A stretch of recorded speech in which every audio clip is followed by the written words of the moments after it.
To that, I'm going to use Logic for today's tutorial. Any slicing tool you've got in your DAW, be it Ableton, FL Studio, SliceX, will do the same jobs essentially. So I'm just going to create a quick sampler, which is the slicing tool we've got here in Logic, and we're going to grab ourselves a classic break. We're going to drop that in and drop it into original here, and we definitely don't need the whole thing. We're just going to look to grab about the first bar, which is somewhere around this second snare here. That seems to be about right. So we can just right click there, crop sample. We don't need the rest of it. We just want these chops. What we can then do is drop to slice like here, and it's going to do a pretty good job. We just want to go through each sample and make sure it's in a good position and there's no pops or clicks happening. There you go, that snare, for example, that can go back a little bit like that. So we get the whole whack of the snare. And you can always put your snap onto 0 crossing. That's going to help avoid pops and clicks when you're moving about. And we don't need that slice at the end, so we can delete that slice marker. Everything else looks pretty good. So from here, we could even make our pattern and we'd actually kind of be ready to go. Let's just do a simple 1 bar. Even with just that basic slicing that's taken us a minute or so, we could make ourselves something of use.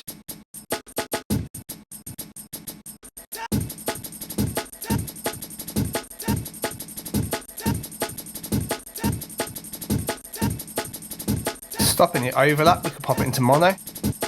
Could also bring the ADSR right down.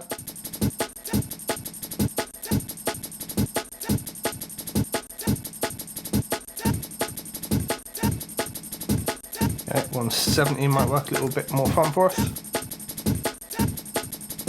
Could obviously reduce massively what we have going on in between each hit as well.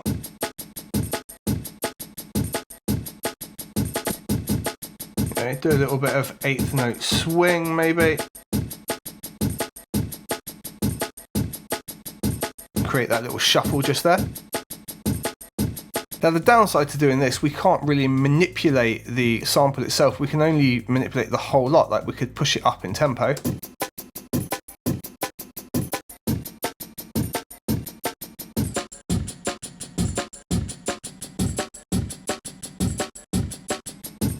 And maybe that would work for what we want to do. Things like these individual samples where we've got, say, background noise in the shakers and low end that we don't want, we want to individually look at those and maybe chop them up and get stuff out of the way. So what we can do is right click and we do create a drum machine designer. Say you're working in FL Studio, SliceX lets you send each sample out to a different channel and you can do it that way. We have to create a separate instrument here in Logic, and that will now just give us a straight cut loop based on those slices like this. Damn, isn't that good? Now, it's not perfectly in time, but again, we can use that little trick that we just did. We need to change our notes from 8th to 16th, and we can just snap that right on beat.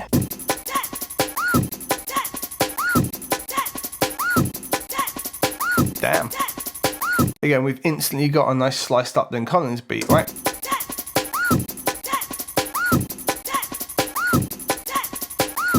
Yeah, let's get rid of the woo at the end and have double snare.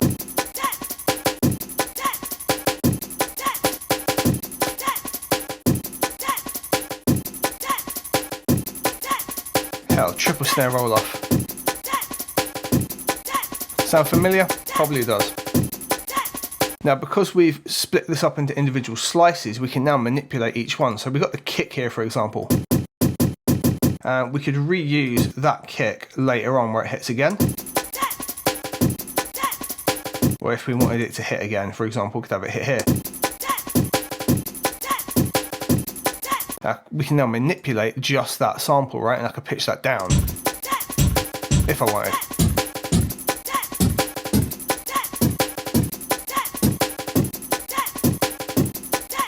I can also filter it individually, so it's just got this low end in.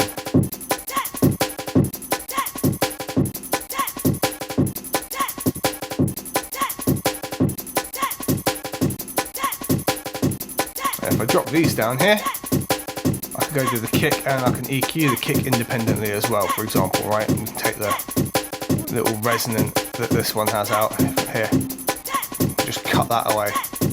Sounds nicer straight off the bat. What I would personally do with the Lynn Collins break is I would replace the kick. You just pop something in like this below it, syncopated kick in. Yeah, in the pattern, you'd maybe even take the kick out, just have the replaced one in. Again, because we've chopped up all of these individual shuffles as well, we could manually move them around. Like I could stick this here, have my own little shuffle and vibe to it. Equally, you can take the whole lot and use a bit of swing on them as well. Get them moving that way. You can go all the way to 8 note and be ruthless with it.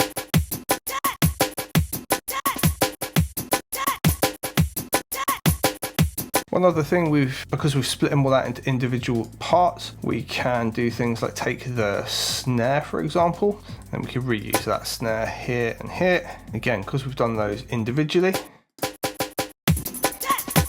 Let's say you want to take your 2 snares, let's give them their own bus, call it snare, put the reverb onto that one, and now they've both got their own reverb. But equally, maybe they've got their own EQ, they've got their own little lift around here.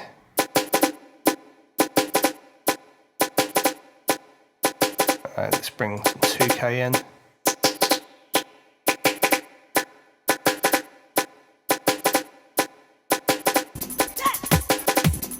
Completely separate to the rest of the track, right, and the rest of the mix. You could do the same thing for all of your percussion and make sure you roll out all of the low end in between really, really easy. So call it perk.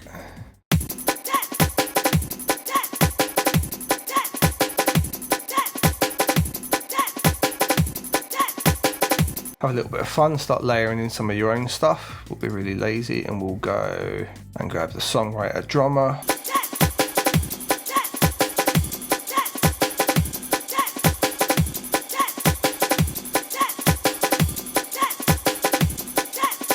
If you'd like to learn more about the really common break patterns used in drum and bass, I suggest watching this video next, where I broke down some of the really easy patterns to work with and how they give different feels. And you can use those tools in your productions to add extra pace and feel without upping the tempo, and how to sort of shuffle the top end and give different feels in that. A really useful video for you. So I look forward to seeing you in that one next. What is up, troop? In today's video, we're going to look at using Logic Pro to build our own drum breaks from scratch. So in the past on this channel, we've looked at all the fundamentals of drum breaks, putting percussion and things in our DnB breaks, creating certain sounds and chopping up some of the classic breaks, then looking at some of the effects and processing we can do to really elevate those up. What we're going to do now is look at how we can use the tools inside Logic Pro to create our completely own unique drum breaks. And then hopefully you can take what you learn and apply it to build your own drum breaks. Let's dive into Logic and look at all the tools we've got. And what I'm going to do is start with audio,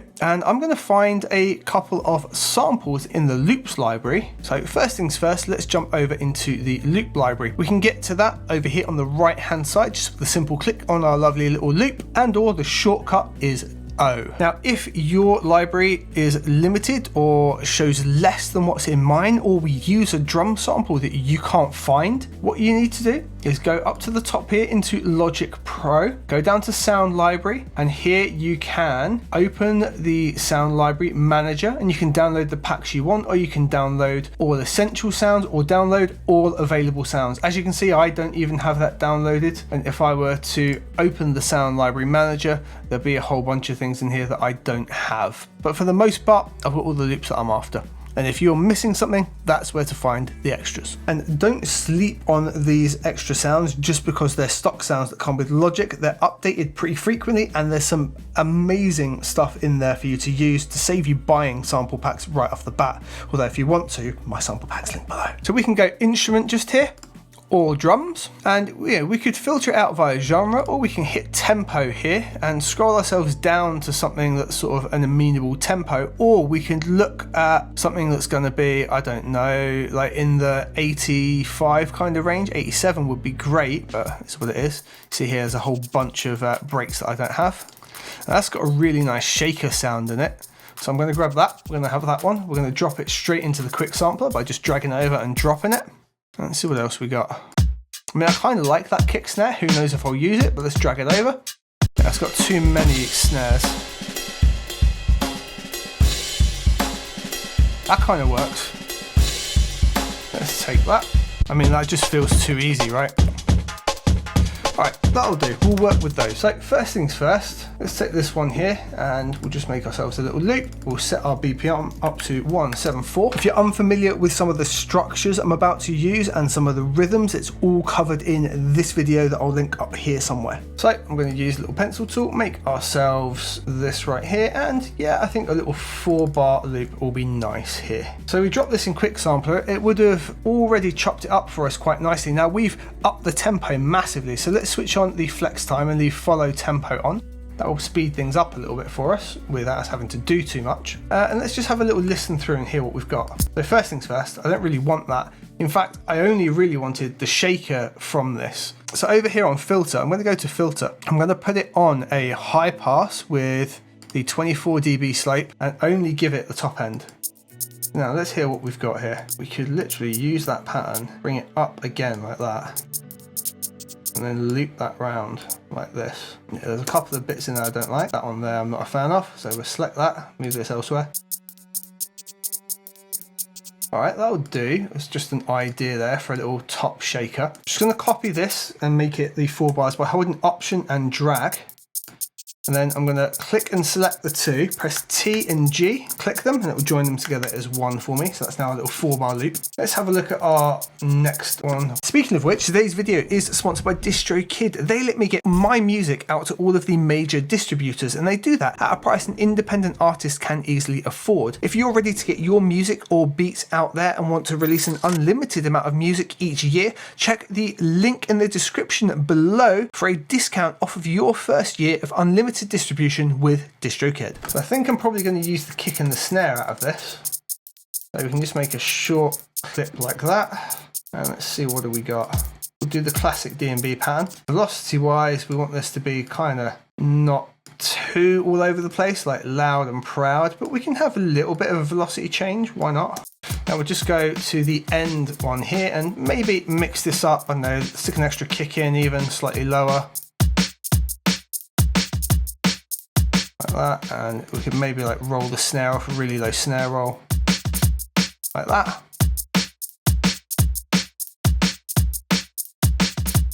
That gives a nice little end to the 4-bar and just a little ear signal that, you know, we're rolling back over here. I like that.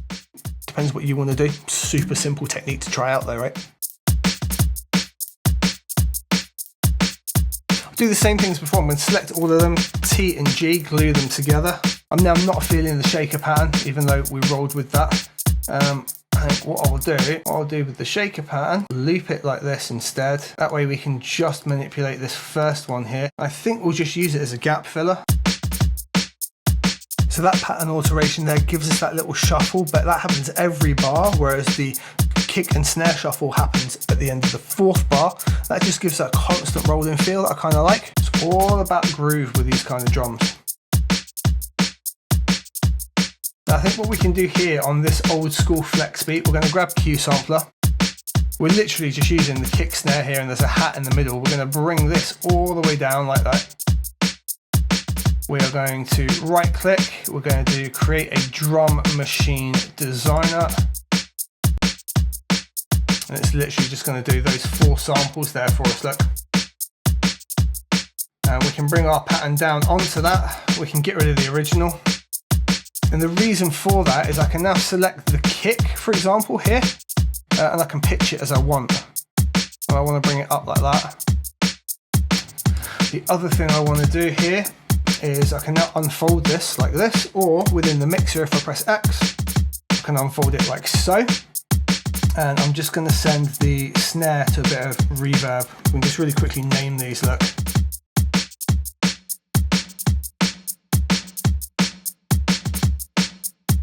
And just fold those away again. I think we can shape that kick drum sound just a little bit as well. So again, we'll grab the kick just here. We can use our filter here, leave it on 100%, put it on something like creamy, give it a bit of drive. Just a bit of flavour to it. But now they're completely separate, we can mix them up as much as we want anyways. All right, and then we had this break here, which what I'm going to do here is I'm just going to right click, copy MIDI pattern, draw ourselves a pattern in here. What I want to do is just Command V that pattern in and just see what that's like. Way too aggressive, right? But let's try using the ADSR. So I just want it to be on those main transients there. Let's copy the MIDI again. Drop that in again. It's all kind of all over the place at the minute. You can see that with the MIDI pattern right here. We can have some fun here and just use a quick quantize. If we put it on something like 1/8 notes, we get that really crazy choppy break. If we do like the 1/16 swing B, right, let's tidy it up a bit. So we've got a kick there, which is nice. We don't really want that second kick, so get rid of you. Don't want that third kick. So what I think we can do with that is take that and just really down its velocity. So now we have, don't need another snare hit after that. Got that kind of nice ride sound in there. I think maybe have that right at the start of the loop. Another kick here is almost right where we want it. There's our snare, we're gonna bring you back. All right, so now we've just got this really chopped up. Let's lay that in with the other bits we've done, see what we get. The other thing I'm going to do here is extend this out, and I'm not going to have this drop each time. So we're going to copy the whole thing, and we can maybe have that repeat every 2 bars. You'll see a theme here, hopefully. You know, we've got that little shuffle in the tops every bar, this doing a little hi-hat thing, ride thing, whatever, every 2 bars, every 4 bars, the kick snare rolls, and everything kind of all gels together in this kind of flowy, syncopated vibe. All right, let's take it away. Pretty boring, right?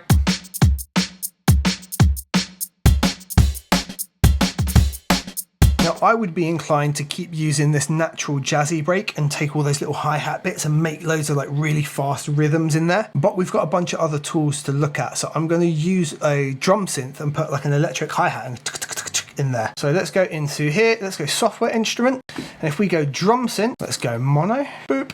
Now we've got one of those. Now we've changed kick to hats and cymbals. We don't want a crash cymbal here. I want sharp hi-hat. Let's make ourselves a nice fast hi-hat rhythm, like solidly on the 16th. Let's give it a nice little velocity control as it goes along. All right, I think we'll do that every 2 bars rather than every bar there. I can kind of work with that other break. I'm going to select all those. I'm going to use that MIDI humanize function again, just to shape these up a little bit. So we can just randomize by about 5, operate only, and just to give them a bit of variation across that. And we can just duplicate that again, like so. It's clearly too loud, I get it, we're going to shape it now. So we can do a whole bunch of crazy good stuff with this. We can pitch it to wherever we want. That's actually kind of cool, pitch right down. That actually kind of works really nicely. I want it to be kind of a digital sound, but sort of dirty sitting in there. Attack generally works really well at 0. If you do too much of a slow attack, you get that weird effect. You can have a little bit in there. Right, onto 0. Dissonance. Proper crashy.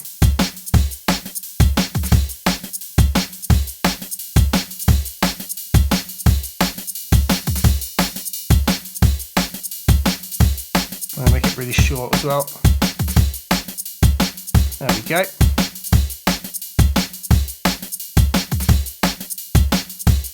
Now if we wanted to tune it, we could put key tracking on, but I'm going to take this another step further, and I'm going to use the drummer now. We can go over here into drummer. If you've seen any of my track from scratches, you will have seen me do this before. If we go songwriter,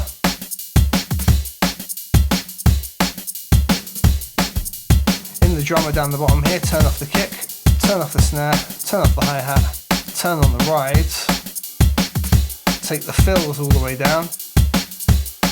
You just instantly got these beautiful top rides. And we can change the pattern just using this most of the time, or how high we want it in velocity, or if we drag the cymbals across, we can get a faster pattern. It just does such a great job every single time. If we go into the mixer for it, go into the compressor, leave distortion up on hard, put this to like 3/1, bring the threshold right down, set the auto gain to -12.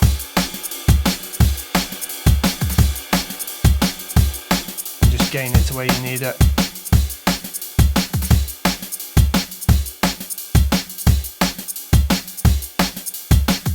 Also the EQ, because of the way we're using this, we don't need any of the low end, so we can just drag that away. If you put a nice boost in like this, you can just hear where it's nice to roll it off. You don't need any of that. If you can't hear it without, with.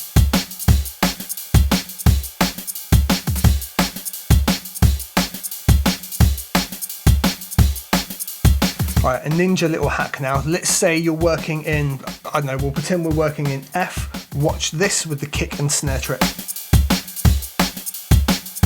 So we're going to add 2 more drum synths. So this is going to be our kick pattern,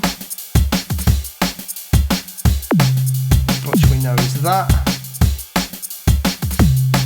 The kick and snare respond to pitch. So if I was to bring this down an octave, all right.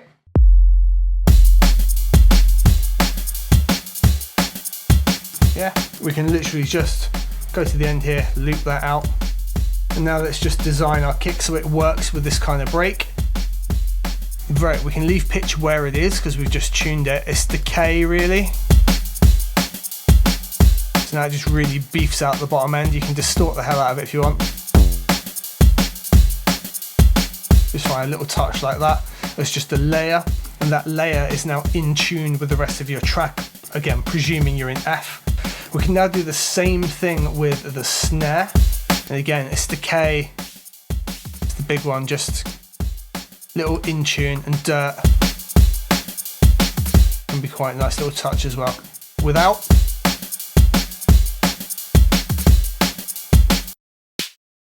That's all it's adding in.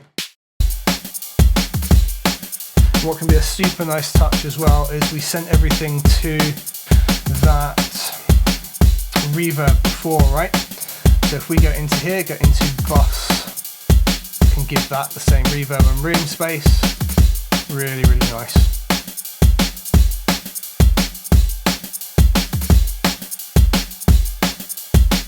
Right, now one last thing. We've built this up so at the end of each 4 bars it has that little roll off, kind of like signifying its ending. We're going to use a drummer one more time to really like sell that drum roll at the end. So let's add one more drummer track. And go T and I, we're just going to chop that off there at the 4 bar. We don't want the rest of it. All we really want is the last little bit at the end here. Maybe a bar and a half like that. We're going to go to fill, crank that right up, turn off the kick, the hi-hat, just leave the toms on.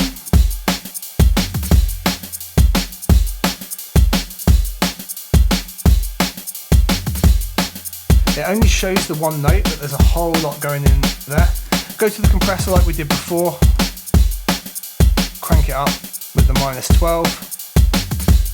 I'm going to give it a 3:1 ratio again. The threshold back a bit so it catches those toms.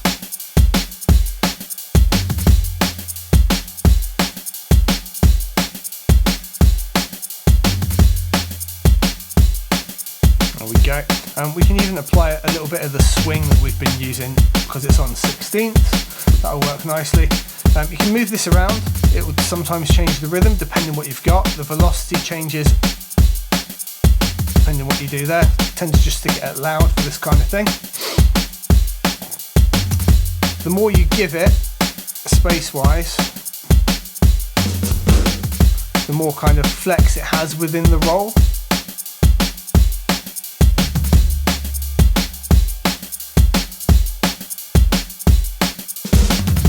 And where you place it depends heavily as well as to what it gets to do.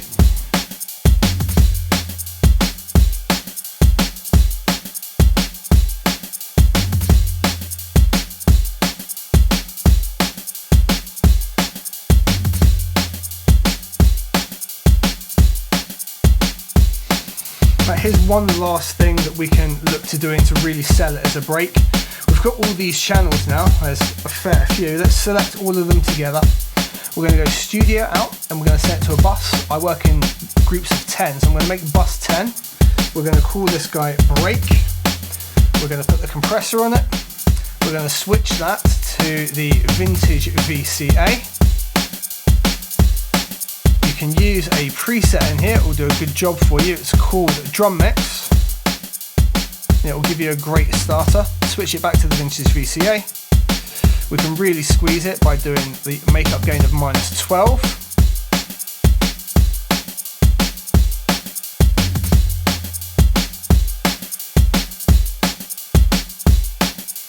We're going to take all of our inputs here that we've sent into this bus and we're just going to control them a bit. You could gain stage them at the Q sampler or just pull them back in here if you want, so we're not overloading the bus as it goes in.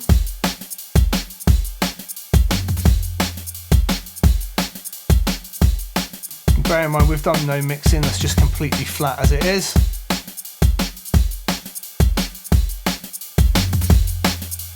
You can use the distortion on soft to really crank it up. If you don't want it to overload, limiter.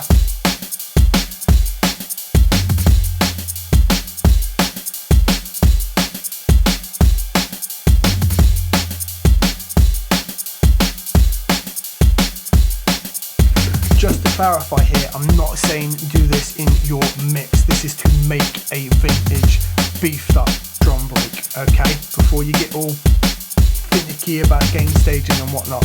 It's a creative effect. This is what I like to do.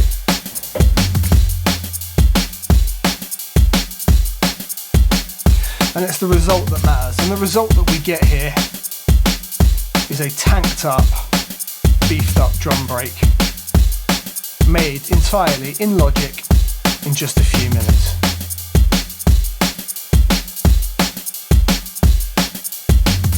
So that's it guys, those are the tools that I use in Logic Pro and how I would build my own drum break up from scratch. It's a pretty damn good break, to be fair, considering we've used nothing but stock sounds, stock samples, and brought it all together really, really quickly. Thank you very much for watching. If you want to learn more about the way I use Logic, especially building up all the breaks, check out these videos next if you haven't already.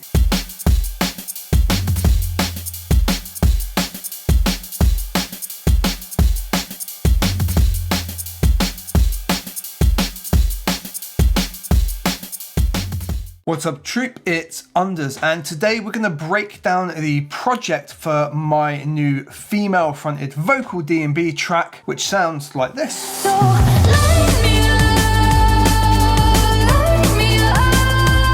So I wrote and produced all of this track in Logic, and we're going to open up the session and just break down all the different parts and look at how it was made. Let's get into it. Thanks to the channel sponsor DistroKid. DistroKid is a music distribution service and the best way to get your music out to all of the modern streaming services fast, efficiently, and within an independent artist's budget. Check out the description below for a discount today. All right, so here is the Logic session, and I'll just break down what we're looking at real quick. So first off, these are all the channels. There's what, 46 on here, but 2 of them are buses. So what, we got 44 actual channels of thing going on. This, everything highlighted over here on the left hand side, is the end project. I, in my projects, tend to have ideas and other ways I want to arrange it, or maybe different melodies and things. I stick all of those over on the right hand side, and what you end up with is kind of a graveyard of scrapped ideas and scrapped arrangements. As you can see, it looks like the full track and there's lots going on, but it's just different, and this looks more uniform and finished, and this will be my finished track, and here's my graveyard of other ideas. That's why there's always those in there. Like, we've got this whole melody lead vocal section over here that's never been used and isn't in the final. And that's just a way I find really useful to work, just having essentially everything over on the right hand side is like scrapped ideas or ideas maybe to use later, and I can bring them back over rather than deleting them. They just sit there in the graveyard. So let's break down how everything starts here. What we actually start with is a sample and then some editing going into the vocal. So let's grab the first couple of bars just here, and it tips just a little bit past bar 1, just so I've got a little bit of a lead in, and I've just got this pad sample is the first thing we hear. That just helps us lead in with this first bit of vocal that comes in here with it. That just establishes the tune and that it's going to have that female vocal.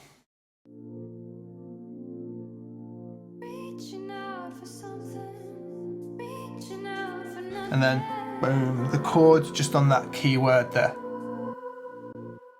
And then there's these little harmony bits in the bottom here. I do lots of little vocal effects and layers. They're super subtle in here, look, but they're just adding a little bit in the background. So if we have a listen to them. Yeah, and they are just coming in with the chords here. And they're just kind of harmonizing with it and establishing that vocal presence under the chord. Yeah. When you listen to it before, you probably didn't even notice they were there, but it all builds in together. So we've established those three elements. I've got that kind of like backing vocal thing going on, the actual vocal, the sample, and the chords. We've got those main elements established, and we move into the next section where we just continue that theme.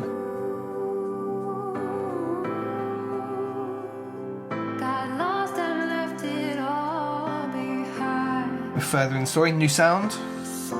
Sweeping in. So we've done 16 bars establishing the kind of sounds that are going to be in the track. Now I had a little play around in this track and there's then another 16 bars that mess us around a bit. I kind of give like a false impression it's about to start and then wind it back. And it's part of the narrative of the track and some of the effects that go on, which we'll have a look at now. So listen to these 16 bars.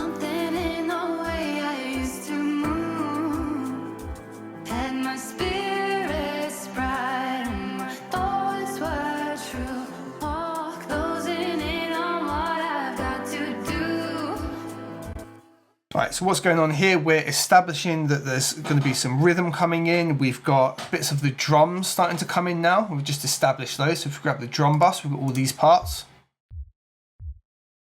And there's an extra shaker in there just for a bit of... I don't really use that anywhere else. It's just there for a bit of rhythm at the start. Got a really, really high pass kick. I just want to give like the heartbeat kind of feel. And it falsely leads us up into thinking, you know, the track's about to start. And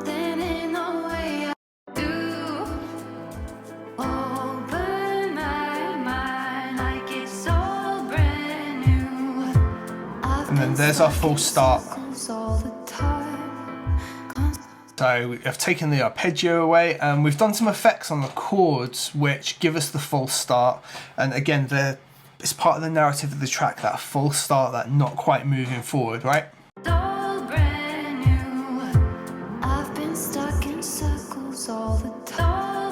Yeah, and you hear it in the lyrics, I've been stuck in circles all the time, can't quite get started, that sort of thing. That's why it's got that false start in there. I just liked that little bit of narrative telling. Now we're establishing more of what's going to be in the main drop. So some of the drum breaks are coming in. I've got, I've bounced out this snare line here. It says BC snare. It was probably made from originally a BC snare. It's a bunch of layers that were giving me phasing issues, so I've bounced them out. So we've got this massive long bit of snare sample, but it's done the job for us. That's establishing, the main breaks establishing.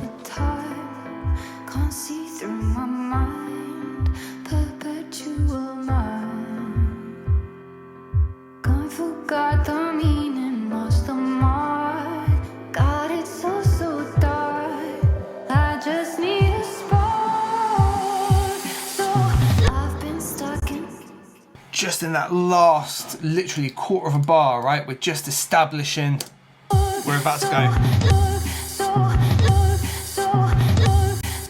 And then everything moves into the drop. Now, if you've looked at my breakdowns previously, I often just have 1 or 2 vocal tracks. People have asked before like how I go about the whole vocal process. So in this case, I've not summed them together. I usually mix the vocal, bounce it out into an audio track because they're pretty heavy on mixing and automation. Here we can really see everything that's going on and how I've done it and who, what, where, why, when, and how. So let's have a little look at what we're doing. We've got an establishing vocal, right? We'll use this little section here when you look at these 3 parts. So we've got our main vocal line, it's this top one here. And processing wise, loads going on. We'll dive into that in a sec. I just need a spark. Right, so I've got main vocal, that's the one that sits on top and leads everything. And without everything else, it still sounds great. It's on there nicely, right? And then we've got a couple of layers. I just need a spark. So what they're doing is just rounding it out, giving the feeling like it's all around you. There's some different tonality going on as well. And processing wise, they're a little bit less. They haven't needed as much. But the main vocal is the one that's got loads of processing. So let's have a little breakdown of what that processing is along the main line. We use the longer section just here. something in the way I used to move. So first thing is gain. I've put the gain control on there. The vocal was recorded quite loud, and that just means I'm fighting all the time. Now I can gain it down over here in the inspector, and it looks like I might have done that, but I then can't automate it later. So if I use the utility gain, I've dropped it back -6.2 dB, I can automate that, and I can change the levels as need be without adjusting the fader, which adjusts the overall mix. If you want to know more about that process, I will link a resource below explaining why I do it that way and why it works.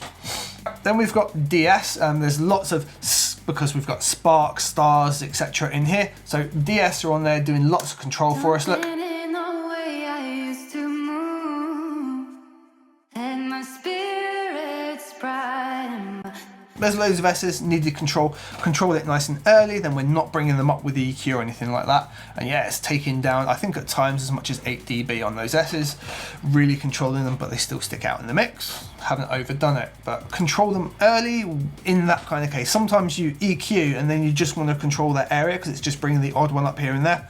There's loads in this, control them early and get them all squared away. We've then got a noise gate. Essentially there was some background noise of audio, bit of a noise floor and breathing. Noise gate just negates a whole bunch of that, and then there's still editing to do afterwards, but that's why the noise gate's there. It's a noise gate, it gets rid of quiet stuff in the background, is what it is. We then got pitch correction. I still use the default Logic one. I think it does a perfectly fine job. I think I've got auto tune, and yet I still use that. I've definitely got waves tune. Again, just tuned into the track on the minor scale. It's not customized, it's just been set to a nice response time with the track. something in the way I used to move. And it's not working particularly hard, it's just catching the longer notes that might wobble.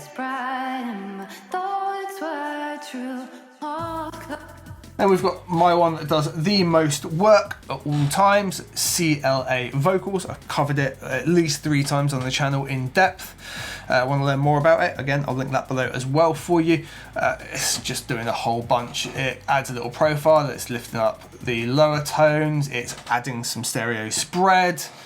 Yeah, there it is without it. It just does so much heavy lifting. Such a good vocal plugin. And then right at the end, we've got Pro Q. Now that's just getting rid of some low end rumble we didn't need. And we talked about those S's before. Even after all the processing, I'm still having to control 2 of them individually, and you'll see them here.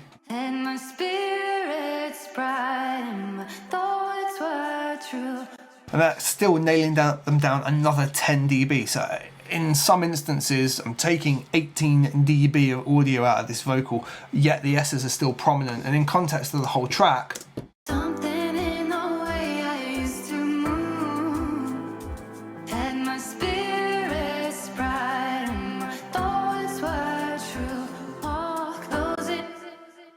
notice though, I haven't actually EQ'd the vocal anywhere apart from taking out here, that de-essing.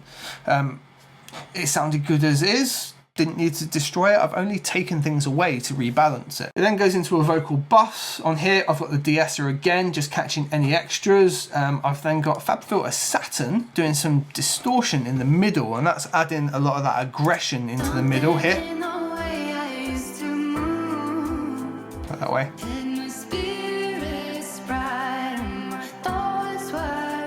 Bet you didn't think you'd see that. LA2A, just catching the whole bus, just gluing it together a bit. Only a couple of dB of compression, look.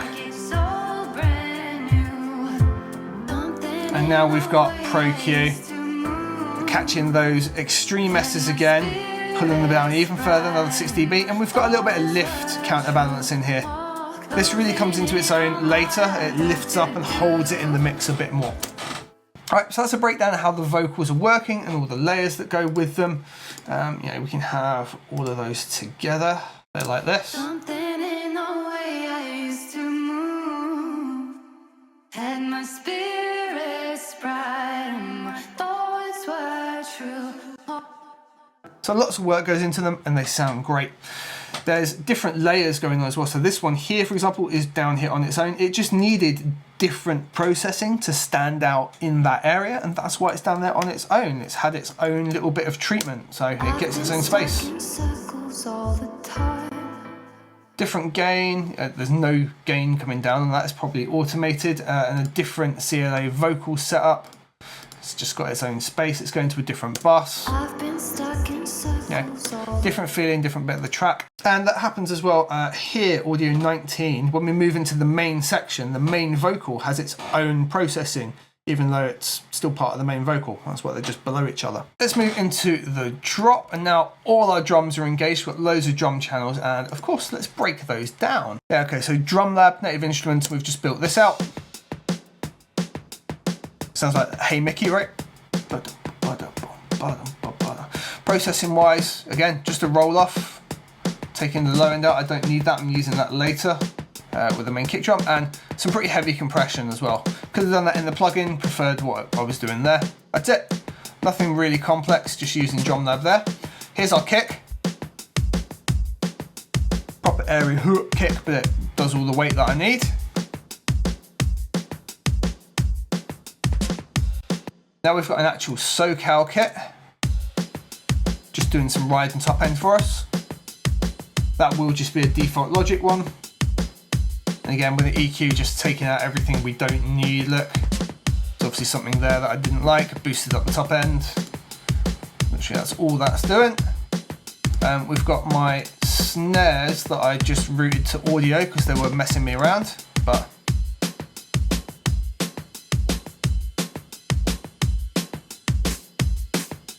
the snare layer.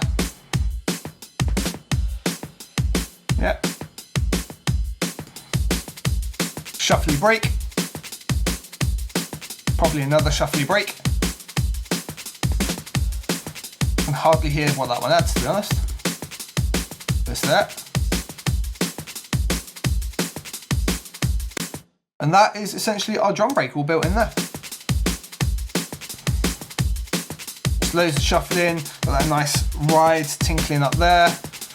Lots of high end to work with, kick all on its own, just does the job nicely.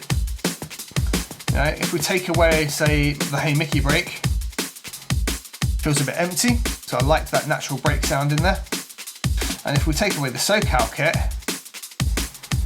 just a bit old school and boring, right? I like the shine of a really like nice shiny bit of kit in there, and then juxtaposed with all the other sounds, it all just works together quite nicely.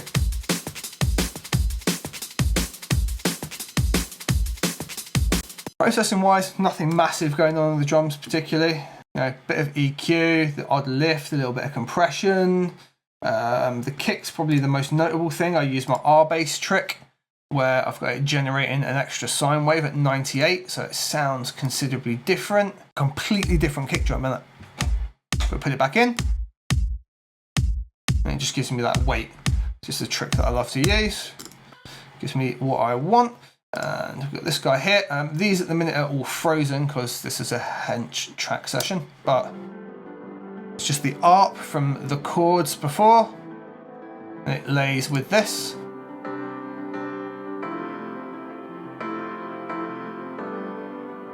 Then we've got some staccato strings.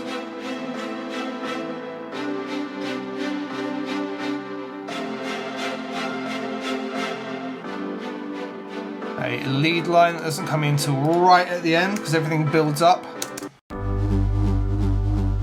Just made that in Monarch. I use that all the time. It's just a Moog.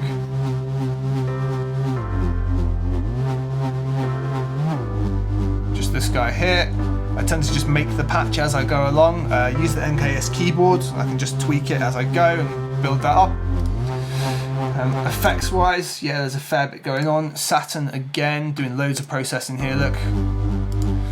Just saturation in different places, just to boost it up a little bit.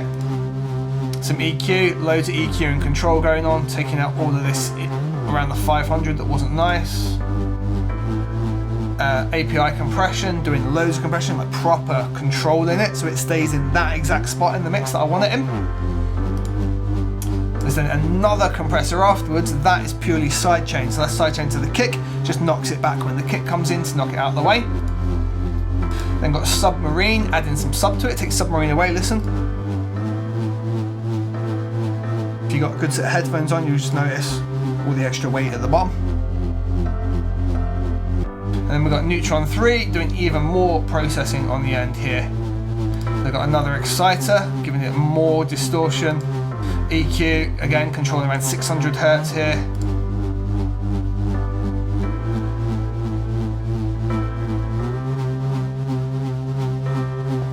Then we've got compression, as you can see, again, linked up to, I think the snare in this instance. Yeah, linked up to the snare, so it's moving out of the way of the snare drum as well. So kick pulls it back and snare pulls it back. The snare's really, really quick, just to give it some punch through. And then, the secret. This is the lead line that goes behind the vocal, just to give the vocal loads of cutting through presence.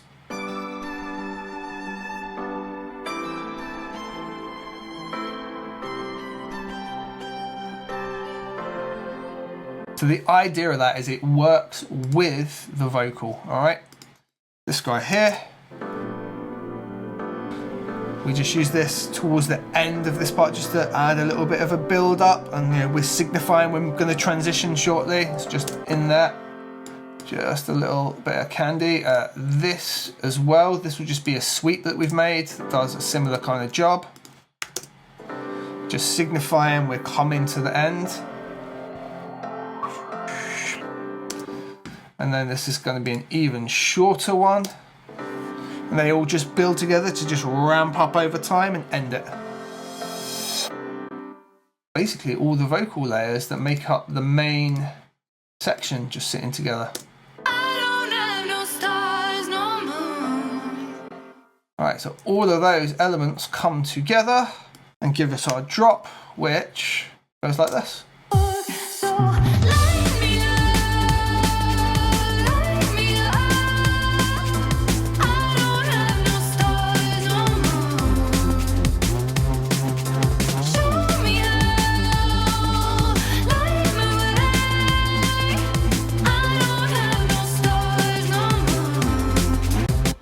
Now, sticking with the false start narrative of like, I've got no support, there's nothing going on.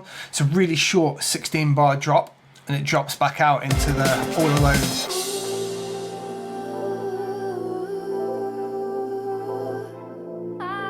And we're using all of the same elements now, but we've established one kind of new sound, which is this. So that little pulsing, it's not quite the arpeggio, you know, it's just a new kind of presence in the track.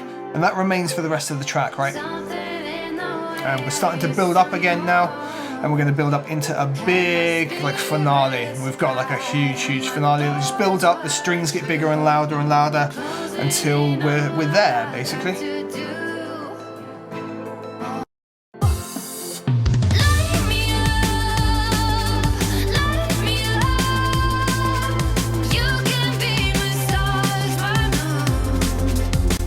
So now we've got everything together, we've established, we've built up, this is us coming out and being the strong finished product that we now are. We've got some extra string layers in here just supporting.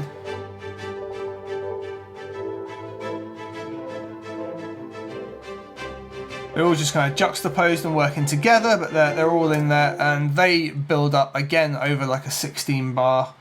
Then they drop out and then they come back in for the end as well. So yeah, everything works together.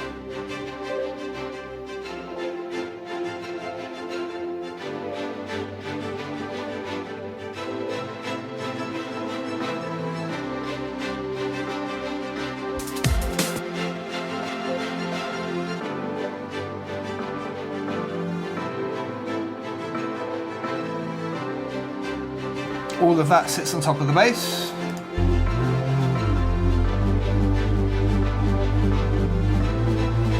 drums control lots of the elements to make sure they cut through.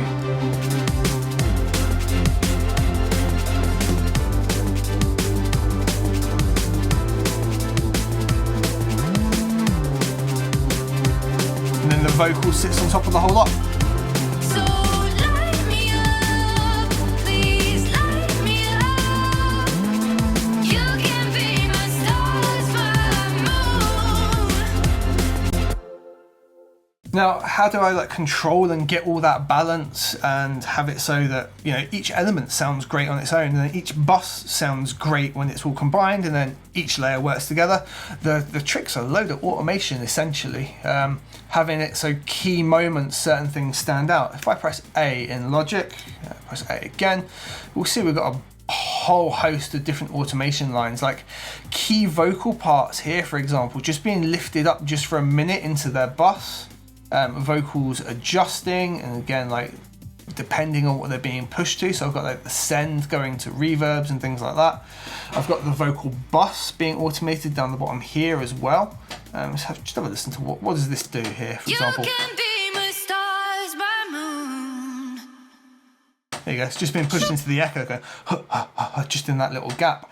Lots of little bits like that working together. It's just essentially how we build it all up.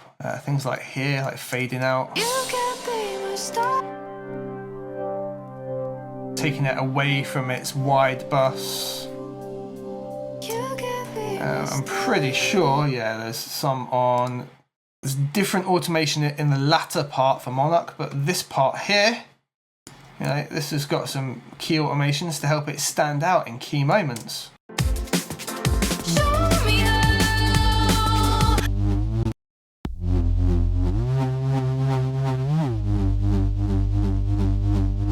Now that wasn't needed later, but I've got this instead, just lifting it up in this key section here. Just giving it its own little boost.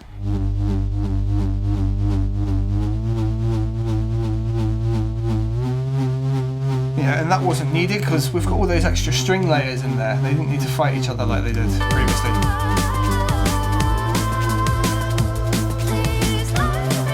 Whereas here, we're going to take it back.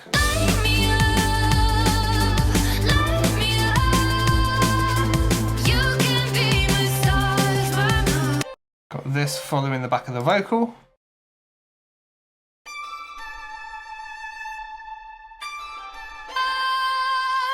You can be my stars, my moon. Sounds a bit weird on its own, but when it's all in there,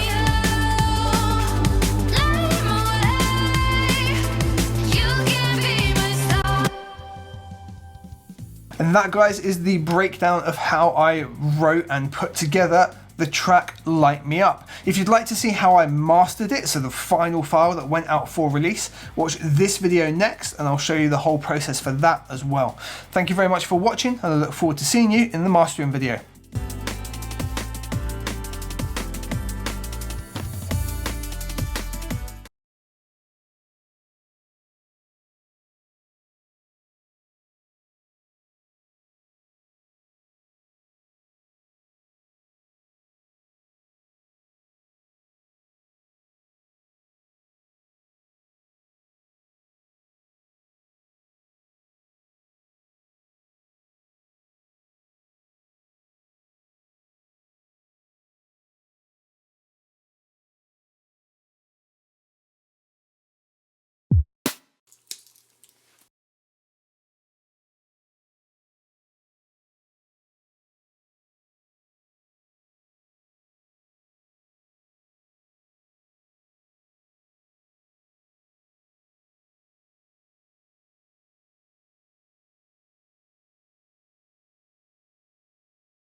Okay, Troop, in this video, we're going to look at the more advanced production techniques to making your own DnB breaks. This video is going to carry on from the previous one right here.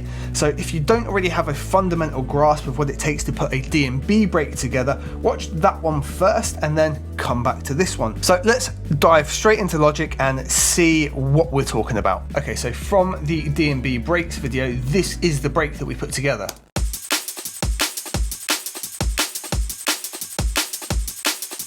Which is absolutely fine. It does the fundamentals of a DnB break, everything's there. But we can take it a lot further when we start adding and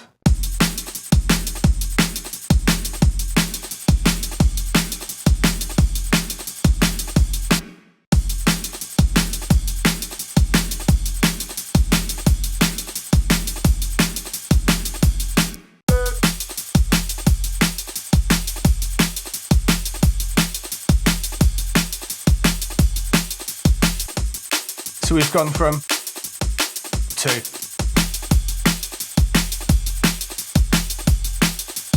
And in terms of an overall track, you'll probably agree, pretty big difference. So let's have a look at the things we've added and what we've done to it to flesh that big break out. Start ourselves from the top here. We've got this thing named Ana break, and what it stands for is analog break, and it is recorded from the drum machine just in front of me here. So on its own, it's like this. Now it's completely in mono, it's on this track here. And what it's doing, it's adding some frequency and space and sound that isn't in the original break here.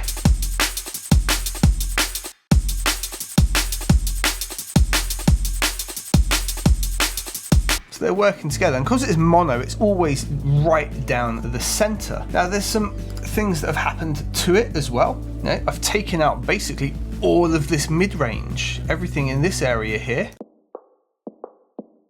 We didn't need that. You know, it sounds okay, but it's in the original break, in the original shuffle.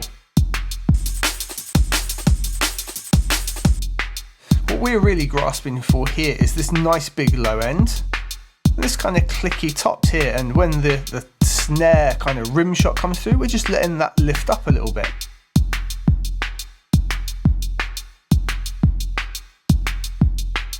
It's compressed pretty heavily as well, so it's squeezing that kick and making it draw out for a little bit longer.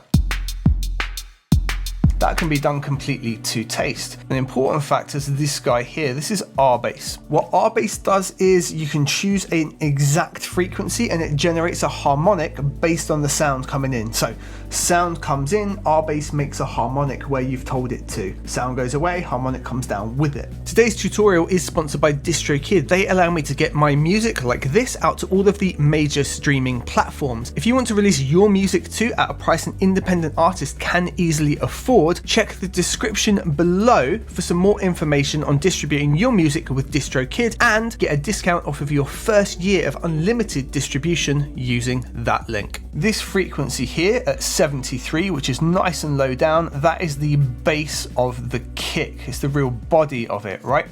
And it's set to the frequency of the track. So it's generating a harmonic at exactly that right frequency.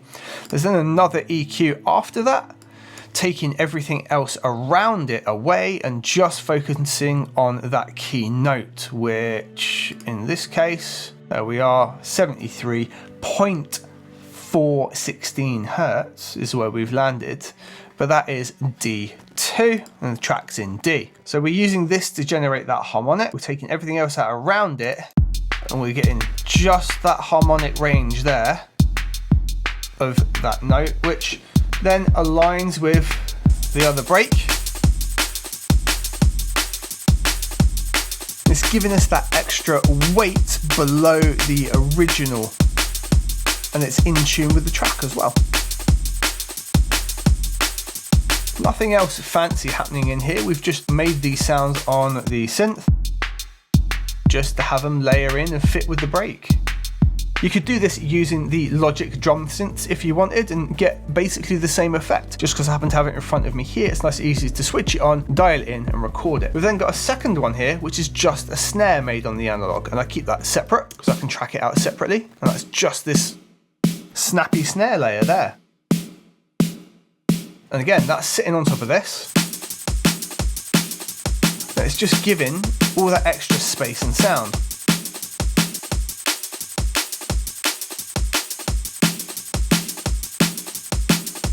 And again, it doesn't conflict with the original break, it adds to it.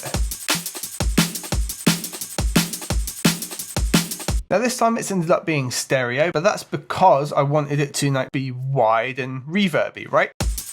And it goes to a reverb send, as does the previous one.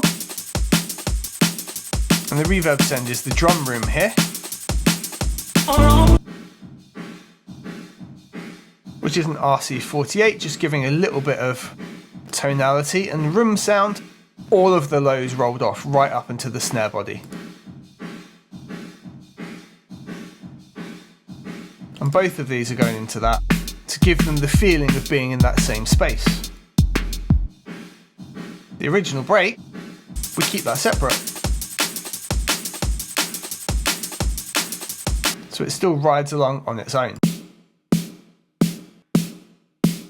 So there's that snare setting in there. Have a little look again. We've added loads and loads of high end. It's all reactive. We've got these really strong fundamentals coming through, no low end. And again, taking out all those mids that are in the break, because we don't need that. The break sits in that space quite nicely. All this other stuff's getting fancy lifted up. Compression, again, done to taste, literally 1 dB of compression with a relatively slow release just to get that shh.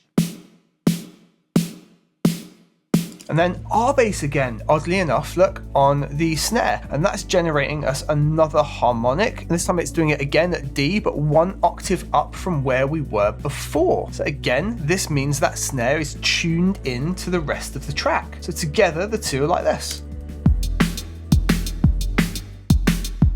Very tuned to the track with their fundamentals using our bass here.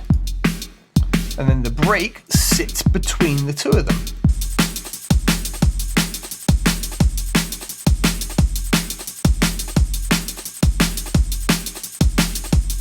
So those are the main things that bulk up the break. That R-bass technique where we've got the kick drum tuned right in on the D, so down at like 73 I think we are for D, and then the snare exactly the same thing. Those two harmonics in relation to the track's in D, the kick drum's always going to be boom right on the note, the snare's always got a harmonic right in there as well, the next octave up, so we're going D, D, D, D, D, D, giving us a relative melody and rhythm to go along with the drums. And then our original old school vibey break sits in between the two, riding everything along. Now everything else from here on out is purely ear candy. I've used the Bluebird kit in Logic, turned everything off but the ride, and I do this quite a lot because I like to have just this little ticky ride along the top. Just gives us this. Not complex at all. Effect wise, no low end whatsoever. Even where the snare body would be and that mid-range that we cut out and everything else, it's just not there. It's just gone. I don't need it. I want everything else to have space and this just sit on top.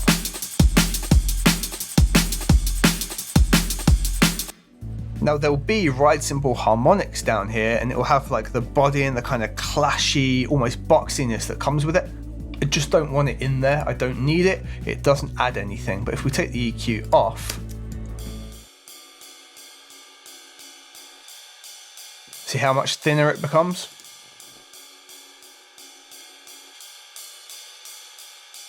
But there's like 30 other sounds. But there's like 30 other sounds happening down in that space. I don't need all that in there. If it was going to be just that on its own, maybe I'd EQ it. So we've got some of that low end, we've got some of that character. But in context of the overall break, it works fine like this. And there's a compressor on there again, really slow release, just keeping that tail in control so we can hear it. And then we've got 2 shakers. Both of these are just samples, I'm guessing from Kashmir. They might even be the same sample, just done slightly differently in Q Sampler, where the volume will be brought right down. They'll have different fades and filters or whatever you want on. And the reason for them, they just sit on top of everything else like this.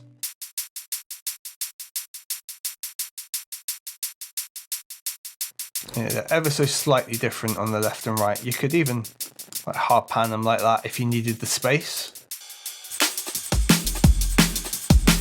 I'm not a fan of that. I quite like what I've done here, having them slightly panned, but central.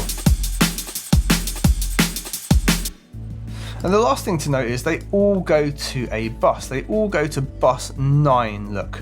Even my little sample at the start here. That's just to give a little feel to the break as if it's kind of been chopped up as a whole. It all goes into this analog EQ here, which has got the tiniest little bit of a lift here and the tiniest bit of a boost, 2.4 dB at 3.2K. Clearly, I just thought it needed that little bit of a lift up. And this analog EQ adds loads of character as well, whether you're line or mic in. I should probably have dialed it back because it adds loudness as well. Switch that off. Yeah, super different. It adds loads of saturation and character. That's one of the reasons I like to use it. That's from IK Multimedia. I'll link all the plugins below. And then I've got the G-Bus compressor, hardly doing any work. I've got the G-Bus compressor, hardly doing any work, literally dB.5, maybe 2 dB. These are the settings I use a lot of the time. You know, slow attack, easy ratio, release super quick. Just squeezing everything together and giving a bit of control. And then there's another EQ afterwards because there's some automation happening here where I dip something out later. That's why it's a nice clean Pro Q filter. That's literally all she wrote. Yeah, that's it. So that's how we can take that old school break that we built initially using just those main 4 samples and build it out into our completely own break and have it tuned into the track. I really hope that's been helpful for you. If you'd like to see a complete track breakdown that's like 6 hours long, jump on this video next. I take you from a complete blank project in Logic to a finished track that you can actually download the whole project for as well and really dive into. So I hope that's helpful for you. I look forward to seeing you in a So I really hope that's helpful for you and I look forward to seeing you in that one. Take care. 3 things to avoid when you're layering up drum breaks. Today's video is sponsored by DistroKid, a digital music distributor that's able to get your music out to all of the streaming stores quickly and at a price an independent artist can easily afford. Check the description for a discount off your first year today. So let's go over 5 things to avoid and look at when you're layering breaks working with your drums in pretty much drum and bass or electronic music in general. Here I can just solo and I've got the drums, and playing at any one time is probably only about 8 channels, but that's actually a lot of sounds when some of them are drum breaks, so it sounds a little bit like this.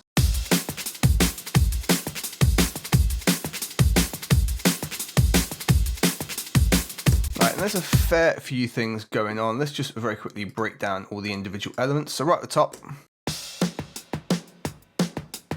it's like the Hey Mickey break, right?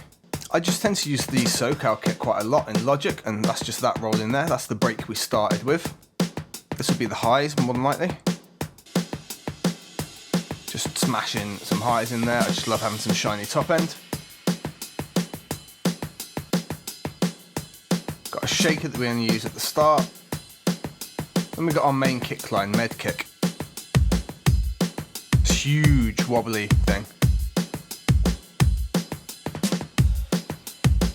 And notice in Inst 1, there is a kick, but there's no low end on it. All the low end's here. And we got a snare.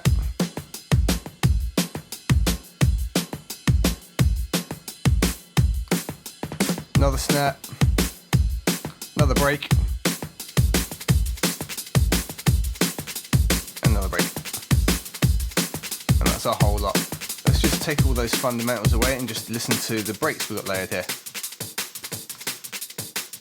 Got this shuffling on, and this too. Just that little shuffle just sitting off to the side there, right?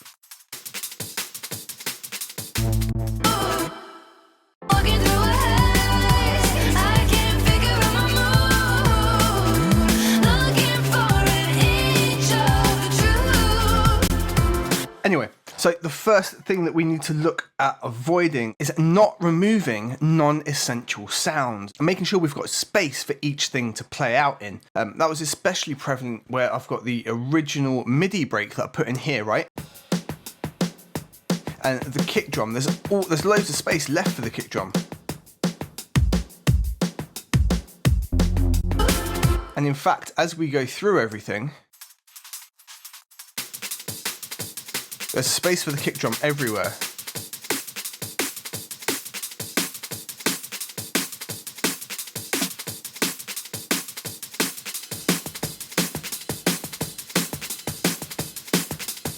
If we bring up a frequency analyzer, you can see there's just a little bit going on below 100 Hertz.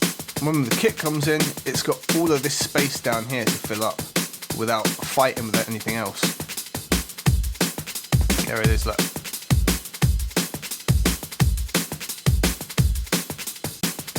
Whereas we've got other breaks here. If I had left everything in here, there's loads of wobbly kick down there in this break. We just don't want. It's going to end up fighting with the main kick drum. And over time, that's just going to give us problems. So the first thing to avoid is not removing non-essential sounds. It's a key thing to getting everything to balance together. Right, the next thing is not using quantize. Now, I quantize in kind of a weird way. As you can see, I've sliced all these breaks up into tiny little chunks and then place them where I want them. The other thing that you can do is to say have it all in MIDI like I've got up here and just quantize them in the inspector over here on the left. Just go boom, boom and quantize it that way. I personally like to chop the breaks up and do them literally as audio, and that's what I've done here. Each break will have its own kind of rhythm and timing, and if you don't quantize them and cut them together in time, everything will be all over the place and it won't snap as well as it should. All the snares sitting right on top of each other, right?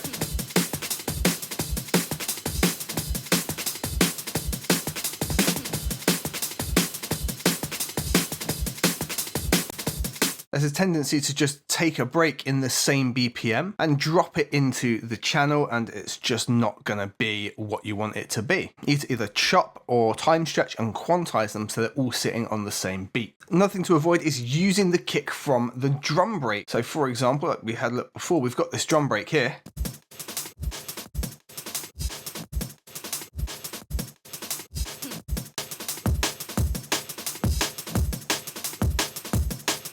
And the kick in it's just not ample for what we're after.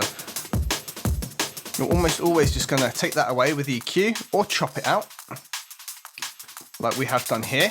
This has been chopped out and EQ'd away.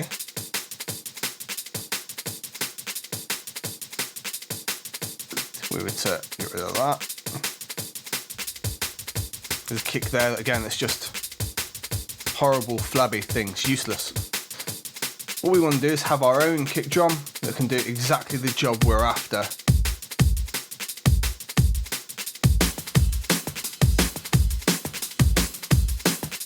Probably the only exception to this rule is the Amen kick.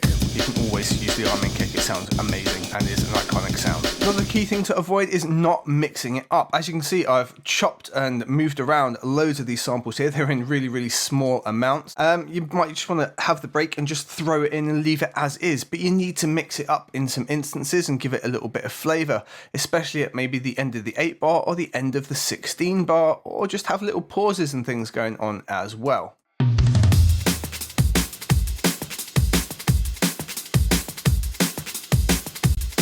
And the last thing is not adding your own flavor, just using those key fundamental sounds. In this case, I've got 11 channels here, all come together. They're all mixed individually and separately, and then sent to a bus with all kinds of effects on, including things like Pultex. They've got their own flavor, and when they all come together, they all make their own break. Doing some heavy lifting, I've even got a Pultec on there. I've added my own bit of analog flavor and vibe, so it all comes together and is its own brand new break. You should watch this video next. In it, I show one of my favorite drum editing techniques that is phenomenally useful when you're layering breaks up like this. Allow you to get loads of extra impact impact out of your drums. So click on that, give that a watch next, and then put these two things together to create an amazing new production. Let me know how it goes.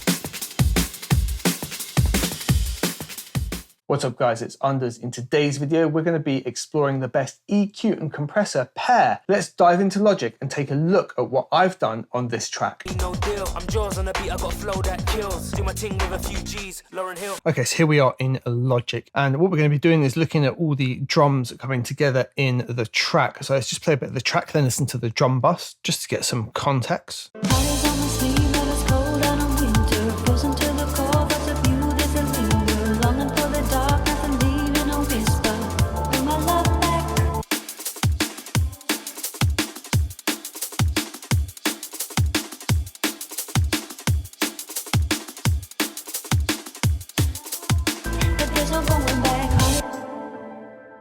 All right, so some liquid drum and bass with some pretty lively and natural feeling, natural sounding drums. We've got the little Freak EQ and the Mic E comp. So let me just break down what they're doing and how they're working together on the drums bus. So let's solo it out.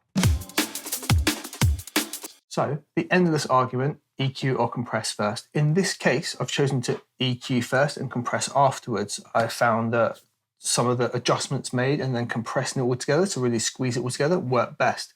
Honestly, sometimes EQ first, sometimes compress first. It completely depends. If you want to argue either way, you go for it. So what's going on here, if we just turn the compressor off and we'll have a look at the little Freak.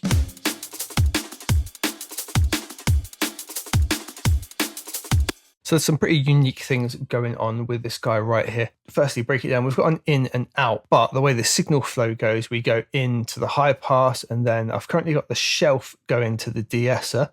So we'd actually go shelf, high pass, woof to the shelf, then into the de-esser, and then across the EQ bands here, and then to the out, right? Now, what's kind of unique about this is this built-in separate de-esser section. If you're anything familiar with, say, like the SSLs, for example, where you've got like expander, compressor, dynamic section, similar principle, except we've got this DS and high frequency limiter section, which let us do some pretty useful things. And you're thinking like de-esser and high frequency limiter on drums, trust me, it's actually pretty damn useful. So let's have a look at what's going on. When we play back, the threshold here for the de-esser, which is based off the shelf EQ over here, which I've got a nice lift going on both, to be honest. We started off on the preset here, the drums bus, guitar, mix bus, because they work in tandem with the compressor. And it just gave the right kind of lift, and then we tweaked from there. The threshold here, I've moved it down just every now and then. It's just capturing some of the like snare and crash and everything. When they all come in together, it's just a little bit harsh. It just captures that and reduces it just momentarily. We can take it off, and just at moments in that higher frequency, it just pops through.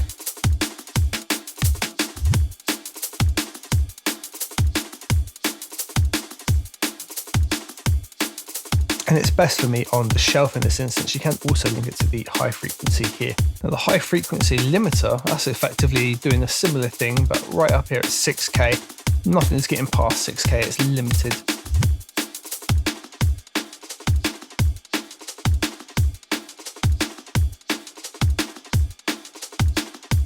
So with this enabled here, the high frequency limiting is off, but if we enable it, really does limit anything getting past that 6 dB range. You can see there's a lot more going on, and you can really tweak it to wherever you need it. So we can put it higher, and it's just like rolling off with tape, really kind of pushing into a tape saturation kind of effect. In this instance, it was best with it off and just having that really subtle de-esser in there. Magic's really happening is, we've obviously got the shells, we take those away. Just dulls it off a bit. They're only boosting by a couple of dB a piece, but it just helps lift the whole thing up. A bit of a smiley face EQ scenario. There's nothing going on with the low frequency. It's actually disabled. We've got our in-out switches here. That's just off entirely. Here though, in the low mids, we're only taking out by just over 2 dB, not quite 3 dB, so like 2.5 in the low mids. However, it takes out so much because it's this. It takes out so much in terms of muddiness, even with this really narrow band here. So put it back in, just listen sort of above the kick. And it just takes away that muddiness so well in that spot there, and that's just above the 500 hertz kind of region. The high mid and high frequency are both doing lifts at different key points, and the high frequency I've got a pretty damn wide band and a slightly wider band here, but if we take them out, it's a lot duller on the drums. So we're just really brightening them up with these two. And the trick with the sort of high frequency limiter going on here.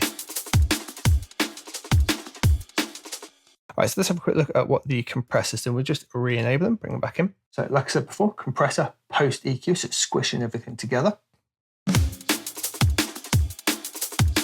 Now again, we've got a nice set in out, pushing out by 6 and in by what, about 6.5. So allowing for the compression, it works out quite nicely. So if we A and B it volume wise, it's pretty much the same.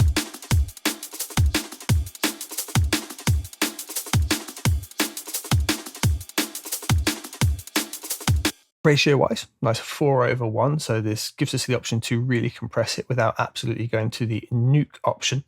And I really like here, I've got our threshold options. We've got thresh, warm, hot, and toasty. We should be sitting around warm to hot. It's where this seems to sound nicest.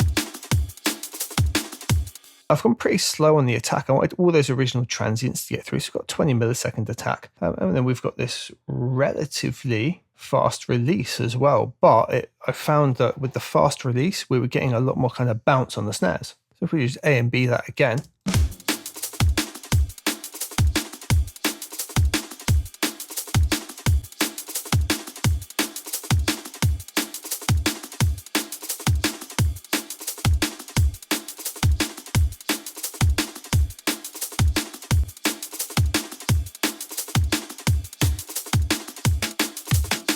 The metering is not there to see what's happening, but what I feel is going on is it's causing the compressor to pump with those like snare rattles, so it's just giving like this kind of bouncing feel, which works really, really well.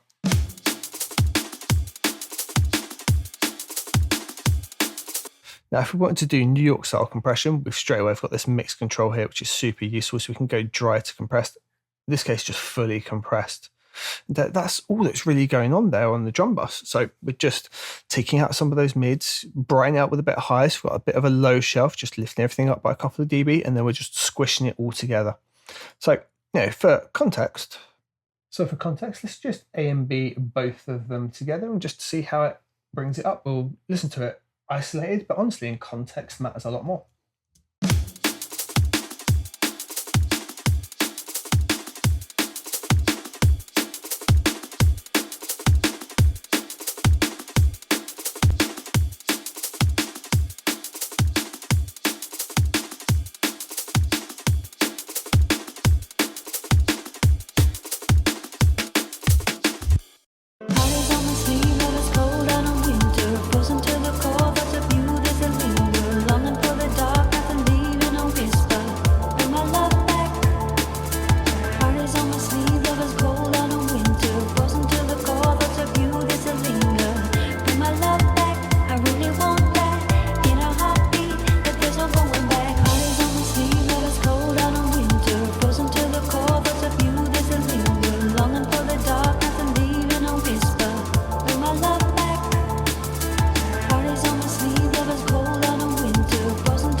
There you go, guys. That is how I EQ and compress my breaks and my DnB tracks. with an example here, and we've been using the Empirical Labs plugins from Softtube, which will be linked down below if you want to check those out. Thank you very much for watching, and I hope the video has been helpful for you. I look forward to seeing you on the next one. Okay, so getting this vocal to work in this track has been absolutely killing me. So I'm going to go over with you the things I've done and how I've implemented to get it to somewhere where I'm somewhat happy with it. I wouldn't say it's perfect. I don't ever feel that about any of my tracks, to be honest, but it's much better and it's getting there. I just want you to know that in context, even someone like myself who's done many, many tracks at this point still has these nightmares when they're trying to produce and get their ideas together. So let's go over some of the things I've done to bring it into light. This is what we're currently working with. Stuck inside a disarray, I can't overcome, and I feel the current underway, pulling me down, and I've been sifting through a way, so I won't drown, but my body sends me drifting, as I feel the waves increasing.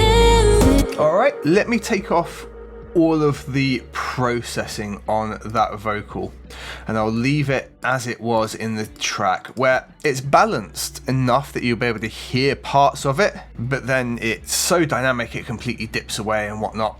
You'll see what I mean.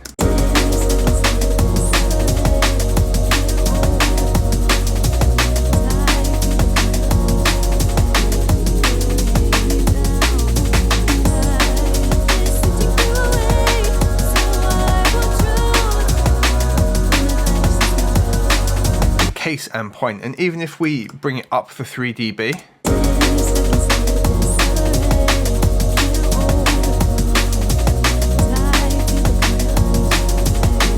well, yeah, the things that are standing out the most are the S's and whatnot, right? Now, one of the first things I've done to bring this into itself is I've built all these reverses and whatnot at the start here. So let's solo these guys out, and these just kind of signal to us what's coming in. There's a completely separate video on how I build those in Logic if you want to watch that, but that's the first thing. It just gives our ear a little something of, oh, this vocal's about to come in, this is how it's going to sound, this is where it is in the mix, and gives us that signal that it's there.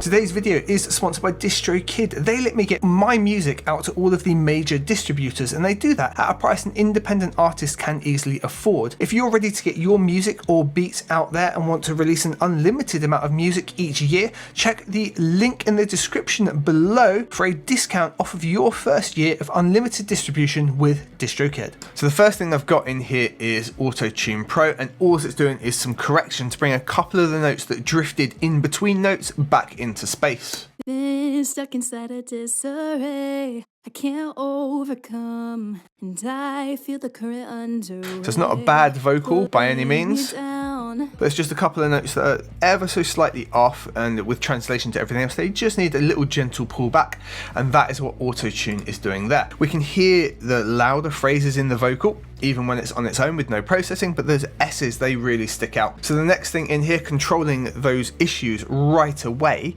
is the Pro DS. And if we just play back here, we can really see how prominent some of those are.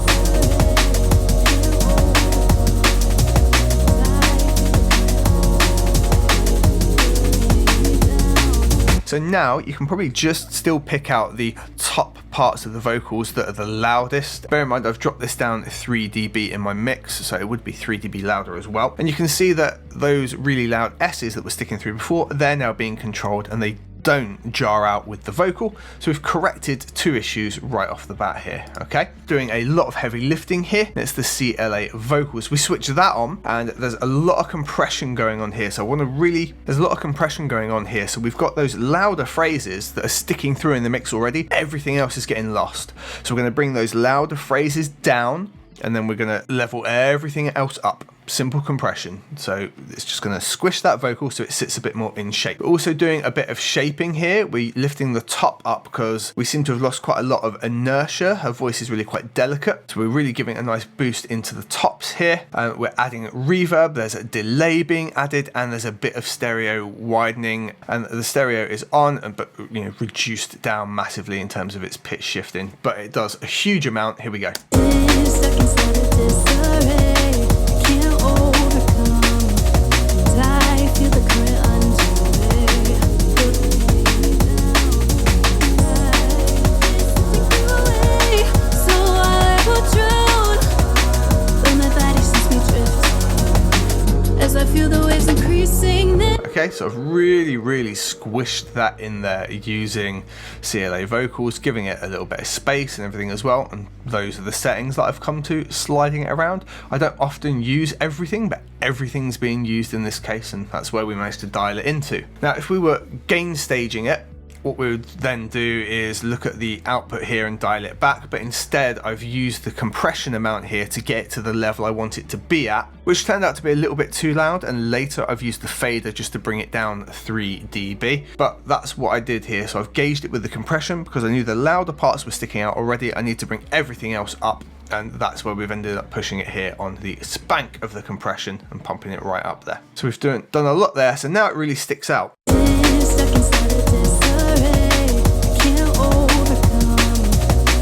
And here we're still only peaking at about -9. If we take the CLA off,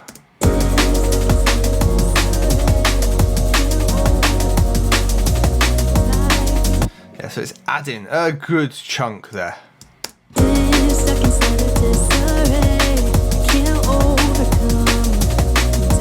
Right, so after that we've then got Fab Filter. Fab Filter's doing some really specific control. I wanted to bring some areas up here that were being lost with inertia, and once we've really compressed that, the de-esser's kind of working overtime at the start, but there's still some phrases that have a real S issue, so I've controlled that up here with Pro Q after the compression stage. So it's being de-essed, which is compression taking away at those key moments, then getting compressed again with CLA vocals to really bring all the level up, but that's bringing some issues up in the real high frequency here, and you'll see the control happening.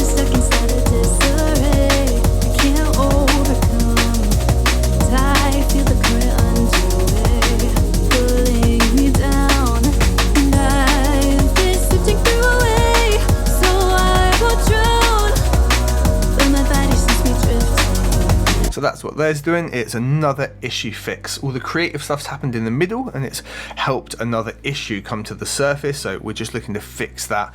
This just helps those vocals pop through in those key moments, and you can see there's energy missing here.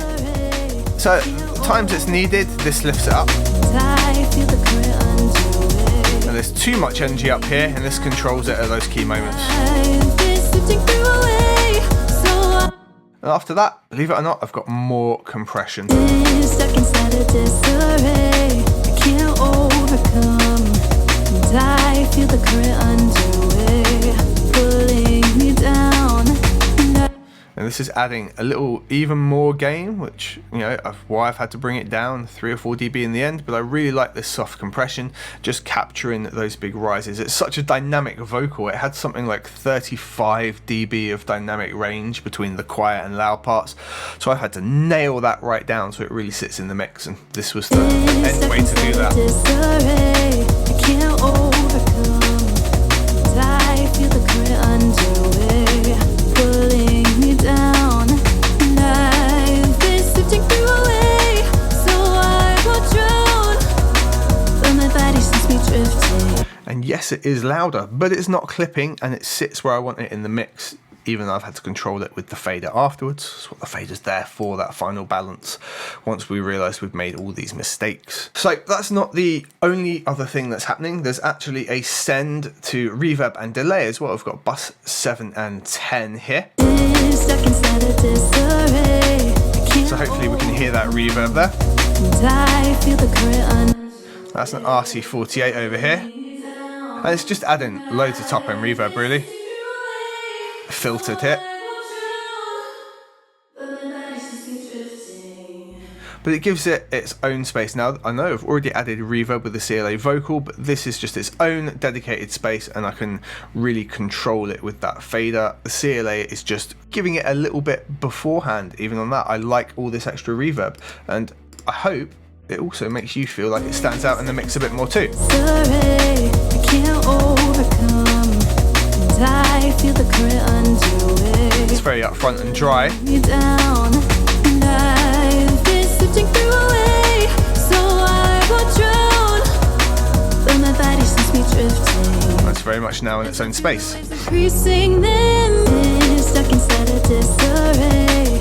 Right, and the last thing is I've got this Vox delay send just here, right next to it with a tape delay on. And this is automated throughout the verses. So if we zoom in here, we can see what it's doing. And if we play these sections here, you can listen to what that automation is doing. It's filling in the gaps where there used to be breaths and other things that I've cut out and put fades in for. But it just helps the vocal keep like transitioning and moving into the next phrase. Delay wise, it's set up for 1/4 triplet, and that gives this kind of effect. Check out. Pulling me down, and I've been sifting through a way, so I will drown, but my body sends me drifting. Pulling me down, and I've been sifting through a way, so I will drown, but my body sends me drifting. And the way that works is we're automating the feedback here to push into it. It's only 14% wet, it's just a little signal in the background. Most of the time there's almost no feedback, it gets taken right back. Pulling me down, and I've been stuck inside a disarray I can't overcome, and I feel the current underway, pulling me down, and that rhythm is just sitting in there with everything else and just adding an extra little bit of vibe, and in my opinion really helps the vocal shine through. Stuck inside a disarray I can't overcome, and I feel the current underway, pulling me down, and I've been sifting through a way, so I will drown. So there we go, that's how I've made the vocals that were very difficult to get where I wanted to in this track really shine through. I hope that's been helpful for you and given you some ideas and things you might want to do in your vocals, and potentially not worry too much about all those little nuances and things that people tell you about gain staging and adding loudness and whatnot. If it needs to sit in the mix and it needs to come up loads in level, do it, get it to the right place. I hope it's been helpful for you. I look forward to see you in the next one. Take care. What's up, troop? In today's video I want to share my favourite plugins for vocal mixing. No deal, I'm jaws on the beat, I got a flow that kills. Do my ting with a few G's, Lauren Hill. So yeah, this is my personal list of my favourite tools that I like to use on vocals. If you don't want to go through the video and know why I like to use each one of these tools, in the description will be the list and links to all of the ones that I use. I'm going to go through just 5 that I really like, with a couple of bonus caveats of effects I like to sometimes use as well, and a couple of things that you can try out to get those particular effects on your vocal. Dive into Logic now, and I'll go over very briefly each plugin and why I find it really useful on vocals. Let's get to it. Alright, so example wise here, we're just going to use my track Winter, and we'll just grab a couple of bars here. Right, so my first one is Q3. I think it's one of the best plugins that you can buy to really kind of like shore up your arsenal. There's nothing in any DAW that comes as close to being super useful as Q3. Let's grab the lead vocal here. And if we go down to Voodoo, I've got FF Pro Q3. So Q3 essentially is just an EQ. But it's so much more than an EQ. You know, it allows us to have essentially loads and loads of bands, although there is a limit of 16.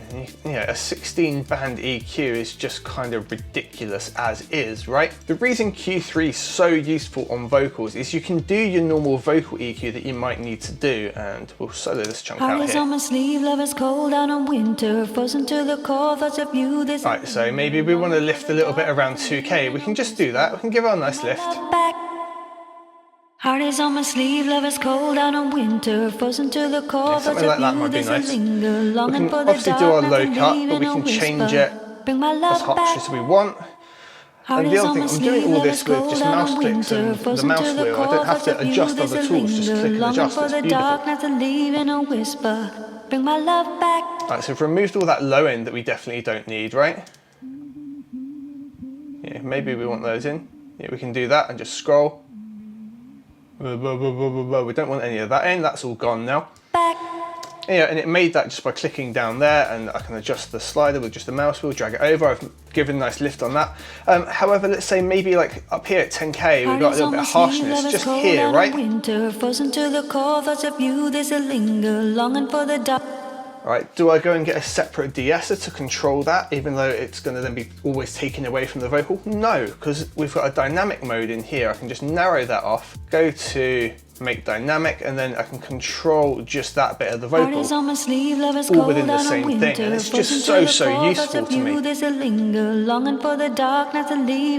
And another super ninja trick of it is the analyzer in there does a little more than it's just an analyzer. If we hover over it, it'll actually give us those peak frequency areas. And look, we've got 8K poking through a bit, we can just put 8K down. And it puts the band in and does the correction for us. Which, that's just why I love Q3. You can work so quickly, but especially with vocals where you want to use some of that dynamic, you want the boost, you want the cut to get everything rolling quickly. It's just so useful. So like we've made that, which is actually some correction within, I don't know, what, a minute or two? Super, super useful. Heart is on my sleeve, love is cold out on winter, frozen to the core, thoughts of you, there's a linger, longing for the dark, not to leave in a whisper, bring my love back. Heart is on my sleeve, love is cold out on winter. Okay, so my next plugin, CLA Vocals. I've covered this extensively on the channel, but let me just show you why I still love it. It's actually already on this main vocal just here, got CLA Vox. We can use that same example. If we open it up, what we can see it's doing, it's got the lower with a little bit of a push, it's got bite with quite a bit of a push, and it's got a spank just left at 0. Now the chamber, the delay and the widening are all off in this case, but it still does loads to the vocal. Let's have it off. Heart is on my sleeve, love is cold out on winter, frozen to the core, thoughts of you, there's a linger, longing for the dark, not to leave in a whisper, bring my love back. Heart is on my sleeve, love is cold out on winter, frozen to the core, thoughts of you, there's a linger, longing for the dark, not to leave in a whisper, bring my love back. Heart is on my sleeve, love is cold out on winter, frozen to the core, thoughts of you, there's a linger, longing for the dark, not to... I think that's enough. You can hear it does so much difference to the vocal, and that's without using any of the like big lush features that go with it, because we've then got effectively these 3 reverbs as well that we can put on it. Heart is on my sleeve, love is cold out on large winter, and chamber. frozen to the core, thoughts of you, there's a linger, longing for the dark, not to leave in a whisper, bring my love back. Heart is on my sleeve, love is cold out on winter, frozen to the core, thoughts of you, there's a linger, longing for the dark. Okay, 3 really nice reverbs, then we've got 3 good Heart delays is on in my there as sleeve, well. love is cold out on winter, frozen to the core, thoughts of you, there's a linger, longing for the dark, not to leave in a whisper, bring my love back. Heart is on my sleeve, love is cold out on winter. And it sounds to me like H delays kind of built into there with these 3 presettings. And then the widener is just kind of a super ninja thing. I'll usually put it on wide every now and then and just push something out and use that as like a nice spreader in a chorus. Heart is on my sleeve, love is cold out on winter, frozen to the core, thoughts of you, there's a linger, longing for the dark, not to leave in a whisper, bring my love back. Heart is on my sleeve, love is cold out on winter, frozen to the core, thoughts of you, there's a linger, longing for the dark. So yeah, that's CLA Vocals. If you want to know a bit more about it, I'll do the extensive, like a deep dive, I'll link that below for you. But yeah, throw it on a vocal, it does some really nice shaping. It's got tools dialed in for vocals straight away, and it's cheap as well. It's just so useful. It's been used on countless records at this point. I love it as an effect. It ends up on pretty much everything. Now, speaking of mixing vocals, once we've used all these effects and we've got our track sounding absolutely perfect and we're ready to get it out on all of the platforms so our fans and other music lovers are able to hear it, well, the channel sponsor DistroKid can help you out with that fact. I've used DistroKid for a number of years to release all of my music. This track Winter was recently released using just that. They're a fast and efficient digital music distributor who get your music onto all of the major platforms at a price an independent musician can afford. use the link below to get a discount from DistroKid today. All right, so the next one's another Waves plugin. It's another CLA plugin as well. It's CLA Epic. So it's kind of set out to reminisce of the classic like lexicon reverbs, right? All these channels, 1, 2, 3, 4, and then A, B, C, and D, right? And each one is a different effect type. So as you see, 1, for example, we've got tape, or we can jump it over to different effects. So let's have a little browse through some of the presets. For example, if we go into here, we can go CLA and let's do the vocal, for example. And we're going to push it to where, and we're going to lock that now. So once it's locked, it shouldn't keep jumping back and forth. And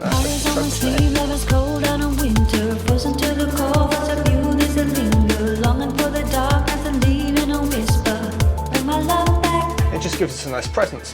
We can add the other effects in, we can add the other reverbs in, we can balance them in as much as we like, and high pass, low pass them, we can adjust each one individually. The routing for this is really kind of limitless, to be honest.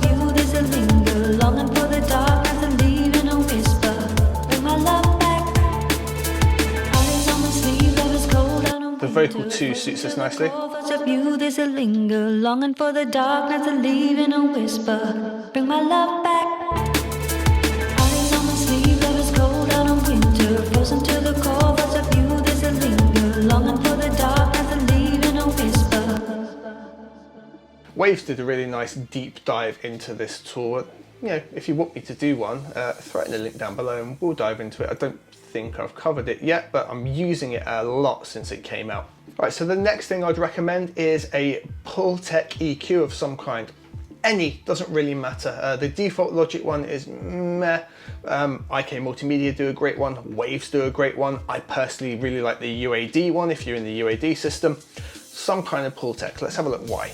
So we're going to add into our chain, and like I say, there's loads of different Pultecs out there. I use the UAD one. It will probably be in my classics list. There we are.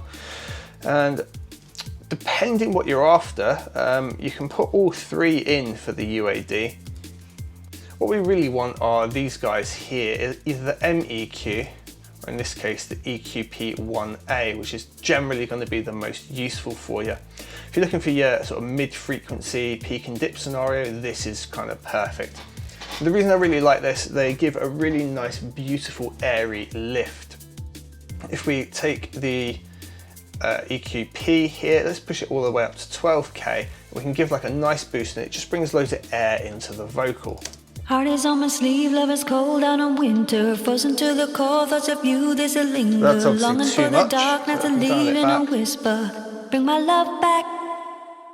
Heart is on my sleeve, love is cold out on winter, frozen to the core, thoughts of you, there's a linger, longing for the darkness and leaving a whisper. Bring my love back. Heart is on my sleeve, love is cold out on winter, frozen to the core, thoughts of you, there's a linger, longing for the darkness and leaving a whisper. Bring my love back. Heart is on my sleeve, love is cold out on winter, frozen to the core, thoughts of you, there's a linger, longing for the darkness and leaving a whisper. Now the ninja thing with the Pultec, if we were to do something like put them both on 10, that becomes a bit much but still gives us a nice lift. We use the attenuation in the same place, and the curves kind of balance each other out. We can push even higher in the air and keep attenuating. It just gives us that really nice lift wide vocal, especially in context to the whole track. Heart is on my sleeve, love is cold out on winter, frozen to the core, thoughts of you, there's a linger, longing for the darkness and leaving a whisper. Bring my love back. Heart is on my sleeve, love is cold out on winter, frozen to the core, thoughts of you, there's a linger, longing for the darkness and leaving a whisper. Bring my love back. So that's why I recommend having some kind of Pultec. Not going to align with brands, I use all of them because they all sound and have a little bit of a different flavour. UAD is the one that I go for the most, that's why it's in my selection list. Okay, next one is another Waves plugin. It is the Artificial Double Tracker, the ADT, okay? Now, if you've already picked up the CLA vocals, you can get a lot of the effect using the wide scenario, right? So you can just go on wide and push that slider up, and it gives you that nice spread. Use that as a layer and you've got a nice wide surrounding vocal. ADT lets us do a similar thing. There's just way more tweakability in it. Oh, this plug-in chain's getting a bit long now. All right, so simply what this allows us to do is kind of have a fake version of the vocal slightly out of phase, slightly out of time, and pan them both left and right. So by default, Bodies on my sleeve, love is cold out in winter. Frozen to the core, thoughts of you, there's a linger. Longing for the dark, nothing leaving a whisper. Bring my love back. Bodies on my sleeve, love is cold out in winter. Frozen to the core, thoughts of you, there's a linger. Longing for the dark, nothing leaving a whisper. Bring my love back.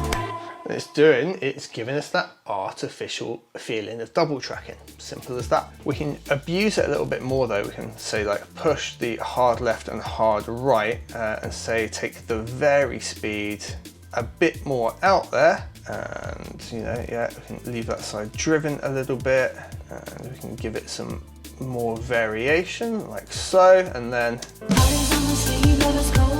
we have a huge spread.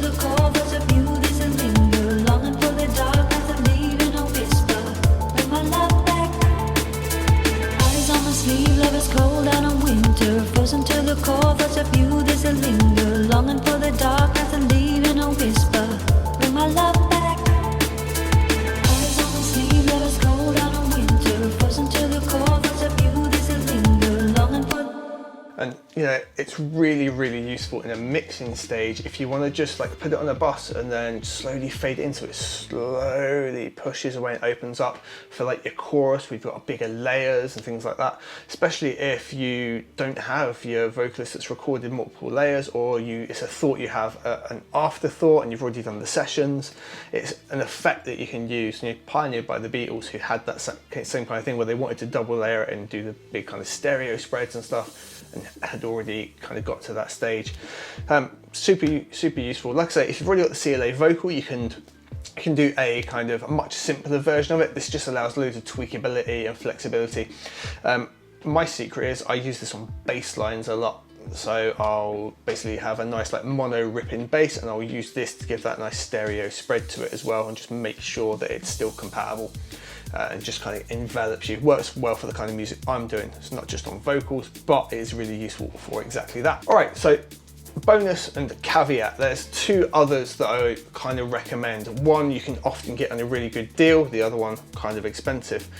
We're looking at FabFilter Saturn or Isotope Trash. Now in this track I've used Saturn, and I like to use it because we've got multi-band saturation. So if there's a key point in the vocal we really want to push up, we can separate that band out and distort just that area. And I'm pretty sure I've done that in this track.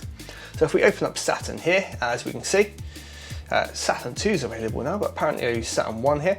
This band here is really pushed and saturated, just to help that area stand out. Heart is on my sleeve, love is cold out in winter. Just this bit here is pushed into a clean tube. If you take it off, it's all that area of the vocal. It just helps it all punch through. If we take it off, so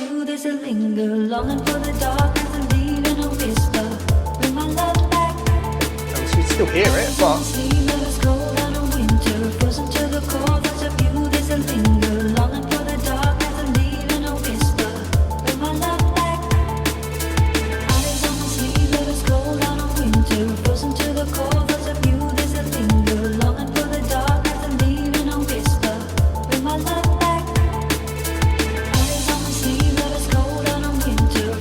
it just helps it pop through so much more. There you go guys, those are my top third-party plugins for working on your vocals, with a couple of little bonuses at the end, and that little bonus tip of using multiband distortion just to help it distort and pop through a bit. It doesn't sound bad, even though I've distorted that bit of the vocal, it just gives it its own little character and bit to stand out, and you want that bit to always stick out in the mix. I hope that's been helpful for you. Any questions, please throw it in the comments down below. I look forward to seeing you on the next one. Take care.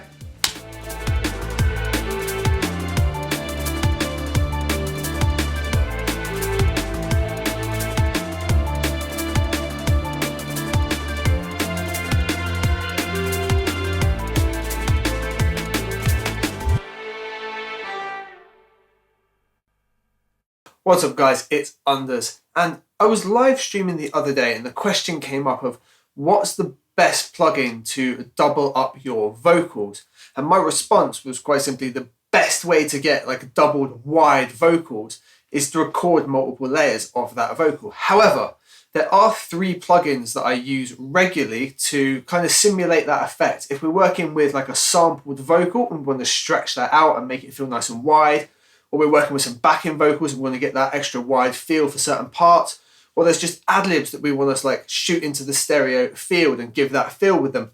There's 3 different ways I do it depending on the kind of audio I've got. So in this video, I'm going to break down the 3 plugins that I like to use to get wide vocals.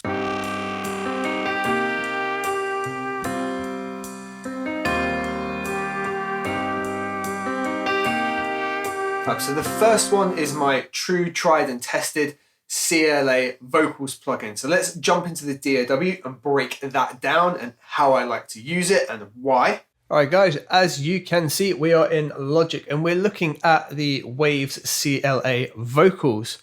People seem surprised that I use this, but I actually love basically the instant results that it gets me on the sort of music I make so much that I thought we'd have a little chat about that. Here is the track I'm using on, and I'll isolate the vocal as well. Hold up, don't get lost in the sauce. Jedi mind tricks, don't get lost in the force. Hungry for the money, free course meal. I send my name for the bill, and I'ma pay that, always keep it real. I'm independent, I don't need no deal. I'm jaws on the beat, I got a flow that kills. Do my ting with a few G's, Lauren Hill. Hold up, don't get lost in the sauce. And just on its own, it's just this section here. Hold up, don't get lost in the sauce. Jedi mind tricks, don't get lost in the force. Hungry for the money, free course meal. I send my name for the bill, and I'ma pay that, always keep it real. I'm independent.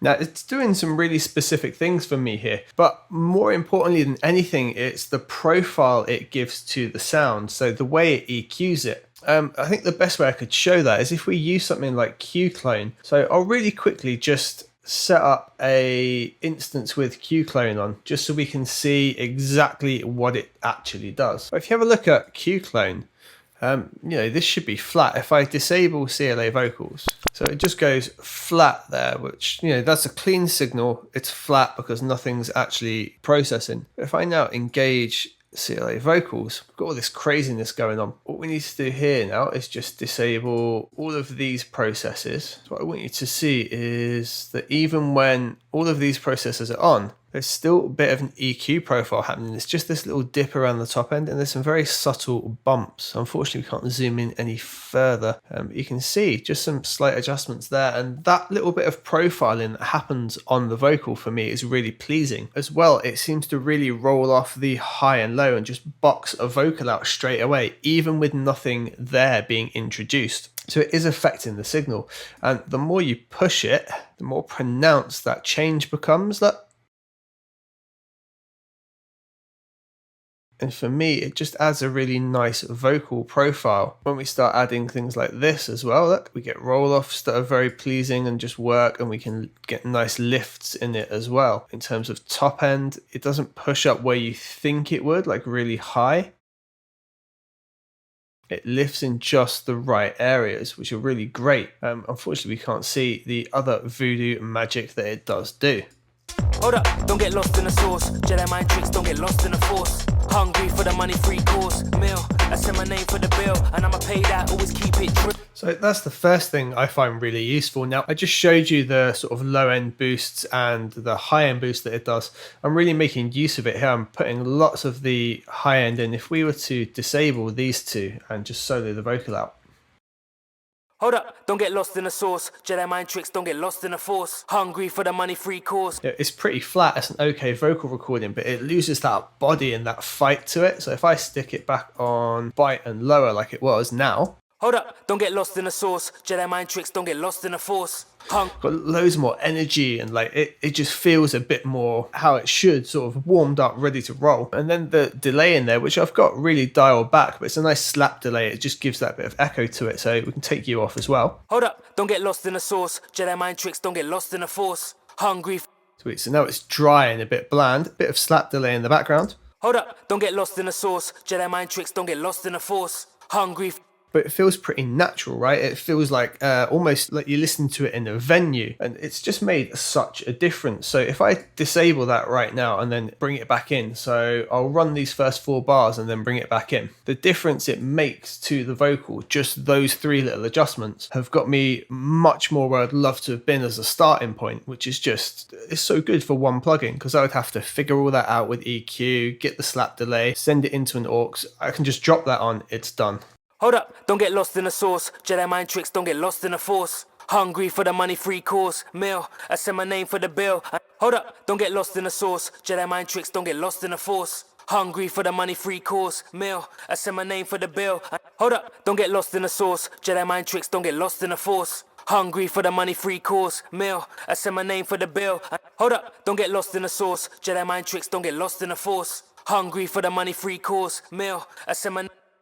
I don't know if it's happening automatically as well, but it definitely de-esses the vocals. Like I don't know where the settings are for it, I don't know how it works, but it always gets a little bit of control just in the right area, and you can really hear it there when you A and B it. And in terms of like context of the mix, that little plugin makes the world of difference. So I'll run the first 4 bars again and then bring it back in. Trust me, like the vocal pops out. Hold up, don't get lost in the sauce. Jedi mind tricks, don't get lost in the force. Hungry for the money, free course, meal. I send my name for the bill.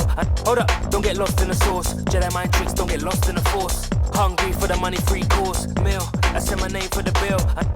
It just sounds better and more with it, with that in there. And that, yeah, that's why I use it. Now, there are some other things with it that are super good. Now, I haven't used it in this instance, but the wide functionality just here is mint. If you ever want to really spread a vocal and get it nice and wide, literally click it onto wide, put it about halfway up like I've done, and you'll get this magic trick. Hold up, don't get lost in the sauce. Jedi mind tricks, don't get lost in the force.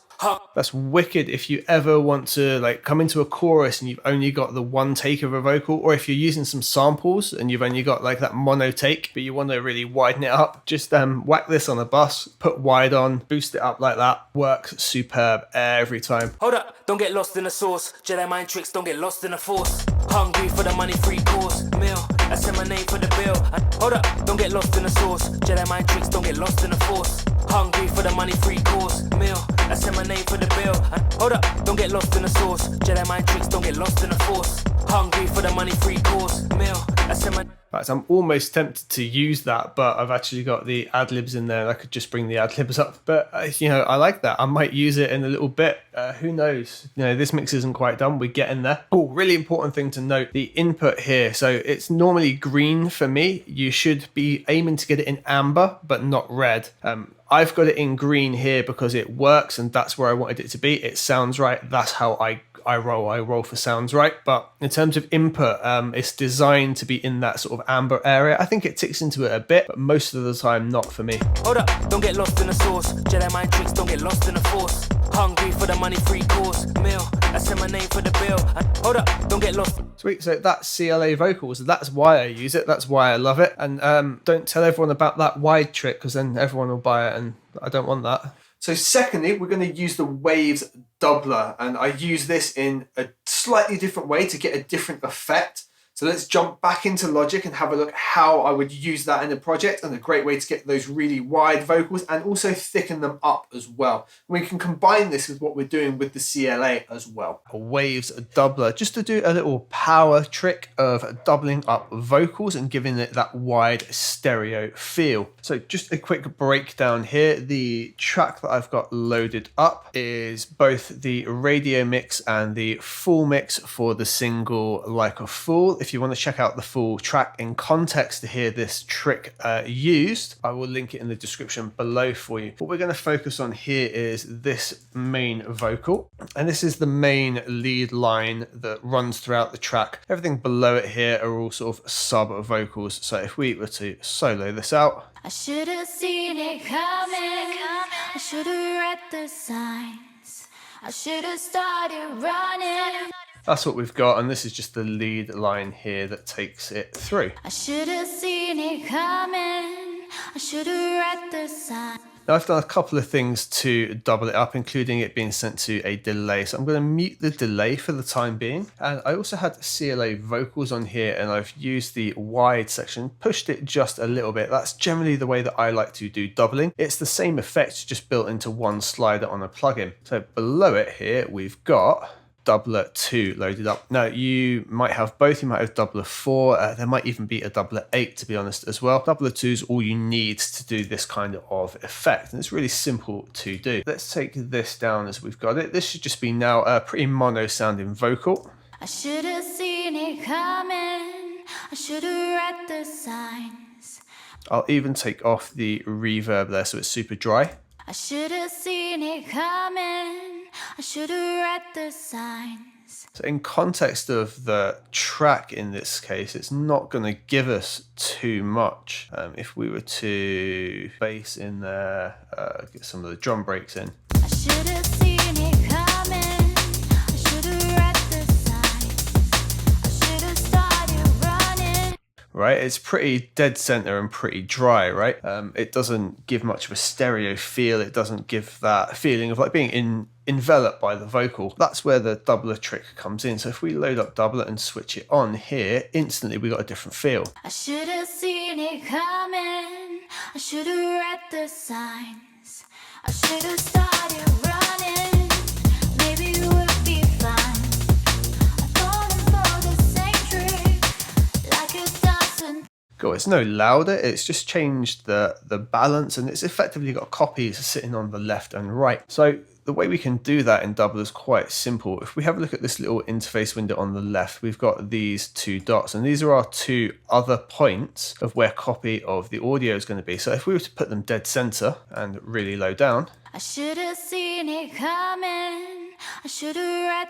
right, we've got almost the same thing we had initially, right? If we bring them dead center and nice and high up like so, I should have seen it coming. I should have read the sign. cool, now we've got layered really different copies of it. We can then push those respectively to the left and right, adjusting for balance and level. I should have seen it coming. I should have read the signs. I should have. And that gives us that pushed out effect there. Now, the reason that works is we're making use of the stereo field to its maximum. It's like having 2 copies of it panned hard left and right. Now, these work in conjunction with effectively this little grid here. This allows us to adjust the pitch and the feel of where that vocal is going to sit. When you perform a vocal twice, you never get it exactly the same as it was previously, and that's how you get a really nice layering effect. This plays on that effect by moving it slightly in and out of pitch. So having slightly 2 out of pitched versions gives us that nice wide stereo feel. Our ears don't perceive it as all being the same version, which is why when we have it dead center, it sounds really phasey and not quite right. I should have seen it coming. I should have. But if we send it only to the right ear and only to the left ear, our mind just picks it up as it being a really wide sound. I should have seen it coming. I should have read the sign. For a vocal, it tends to need to be really subtle. You see these are very, very close in where they're sitting. If we were to move this even slightly up here, it's not going to sound right. I should have seen it coming. I should have read the sign. Yeah, it's starting to feel more like an echo, right? If we were to push it exaggerated out here, I should have seen it coming.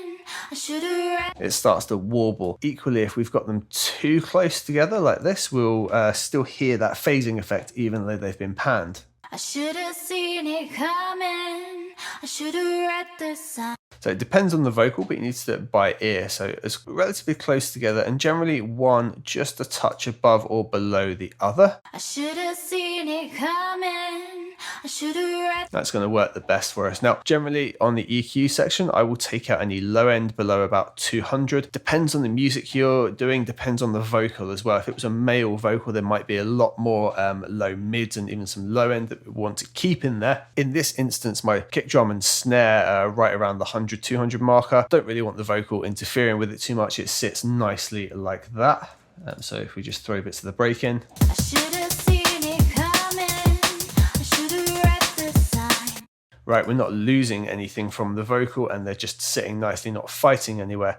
You can just flatten this out quite simply. I just tend to put that roll off in there. It can be quite nice to roll off a little bit of the highs on the sides as well. I should have seen it coming. I should have read the signs. I should have started. Again, depends what you're after. A nice trick can be to automate this as well. It gives the feeling of it opening up on, say, chorus section. So you can have it just like this here, and then automate this just to open up, and you get something like this. I should have seen it coming. I should have read the signs. I should have. Right, so it opens up to the big wide vocal. There's a couple of other things that we can do, but generally this will let us pull off that trick. Like I say, I will generally use CLA vocals.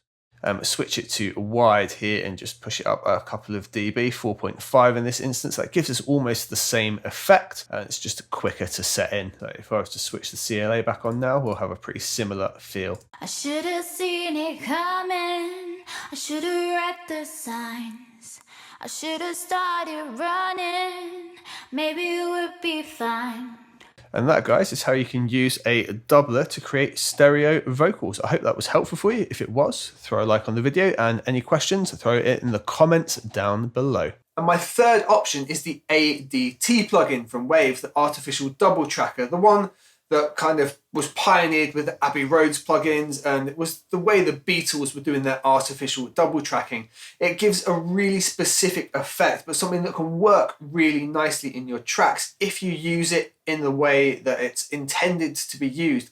But you can also play around with it and get some pretty interesting effects going. So let's jump back into Logic one more time and check out how we use that. Alrighty, so here we are in Logic, and this is my mix project for this track. Pretty busy track, lots of plugins going on, lots of processing, and we're going to add some more to that. So if you haven't heard this track before, I'm just going to play the first 4 bars here, just so you can get an idea of what's going on before we start looking at some of the things.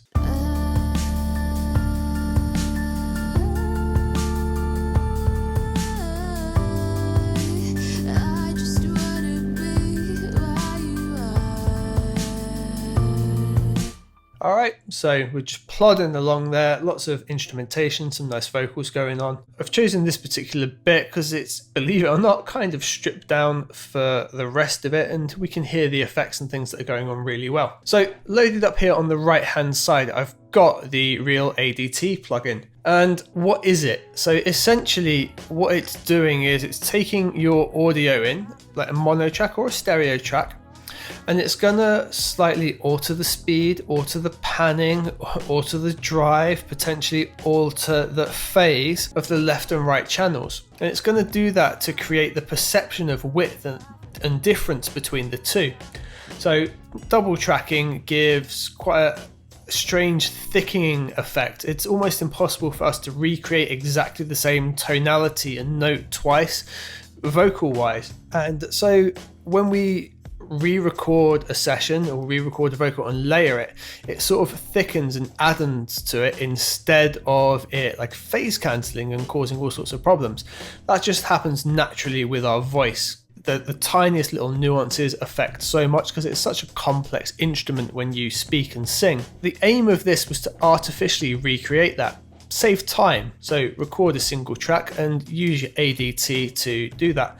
However, it didn't really work that well. It gave a really sort of artificial sound because it just is unable to create so many subtle nuances. What happened instead though is it created a fantastic stereo widening effect. So having it left and right, similar to how you would create something like a Hass delay, your ears perceive this to be a much wider sound coming from a much wider source because there's these slight variances in time and speed changes, and it can create a great effect when listening to something in stereo.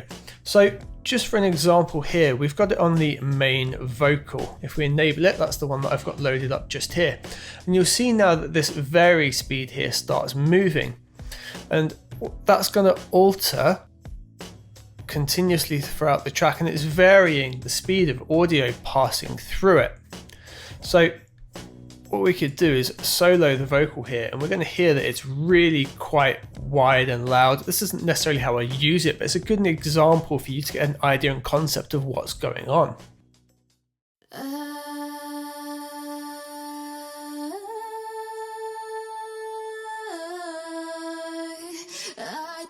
Now if I disable it and we listen to that first passage again,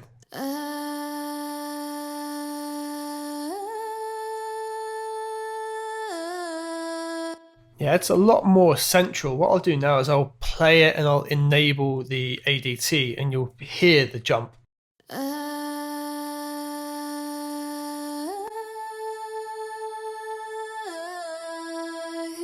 I just wanna be where you are.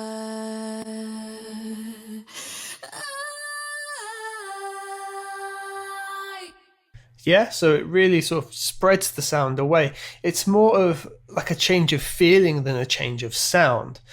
And it can just be a useful mix tool. So if, for example, we had some backing vocals here and we wanted to have those spread away and out of the center, we can take the center mono mix down and use this to spread it out like that. So what I've done as an example is created a bus, and that audio track that we just listened to feeds into that bus. We can see it's just here. Go into bus 14, and then I've created the channel here called ADT, and we're going to enable that one. Then we'll bring it up and just cover up our other one here. Get rid of you. Lovely, don't we look beautiful? Right, so I've got the bus disabled. I'll then enable the bus. Now this is going to be a much subtler effect, but then I'm going to bring the whole mix in, and I want you to hear the difference it has when introducing it just on the bus and having some more control over it.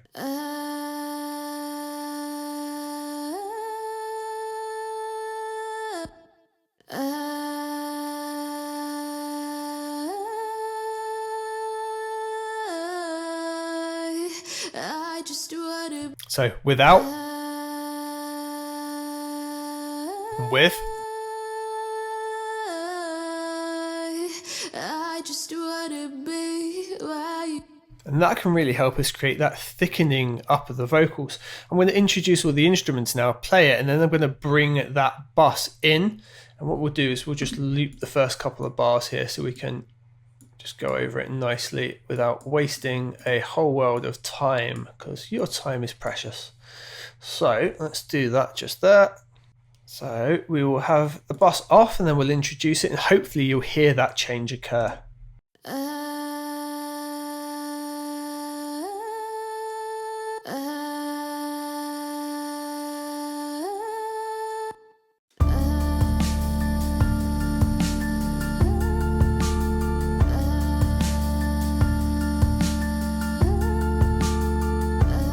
So you hear that like thickening that's occurred, it just beefs that vocal up a little bit. Let's go to a part where it's a bit more vocal, and let's use the word wordy.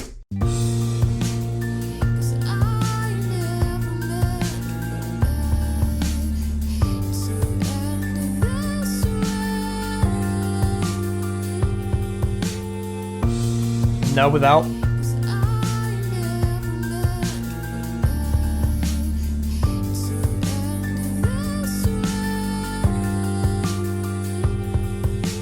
Now back in.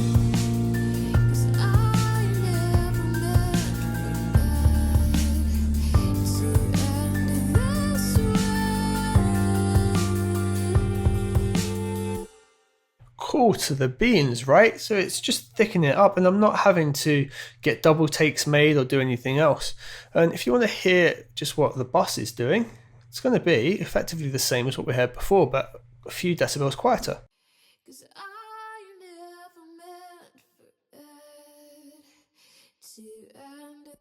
Now we can make this a bit more extreme, take it one step further.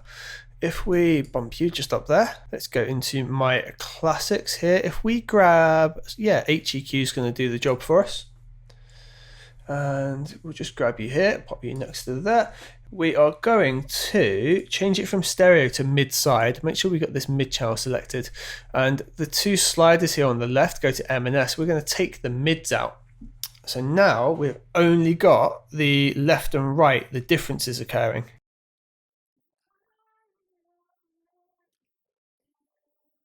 Now that sounds really freaky, right? However, if we now bring the actual vocal in, we can probably bump this up quite a bit more doing this. 'Cause I never meant for it to end this way.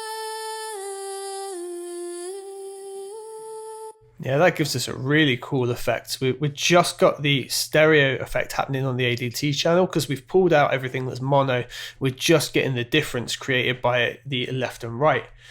And that's just a nice little trick for you guys to do. I apply that a lot to bass lines, believe it or not. So I'll have a copy of my bass, I'll take out all the mids and then get a load of sides going. So it's always got some mono compatibility, but we've got loads of crazy stereo stuff going on, so it feels huge.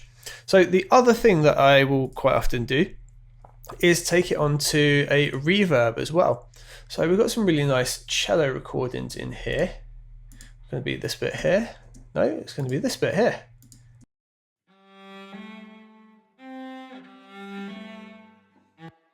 Now this is better to hear within the mix, so we'll get rid of you guys again.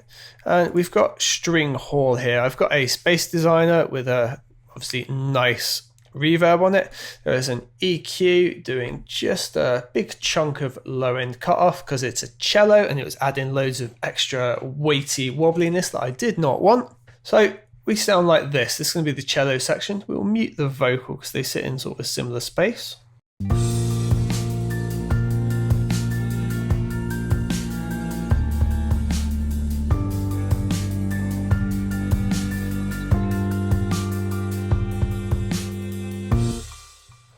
Now we're going to do that with the real ADT on it as well. Now it's just on the reverb, remember, so it's just on this sound.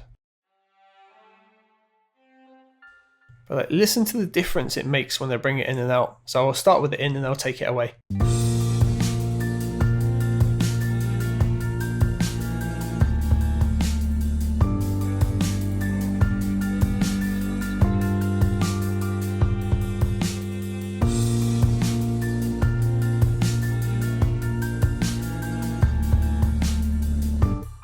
So it's just adding like that little bit of width and detail going on. It brings a reverb which is already stereo, giving us some room and movement, just brings it out a little bit more, pushes it a little bit more to the side and gives us that detail in there. Just a subtle little trick that you can try out. Now I suppose we should probably go over what this thing does and how it works. So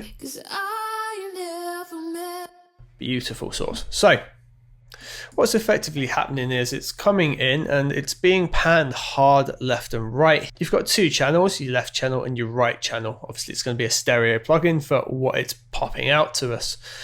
You can choose where those sit. So for example, I could go hard right on both. That's not what we want. We can have them center, which is okay. And that gives us our like artificial doubling effect.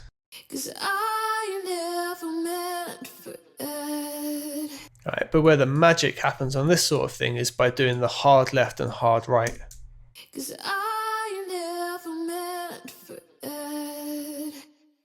Now it's an analog emulation and driving it gives quite a distinct change, but what you can also make use of is driving these ever so slightly differently. So if we drive the right a little bit harder than the left, we might have to gain stage it down a little bit.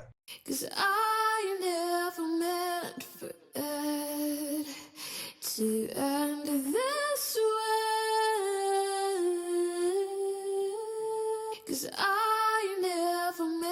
it was a bit much there, but it gives just another little difference. It widens it up a bit. It is quite useful as well if you're going to have them both in the center to have them driven slightly differently.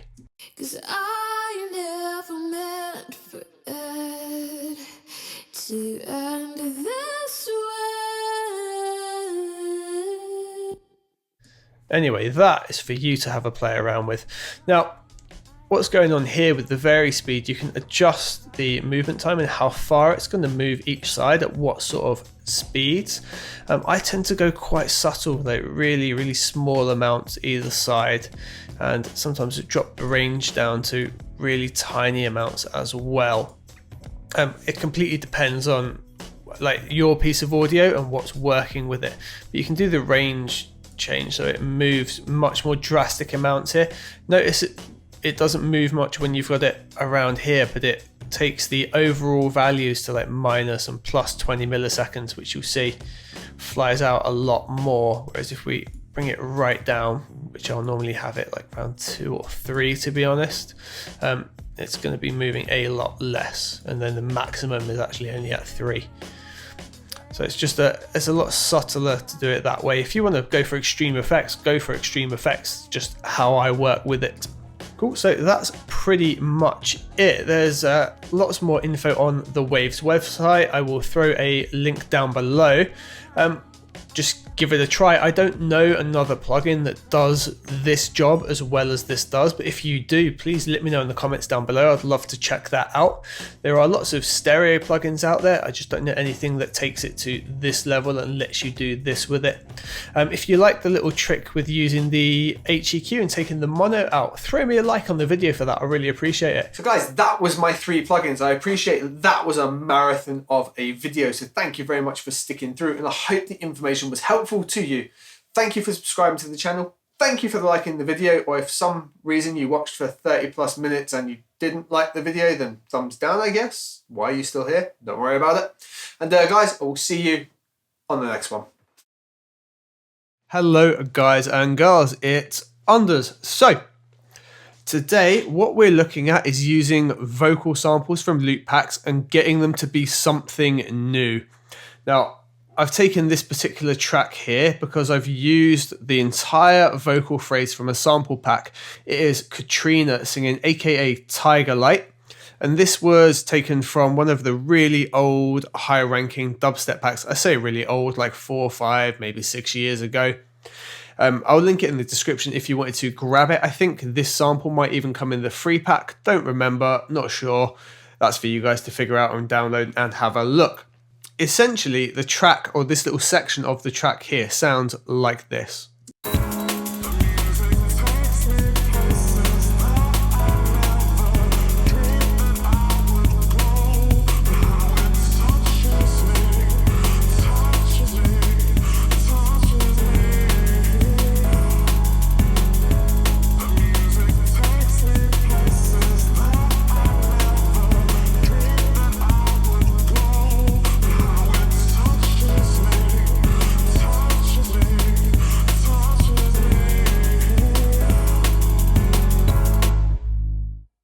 Now, it's a weird layout. It's an odd number of bars to what you would normally have for that type of section, but it's how I wanted this track to be structured, and it works nicely in the overall bit. And what's important is I've taken this one phrase, which is 140 BPM in G sharp minor, and used it in this section, which is why I've used it over that odd number of bars. When I say odd number of bars, it's not broken into like 8 or 16 or 32, for example. It's 24 bar section, which is a little odd to have as in a signature, but it works here, and it works because I've gone to a completely different BPM. If we go to my custom settings here, you see the track's at 174 rather than the 140, but it has been repitched as well. But because we're working in an odd number of bars, it allows us to adjust it differently, and it works fine. I think what's important here is if I take these effects off, listen to how drastically different this is. This is going to sound awful, by the way, because I've worked it into this track, but I just want you to get an idea of how much you can change it.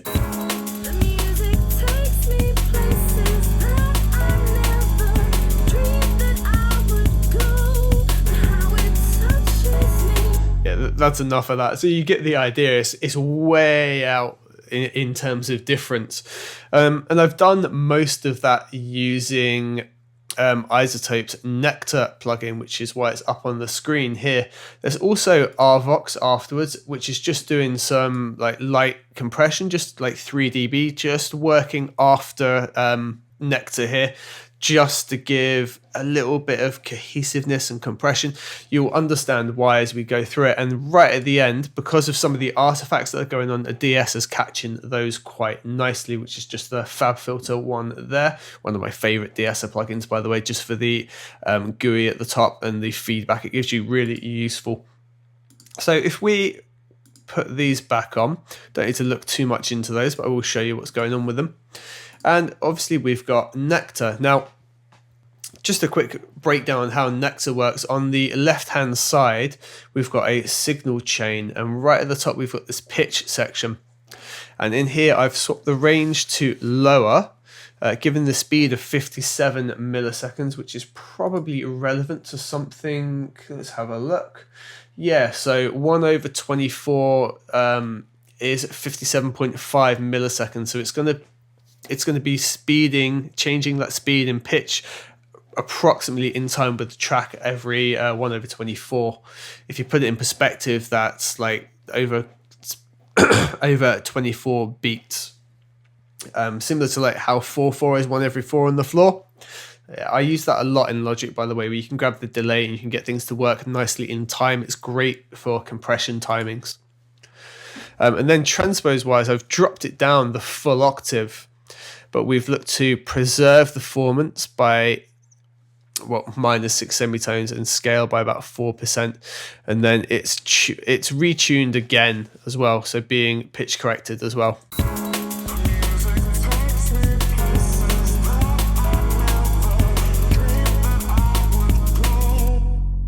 Now there, if we look at the EQ as well, we're taking out lows, taking out highs, and it's got a nice big boost here, and that's what's giving it like that sort of hollow sound. You could do the reverse of this EQ and dip it out instead, dip it out in these areas, but just doing the boost here worked, and yeah, we are clipping a little bit, but it's working with the sound. That's then going into a de-esser again, and we de-ess again on the way out as well. What we could have done on Nectar was grab this and dropped it right down in the chain. However, it was working better here after the EQ, and then just put another de-esser afterwards. We've got the DSP, so that's what we've done. It's then being compressed really slightly. I think it's just catching the tops of the sound.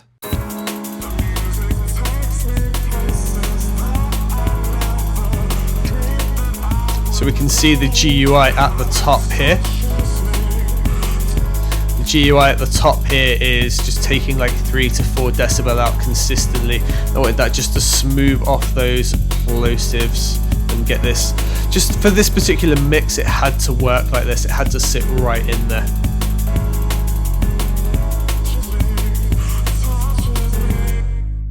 And we've got some saturation going on, really gentle amount pushing in. It's just giving that sort of vintage sound that I was going for. I wanted it to really distort and just sound like it was coming from an old microphone, an old vinyl type sound. And it does. It's been pitched down and reworked for the amount we've done to it to get this sound sitting in the mix. Works really well. By the way, if we solo it, it sounds terrible, but it sits in this mix. The music takes me places that I never dreamed that I would go. Yeah, it's wobbly, there's like distortions, a bits going on everywhere, but in the mix it's really working to have its own space and sound. A bit of delay on it, which we can obviously hear going on just there. And then reverb, but I've taken the highs and lows off and just got the reverb centered, and that's what's giving that room sound to it. And afterwards, like I explained, we've got RVox going on.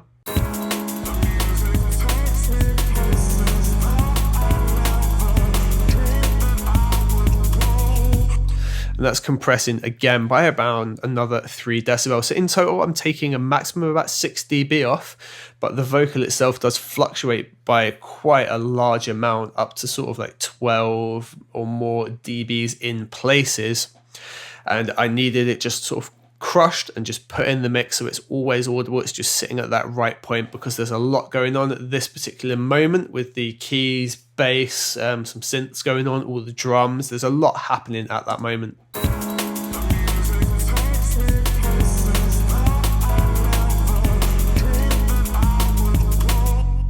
And that last little bit of compression just holds it in. If we take that away and take the de-esser away,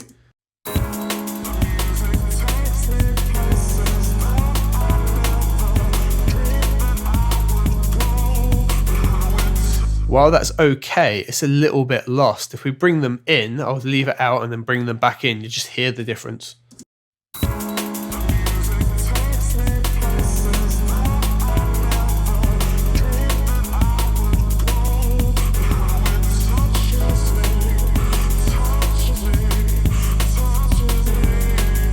Remember how we soloed it and there was like some warbles and bits going on? That's what the de-esser at the end is catching as well. So if we put it in audition mode and we solo it, you can hear the artifacts it's capturing.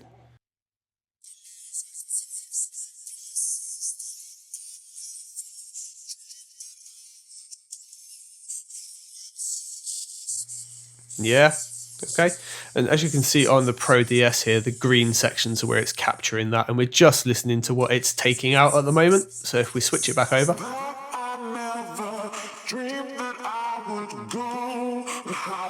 So it's still all over the place, but in the track it works. And what we'll do here is just take a little bit more of the tune, and we can just have a listen to how it goes into it and comes back out of it. We don't need that whole lot. We'll just do that chunk there. I just wanted to hear how that works, and just to give you an idea of what you really can do with vocals when, you know, they're in a different register and they're in a different BPM. You can still be creative with those and work them into your track. Also just shows you that Nectar's a pretty damn good powerhouse, but you've got all these effects separately that you can apply in your own chain. And if you'd like, what I'll do is make this exact chain in a Logic project, and I'll show you how we could do that as well instead of using it inside Nectar. So let's have a listen to this through, and hopefully it gives you a little bit of inspiration. I will probably see you guys after Christmas.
Being applied to all of those, I'd have to go each individual channel, and I would have had to do that EQ 6 times over, as well as the compression, to achieve the same result. What's up guys, it's Unders, and in today's video I want to have a look at producing and mixing vocals in Logic Pro.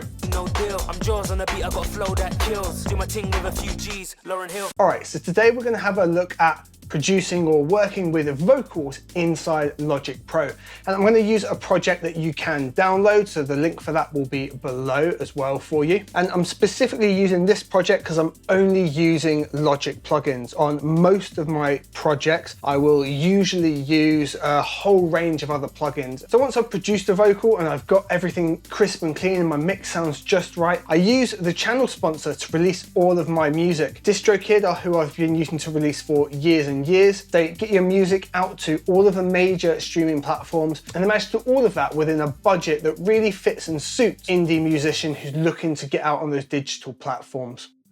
So without any further ado, let's dive into Logic. All right, so like I said before, you can download this whole project if you would like. What we're gonna do though is just focus on the vocals. Now in this particular one, all of the vocal tracks are purple, which, you know, it's a fair amount in here, right? Now, what I would normally do in a finished track when I'm getting ready to go and put it out and finish up the mix, I would comp all the vocals together. So there's just gonna be like 1-2 channels of them. As this was a project I wanted everyone to download and you'd be able to work off and do your own thing, they're all left like this, Logic base. So let's just play this section here.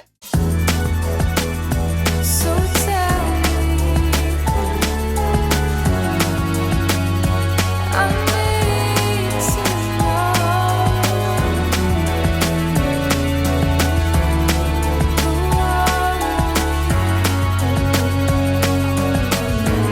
Is there something you could show? Oh.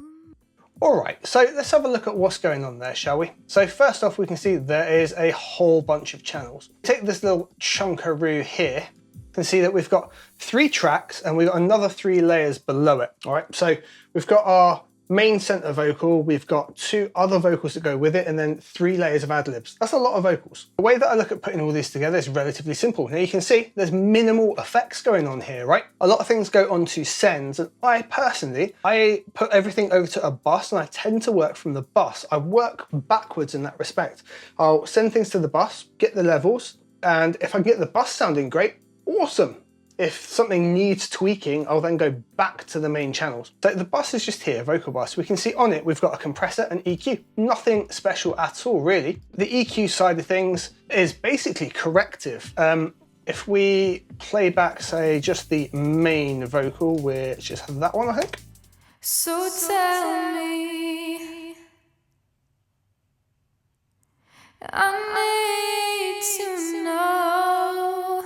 Okay, hopefully you can really get an impression of what's going on there, especially this big old dip here. You know, I've done this nice wide lifting boost and then cut a load away. It needed all that lift, but like sort of 10K, maybe even 11K? Yeah, 10.5, right in between. Was just coming up way too much. So like, let's take that out and listen to now. The boost is way too harsh. So tell me. Really get that. Now we could use a de-esser to control that, but in this case, the EQ just brought it out the whole time. It always needed to be out. That'll be something to do with the microphone that has been used to record it. So we call that corrective EQ. We're just correcting a recording problem. Creative EQ would be, you know, some crazy boosts and zigzaggy things. It's just corrective in that respect. So I've done a nice lift to overcome inertia, narrowed that away just to correct that harshness that came through in that particular recording. I've done a similar thing at 3K as well. So we've got this nice big lift and then I've controlled it all. And then just rolled off the low end, okay? Now, we're listening to one particular track here. Remember, she's recorded multiple layers now with that same microphone. So all these things are stacking together, which is why I work from the bus backwards. Otherwise, I'd be EQing the same bit 10 times, 6 times over. So tell me, I need to know. So for example, let's take this same dip off with now everything layered up. So tell me. It's just way too harsh. Do it again. So tell me. Let's just loop that so we can really hear what's going on while we're doing that. So tell me. So tell me. So tell me. So we've lifted the whole vocal up, sounds nice, that just gives us some control.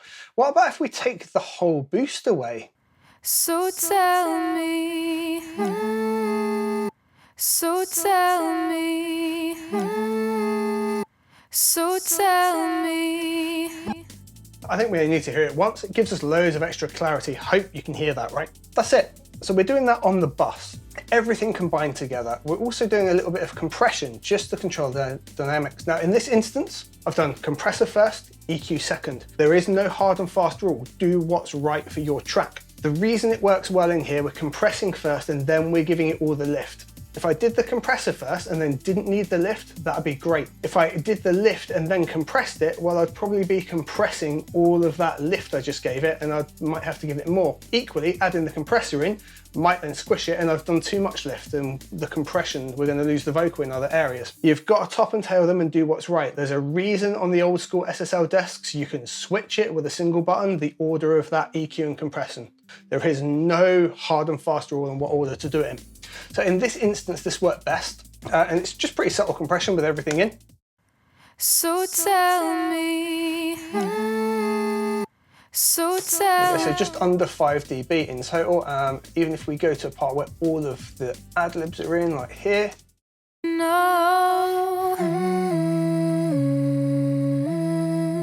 Who are we? Barely tickling 4 dB. I've also got auto gain off and I'm actually only giving it 1.5 back. That's just what was needed in the track. So once I've done that and I've got the bus sounding okay and I'm happy with it, now I'm going to go back to the individual channels and do anything that might need to happen. Something that really obvious you should be able to hear is the main vocal. So this one, we've got the most things on it. It's got the most effects on it simply as well. And I've got tape delay directly on the channel, right? No. No. No.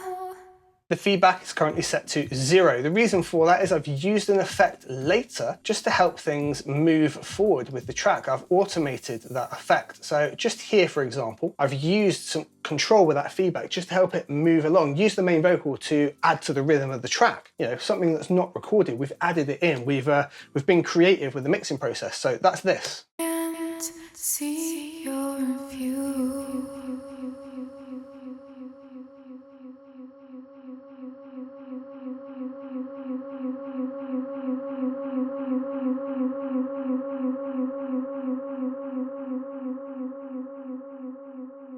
That just gives us this nice like transition period in the track. Let's listen to it in context. So over that same section, we can hear what it's doing.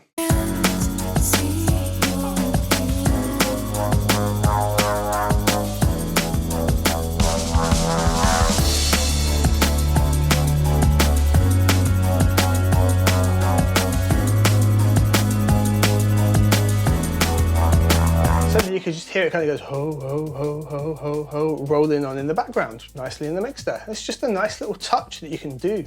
If you don't know how to automate something like that, I'll throw a link in the description for an automation tutorial in Logic for you. Okay, so the next thing on the main part of the vocal here, and it's 2 ad-libs. I made the decision that even though we took that 10K out, there was still too much on some of those S phrases that was popping through. So I've done extra de-essing, all right? So the second one down on the main one and the only in effect on the other 2 are in fact de-essers. And we're lower down, that sort of 10K, that whoosh that used to come up, that's been negated with the EQ. I found in these though, we needed to take it a little bit lower. What are we? So 6.5K, somewhere around there. There was just another effect coming in, but the other ad-libs weren't suffering. So I've only done it on those, right? So very simply, See your view. you can just see it getting out there. So tell me, I need to know. So just that extra little bit of control in there, even though bass was already sounding okay. Who are we? Only on the main vocal. We've also got an EQ, another little roll off just because we were getting too much low end come through. It could be something really simple as well, like your singer standing slightly too close, roll that low end away. It can just sometimes be in there for whatever reason. It's all kinds of things that happen. And I don't have the budget to record things 400 times, unfortunately. Maybe one day. So that's as simple as it is so far. So working on the bus, get the bus right, just EQ and compression, then going back to the tracks, seeing what else they might need. And so far, we're literally a little bit of de-essing, tape delay as an effect, and a tiny bit of EQ. That's something else you should note is this goes to bus 2, and bus 2 has its own reverb. And obviously we've got reverb on this vocal overall. I'll do vocal reverb like this on ascend pretty much always. You can control it just so much better rather than putting it directly on the track. I would usually do the same for the tape delay as well, but having it on that main one just made it easier for automation, and when it's off, simple as that. I will usually only reverb the main vocal and then ad-libs and things separately as well. If you go and send everything to it, it just tends to get washed out way too quickly. And you know, we've got these other layers here. Is this something you could show? Yeah, they're hard pan left and right, but they're giving us a nice center field. And when it all comes together with the reverb, it's just not needed. All my thoughts in my mind. So tell me. If we were to send all of them, it would always be overwhelming. And then when the reverb goes away, we've got those dry hums and things that just help it move on a little bit nicer and give a kind of nice contrast as well. Got a big whoosh, sweeping reverb and then some dryness. I just like that side of it. And you're not dealing with excessive reverb frequencies. And you know, in context of the track, when everything's playing, you don't really notice all that reverb disappearing. You just get the context of the vocal. So tell me, I need to know. Okay, so let's have a look at the other little bits we did here. So audio 18 is a very simple little chop just here. Oh yeah, it just hit. And all this is just a little chop of the vocals to layer up with something else with excessive reverb on. As you can see, the only thing on this channel is reverb. I'm using it as an extra ad-lib to really accent certain things in the intro. So here it is in context.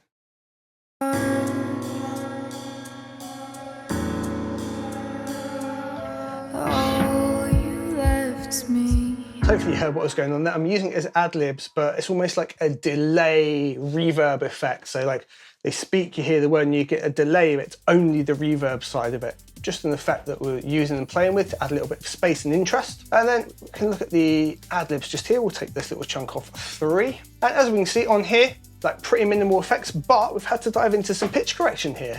And you know, it was just simply what was needed, especially on the highs here. So tell me, I need to know.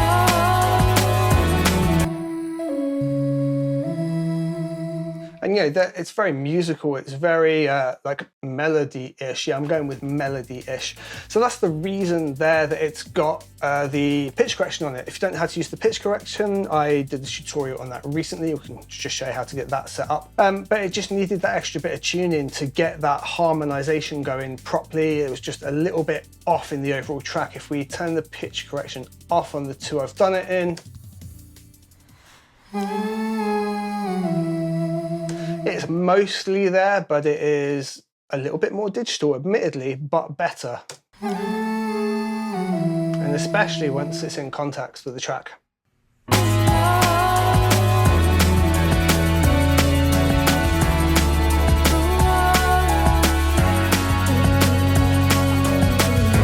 All the ad-libs saturated with reverb, they're all sent to bus 2. And I feel it's important, we should probably have a look at bus 2 in case I've done anything fancy on it. And no, it is literally chroma verb set up as so on the room, just with a dip on the highs. Got all the main body of the vocal coming through and dips in the mids and low. Nothing fancy at all with that. And can you believe that's it? So when you really look at vocals and you deep dive into it, that's all the effects I'm using on here. I had a good vocal to start out with, but here's my big thing, working on the bus first. If the bus sounds right and you've balanced that nicely, you don't need to do too much. A little bit of EQ, touching up those major issues, then go back to the individual parts and see if there's anything huge that needs doing.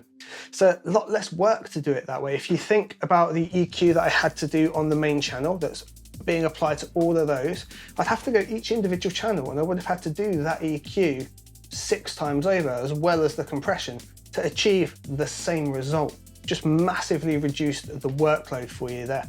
I hope that's been helpful for you guys, a little insight. If the project sounds like something you might want to work on, you can download that below. And any questions, as always, throw them in the comments. I look forward to seeing you on the next one. All my thoughts in my mind, they used to be so kind.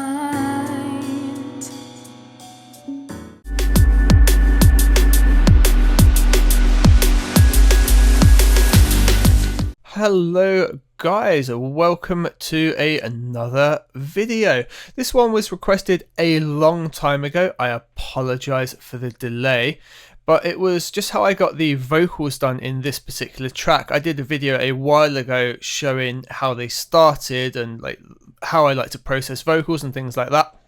And I showed a bit of this track and you could see the massive vocal process going on, and I just sort of did like an A and B. It went from not so great to sounding alright. Like, I'm not massively happy with this vocal, to be honest. Now it's in perspective and out in the world, looking back on it, I think I could have done some things differently. I think I could have improved on it. Maybe not even used it at all, re-recorded, that sort of thing. But I went with it at the time. This is what we've got, and I'm just going to show you guys effectively the process, specifically looking at the vocals. So we're going to take this main section here. I think if we grab this little chunk here, let's hear what we've got. By the way, if you're wondering why it's such a busy track, I've got multiple edits in here. So I've got a longer version over on the right, shorter version on the left, and I do that quite a lot just so I can have different breakdowns and different ideas of the track without having to have two copies of it and mixing it. If I make a mix adjustment, it affects the other one, so the balances remain the same. And it's just a good option, so I can play through the short version, go, yeah, kind of like that. Play through the longer version, go, yeah, that works better. Change things about. Do it quite a lot, and for this time I've just opened this up. And you can see it was originally called Late Drive, and this is just the both edits mix. So let's hear what we've got in this bit here. By the way, we might run into this a lot because it's a busy track, and I'm recording as well. Takes a hit on the old computer.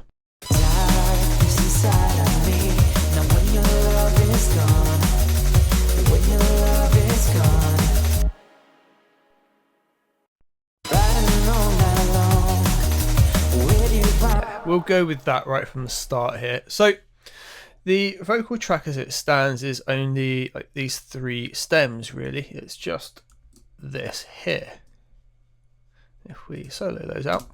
Riding all night long with you by my side, nothing left to say, feeling emptiness inside. Silence fills the air as I'm looking right at you. It feels like our time has passed and there's no going back. Darkness inside of me. Now when you get the idea. Covered in echo, covered in reverb, and a lot of that is to cover up like mistakes and inconsistencies in the vocal, and I'll show you what I mean by turning off all of these glorious plugins. And so we've got all that processing going on there. Then there's a vocal channel and we've got all of this on it as well. Let's get rid of all of that. It's going to be a drastic difference. riding all night long with you by my side, nothing left to say, feeling emptiness inside. Silence fills the air. And there, it's still going to the splitters and the room as well, although my lexicon's not loaded. We'll live with it. We're going to persevere because it takes about 10 minutes to open this project. Riding all night long with you by my side, nothing left to say, feeling emptiness inside. Silence fills the air as I'm looking right at you. It feels like our time has passed and there's no... There we go, we're finally dry. So we've got these three channels, and collectively with everything going on, 4 buses all affecting it, which are rooted into each other and different things that you probably shouldn't be doing, but hey, we'll live with it. So riding all night long with you by my side, nothing left to say, feeling emptiness inside. Silent. So it's really dry. There's lots of sibilants. It fluctuates a lot as well in terms of tune. I mean, if you now play it in with the track,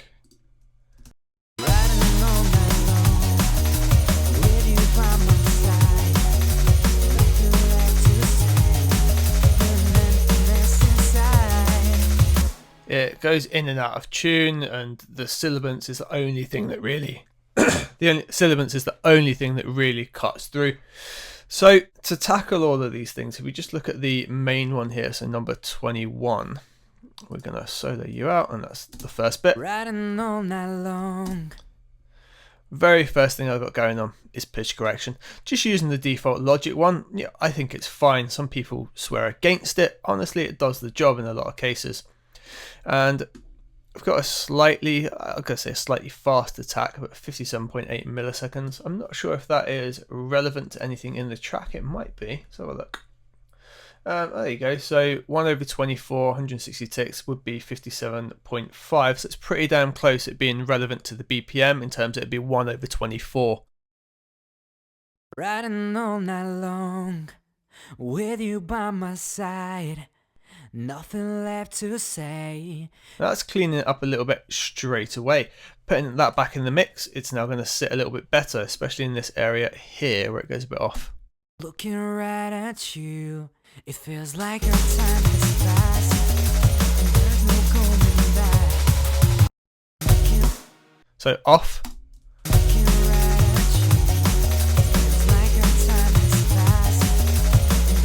Now we'll get it on. Looking right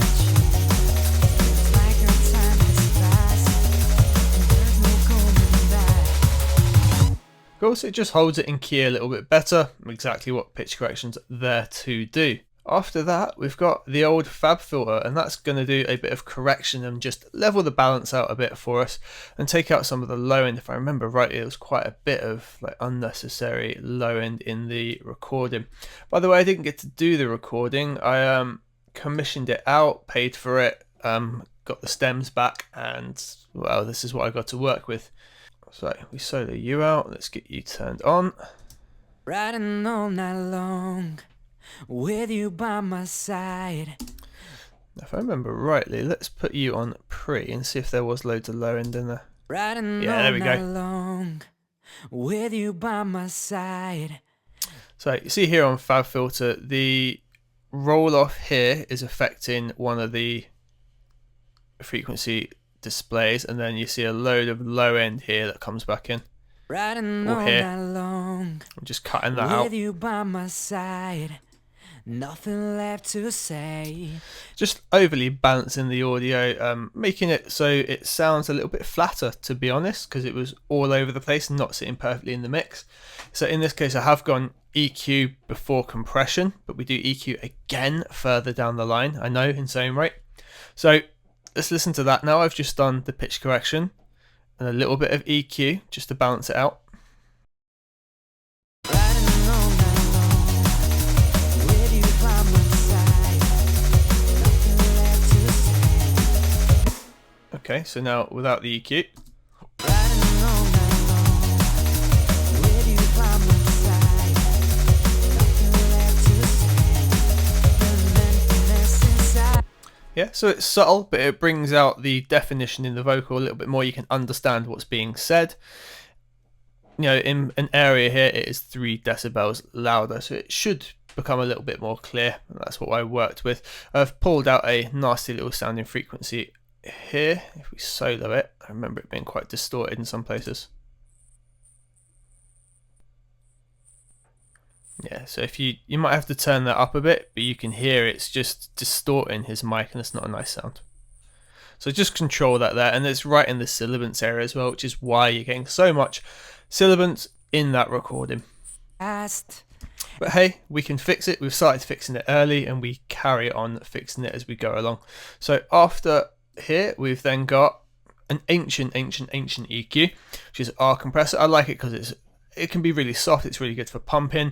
When you want to really crush something, it does it well. I cannot wait for Waves to update the GUI though, because it's freaking tiny. Riding all night long with you by my side.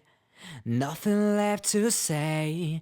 Feeling emptiness inside. There you go. So it's mainly taking about 3 decibel reduction, but you see on the louder parts where it cuts through nice and easy, I'm taking as much as 6 out, and that's because there's that much width in the vocal and that much fluctuation that it's just not feasible otherwise. So I've had to do it. Of course, you can see here just how much it fluctuates as well. This recording, it's not taking advantage of the headroom at all. It's recorded really low, but again, this is what we had to work with, so it's what we have worked with.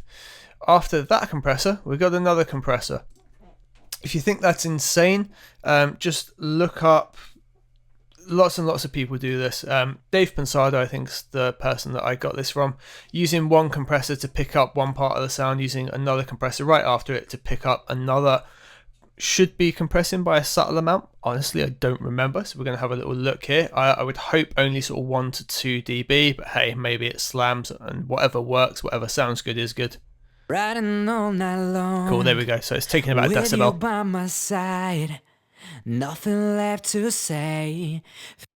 And I used the LA2A or VC2A, this one. It's the Native Instruments soft tube one, just to level it out a little bit more. I'm not sure if you're really going to hear it solo, but if I play it in the mix, this should just give it that little bit of clarity. So just sit it in its own space a little bit more. Really tiny adjustment, but does the job because the LA2As are just awesome for that. Riding all night long. Cool, so without it, then with it on. Riding all night long with you by my side.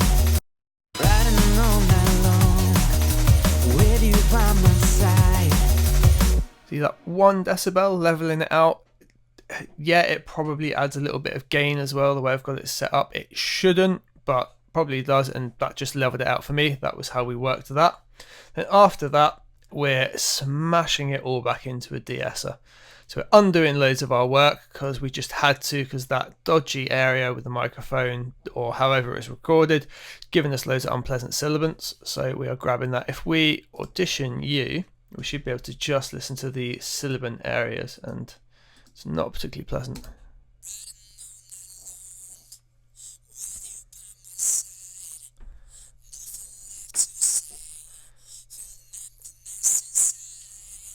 See, now if it's horrible in isolation, you don't want that in your music. You want to be trying to take it out, and what you're listening to there is what I'm removing, or what I'm dipping at least by a couple of decibels here.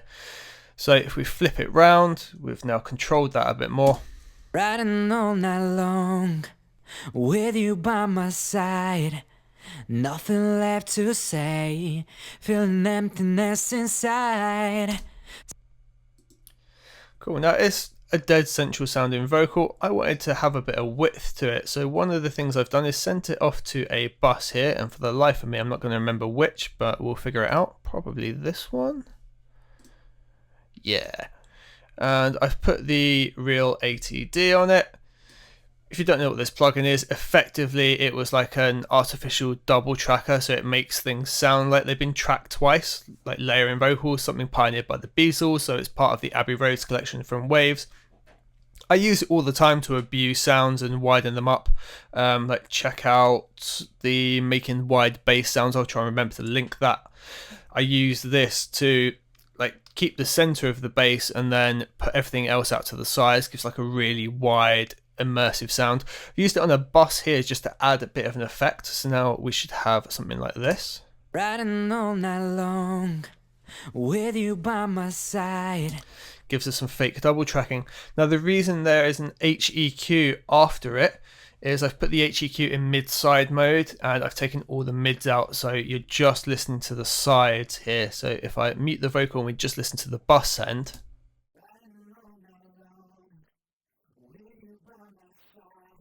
that sounds super trippy, and if you're in headphones it should sound like it's almost sat on your shoulders sort of area. That's what I was going for. And then when you bring the vocal back into it, you've got this really like immersive vocal sound. Riding all night long, yeah, with you by my side, nothing. Cool to the beans. So we've then got it going into a room delay. I've done the setups for these in my typical fashion of using the delay settings in the inspector to work out roughly what I would want and all those things. That's also pitch corrected, and that gives us this. Riding all night long with you by my side. Happy days. And it's also going into a VX room, but for whatever reason the lexicon's not loading up. Either it's expired and I need to go and renew it, or for some reason the iLock's not working. And looking at it, I'm gonna assume it's the iLock because I can't see any other plugins in this project that would need it. So that's not good news, but we'll gloss over that. So there's a reverb on it. You know what reverb does. Hey, we'll skip over that. We've then got the vocal bus. This is where the cheat sheet starts to come in.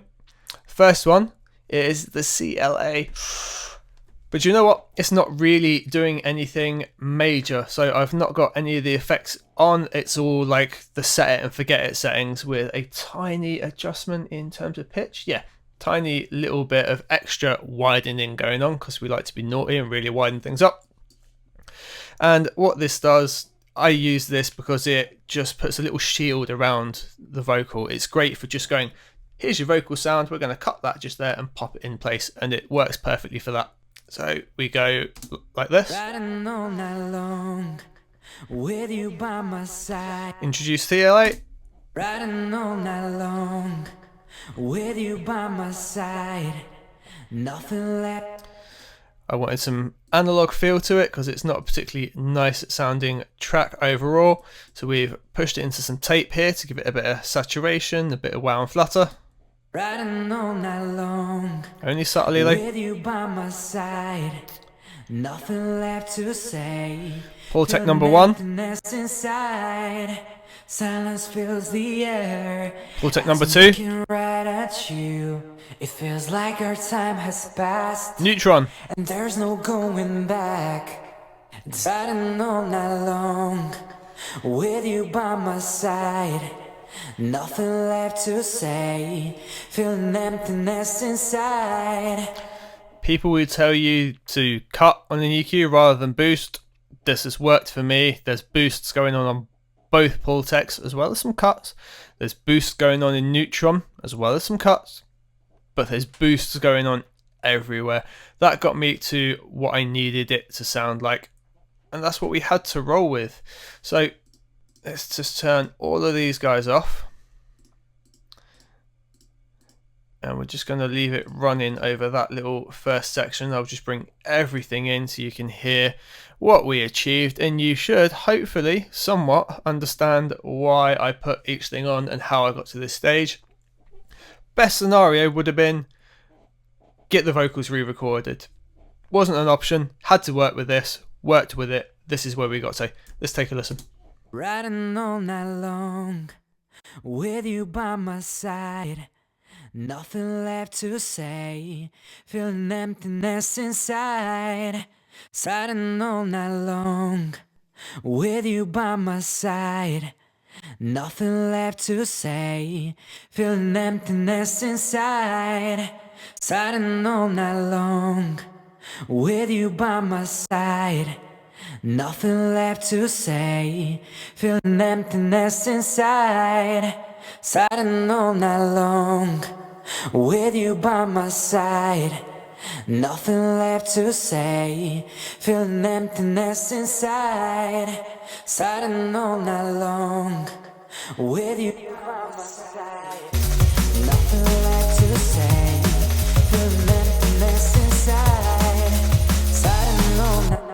I'll do the same thing again, but in the mix, so you can really hear the differences.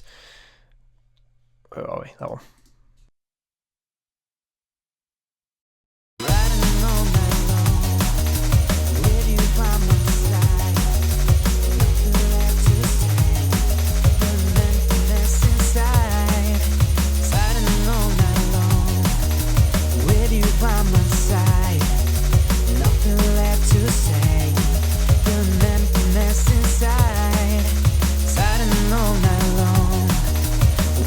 By my side, nothing left to say. Feeling emptiness inside. Siding all night long with you by my side. Nothing left to say. Feeling emptiness inside. Siding all night long with you by my side.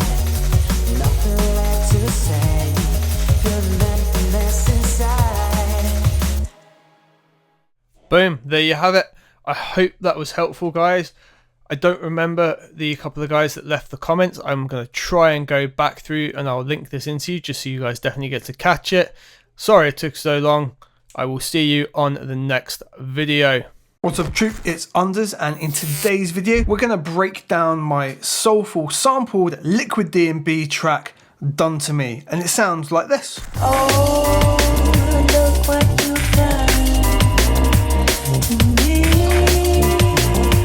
This video is sponsored by DistroKid. They are my music distributor and they are how I get my music to all of the major streaming platforms at a price an independent artist like me can easily afford. If you want to get your music out there the same way, check the description below for a discount on your first year today. Alright, let's break down this track. Okay, so compared to some of my other tracks, especially when there's vocals involved, this is a lot more basic. We've only got, what, 23 channels. I've got the drums bus on there because it's likely I'm automating it, and at any one time there's what, maybe 12 to 16 channels going on, so not overly huge, and really it's all built around the drum kit and a key old school sample. I've been trying to really develop that into my drum and bass and make that my sound, and it's really coming together with the last few tracks that have come out. So what I've done is actually built it all around this sound here, which is then chopped up and affected in a couple of ways, but nothing massively happening to it.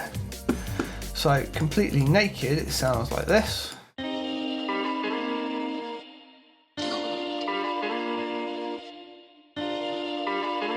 And then I've just affected it to be like that.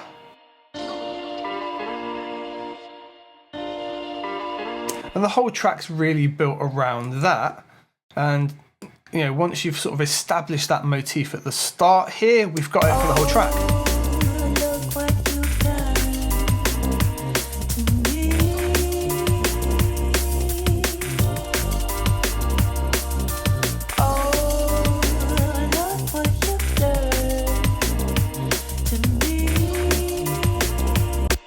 So at the start, I just wanted to establish kind of a ground bed. If this was to say get mixed into another track, we've got that little intro to kind of blend things together. So just like a nice pad starting. We've got this pad here just made with Abyss. Samples, like chopped and delayed guitar.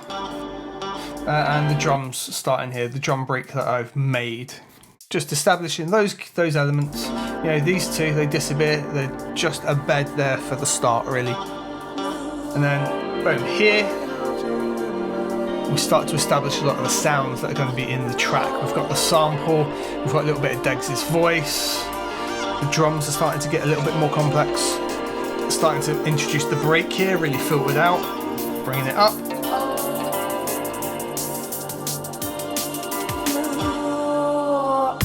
A little pause and vocal to start us off. So we established pretty much everything there apart from the vocal, as in the main vocal that isn't Deggs, and the Moog bass. Literally everything else is pretty much established. So let's just break it down in terms of the drums. Take our drums bus here.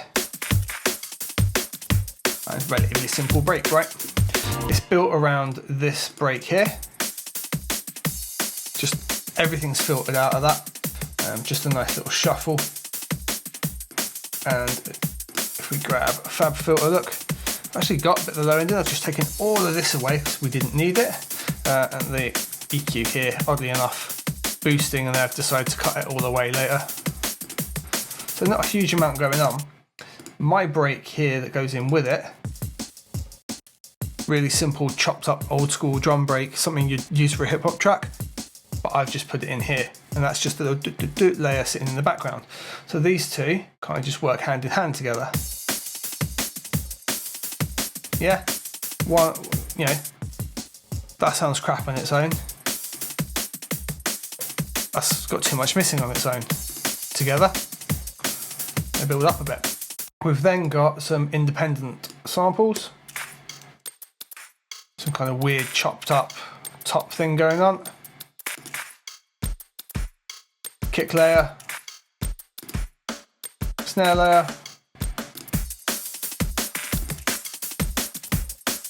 tight kick,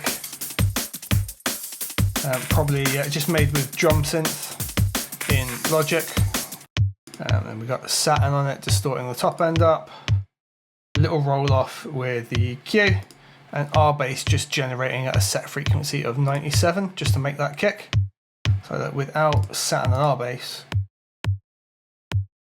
it's an alright kick. Satin gives it loads of character. R bass gives it some extra weight. Just made it that way. My snare top, you'll see this in just about every track. I made this snare when I did the track Follow You.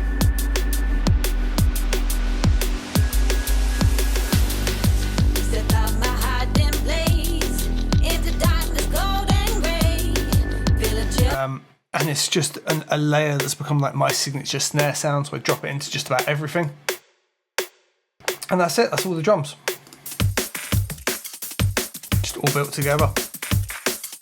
I want you to hear what the snare top's doing. If I take it away, so okay, break, the snare top just cuts right through everything all the time, that's why I use it. makes it feel sharp, and that's why it's called My Snare Sharp. Then we've got my Moog bass.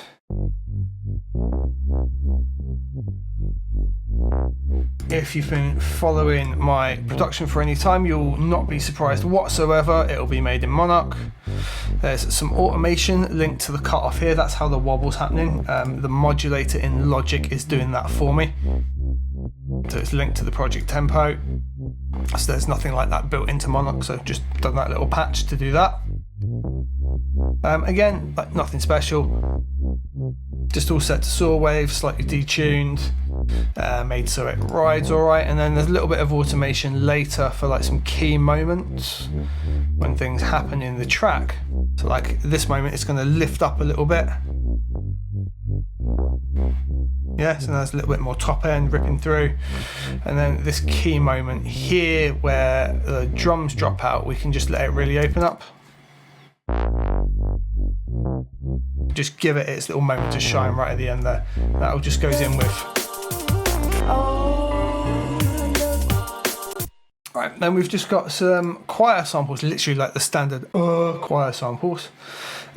Changed in levels, chopped up in different ways. They're just acting as like a continuous transition throughout the track. So if we take this moment here, look, just. Right, so they're just working in harmony with the bass sample, just adding to it, making it feel like it was initially part of it, but it then gives me the opportunity to have some more changes and not just be the sample running flat the whole time. So check it out. It's just as if it's part of it. And then later, as a transition, yep. Nothing overly complex. It used it throughout the whole track in various ways at different levels, slightly different cuts of it. It all says synth choir. They're tuned differently, and I've just stuck them all on the same thing because I can select one in Inspector up here. I can just tune that individual one and leave it. It's one of the wonderful things about Logic. And then we've got this little lead build up in here. That's that little flutter in those kind of transitiony bits, right? That's where we're just letting the bass have its way.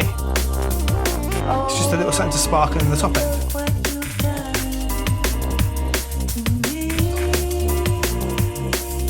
Alright, so initially when I was doing this, I had this section here, and I was using this vocal to have like some little juxtaposed parts that went in like so.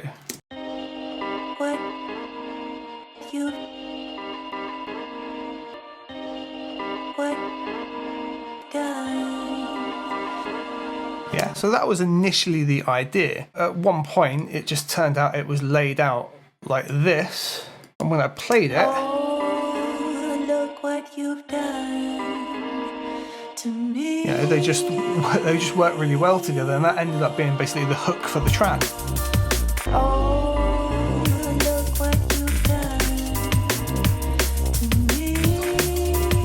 But it's chopped, distorted. There's some sends going on as well at certain parts to get like the echo and things going on, but nothing massively. It's just chopped to go in with that sample. Right. So as we go a little bit further on in the track, we establish like Deggs' vocal right at the start here.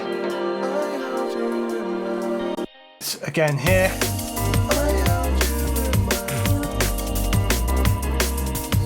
Here's where we've got the main part of it. So everything here in like the slightly off green is all Deggsy vocal.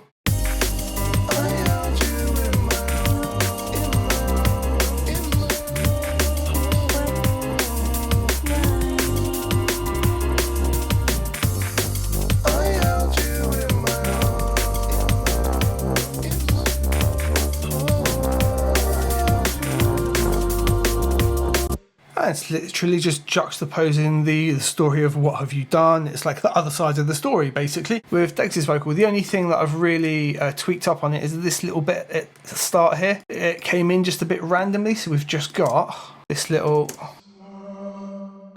just to bring it in, and that just joined nicely into. Yeah, just establishes, and there's a slightly different version of it just over here.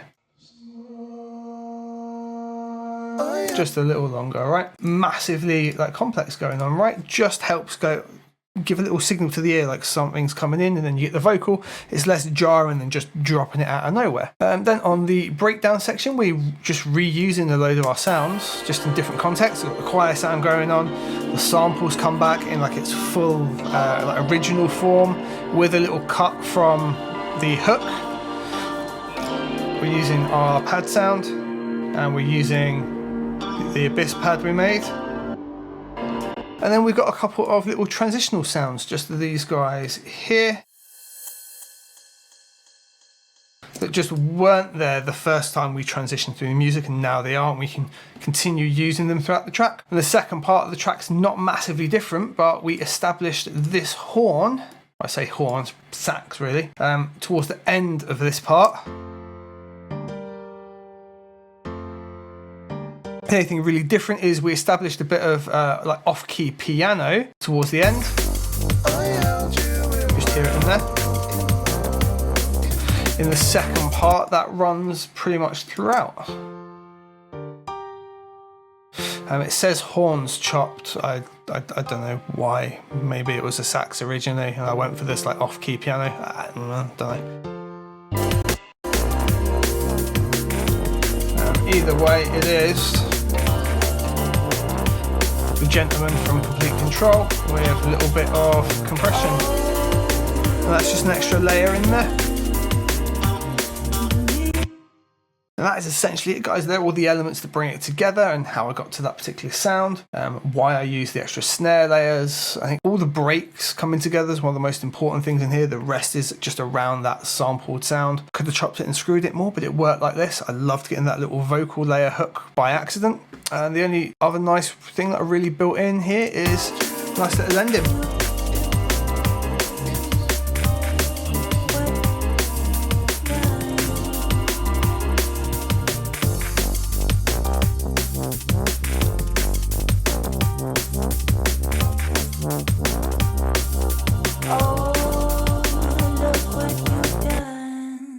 And that is it, guys. If you enjoyed that breakdown, you should watch this video next, where I completely break down another recent release called Light Me Up, and there's the mastering session of that as well. I look forward to seeing you guys in the next one. Take care. We've got just the strings.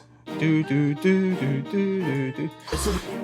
And this rises up into, hello guys, this is Unders, and what we're gonna do is break down the full edit of my track Trouble in the Hood, featuring Trigger Rider and 13, two excellent rappers. It's like a grime drum and bass fusion. If you haven't heard the full track, link in the description below and all of that jazz. Add it on Spotify for me, help me out. Seen there, done that, and what it's all about is lot of gassed off the gun chat. So here we are in the Logic session. Now, first things first, it looks absolutely huge, right? That's because I've got two edits of a track going on in here. This is something you'll see me do a fair bit, to be honest. It's not something I've seen many other people do, but I picked this up. So about 10 years ago, I had the pleasure of working with the guy who did recording and mixing for Jamiroquai. And they would record and mix like 4 or 5 different tracks all in one project. With the logic being of, we've recorded all the vocals and everything in the same environment, why not mix them all and then just the next print goes on there and we just change the automation and things like that. For me, that has kind of built onto, if I want different mixes, edits and things like that, I'll do it all in the one track. So I'll have like a radio edit, or I'll have like an extended bridge edit and things like that, all in the one, and I'll just highlight out the one that I want. It also means when I come to decide what versions I'm going to put out, I can go to bar 1, hit play and just listen through them one after the other and see which ones I enjoy the most. I'll sometimes then filter them down. So I've got like the radio edit, instrumental edit, or whatever. And that's why we've got this extra track here. So we're going to look at the second one. That's the one that's been released with the radio edit actually never getting done. I decided not to push it on radio. There was just the message of the song's just a bit harsh for radio. There was just a little bit too much to edit and reduce for it to really get a radio feel. I can't get away with some of the things that are said in this track. So Let's break it down. What we'll do is play each section out, and then we'll look at what's in each section. I'll explain a couple of things about it. So let's zoom in and take the introduction, sort of the break into the track, if you will.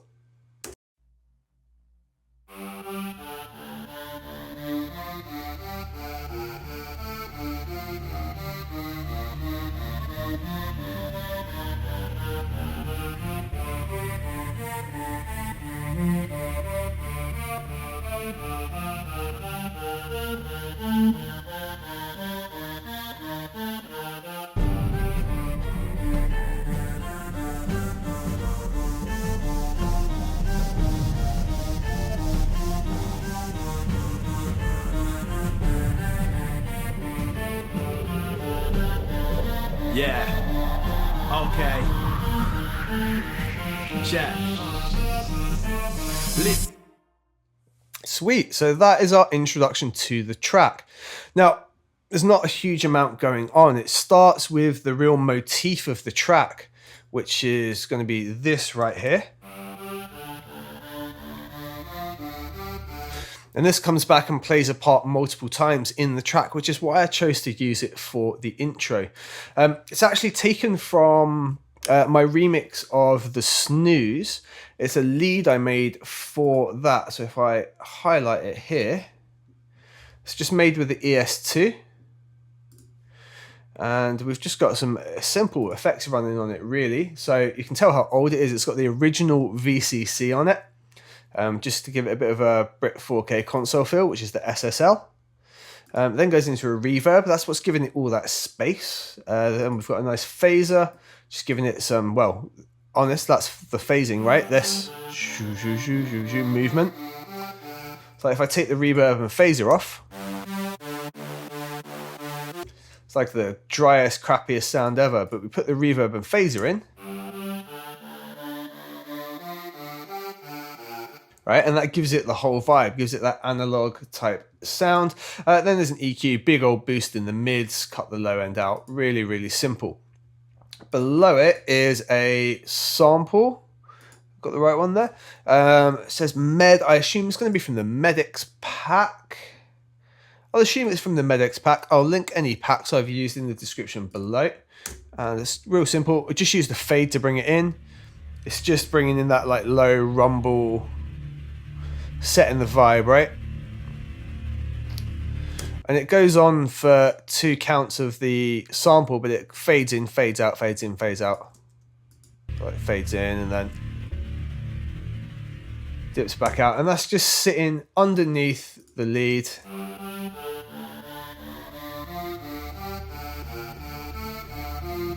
Just giving a bit of texture and feel and changing it, right?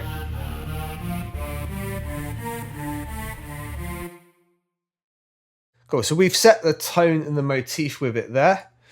We then start bringing in other elements. So we've got this drum section here. Some big epic orchestral drums. And we've got those from Goliath and just played them out. You know, it's just a bit of a MIDI patch. And there's nothing on it but compression. SSL comp, really controlling them because I don't want them punching through and dominating. I don't want anything getting too transient just yet because we're still building up and it's just, you know, rolling over. And then I wanted to get that grime feel straight away, so we've added the strings.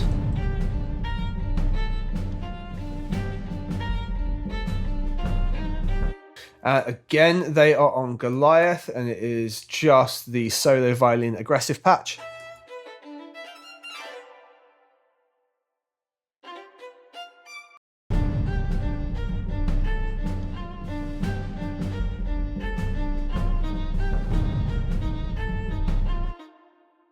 And then the last thing to let us know we're sort of transitioning now into the track is this white riser here. Call it a white riser because I use white noise and it rises up. And it's just a single note, and I've actually used the riser. So all of the automation's done within the plugin. This is a really nifty plugin for building, you'd imagine, risers. It's from the same guys that make all the plugins for Pro Tools, And effectively everything you've got here, you've got like an automation lane for it. So it's just really easy for building risers. And that's just going to be a little white noise, like sweep into the change.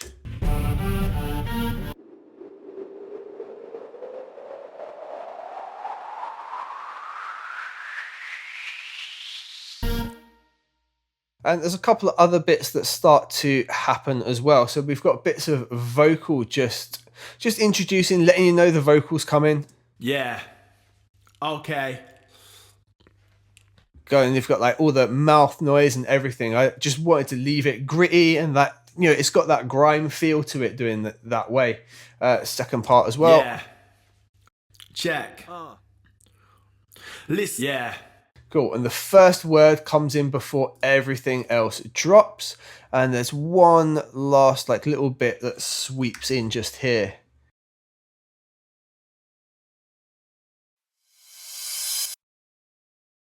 All of that together combines to give us that drop into the song. Yeah. Okay. Check. Listen.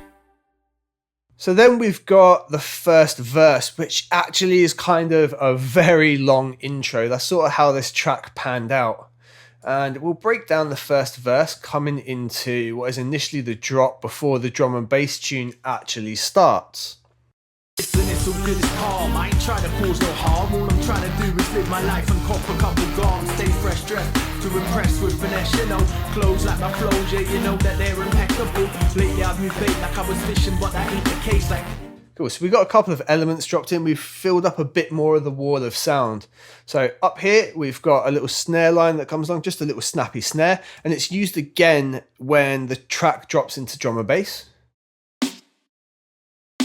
Super drum and bassy snare. Some cut up beatbox vocals.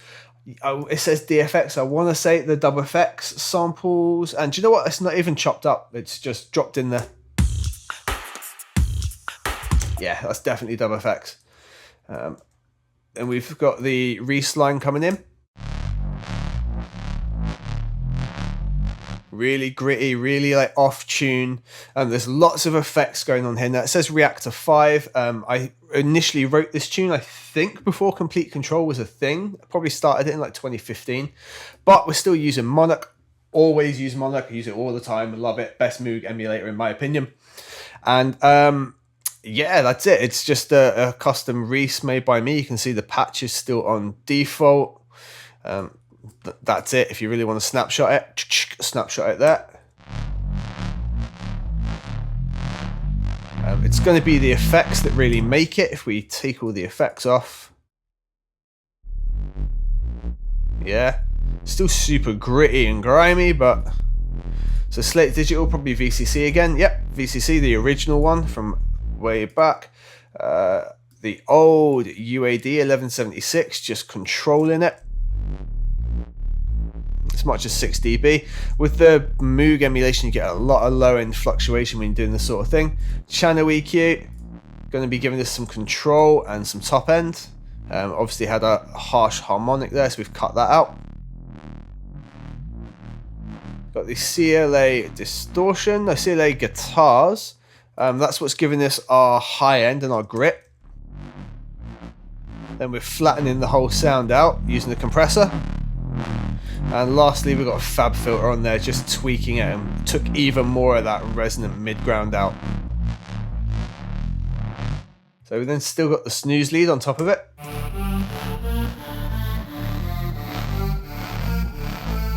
And whereas the snooze lead is bouncing around in an octave, the Reese itself, look, is only going to be sitting within a few notes. So below, where we've got Untitled, it's our strings again. Following the snooze lead motif.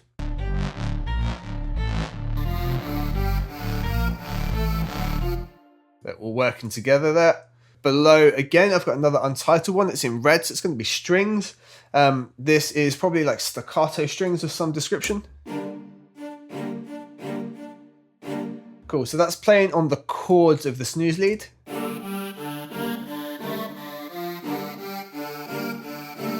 just giving a little bounce and feel to the whole thing. If we have a look at what it is, it's probably Goliath again. Yeah, play. Yeah, it's from Goliath as well. That is just the cello's maracate. Nothing special going on.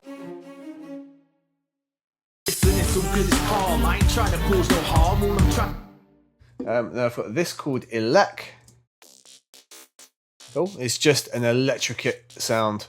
If I remember rightly, it was a crazy distorted sound, so I've had to gain it back and put a gate on it. And we've got Sidewinder on it, making it stereo. And probably loads cut out. Yeah, all of the low end cut out here. Because we just wanted that little sound sat in the background.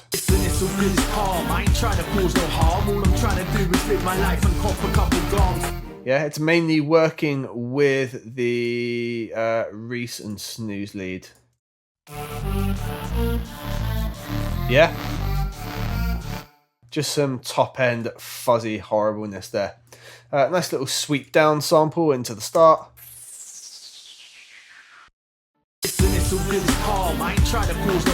Yeah, barely hear it in the mix, but it's there. You feel it ease down into the track, right?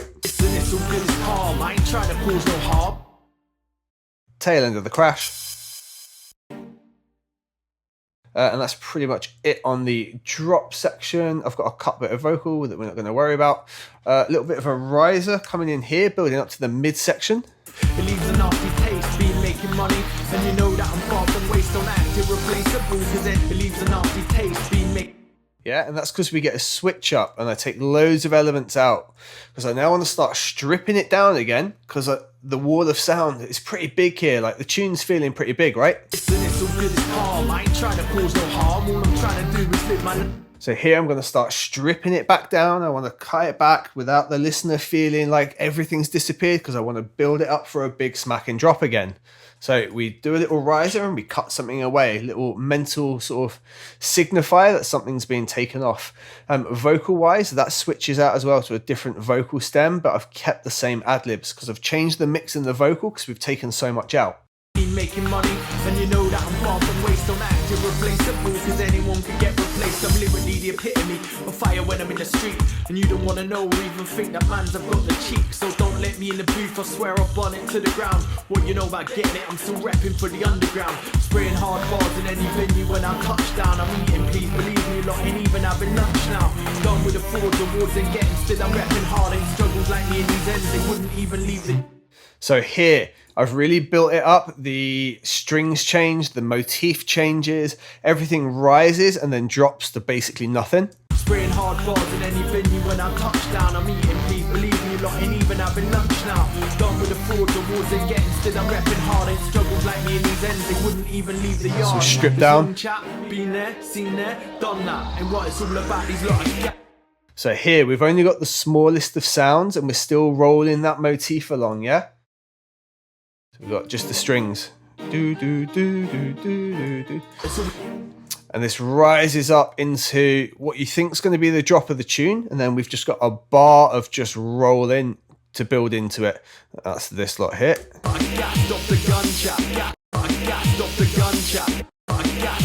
The trick here is I've slowly been taking away bassy elements. So when I start dropping those kicks in, they seem super intrusive. And that rises into the main drop. And we'll start breaking that down as well. In terms of the little rolls here, I've just used kick drums, that some of the snares and cut from other like bits of the main track. And just made a little roll. So we've just got super simple with this underneath. And then combined with the other elements that we were phasing out. And then we drop into the main chunk here.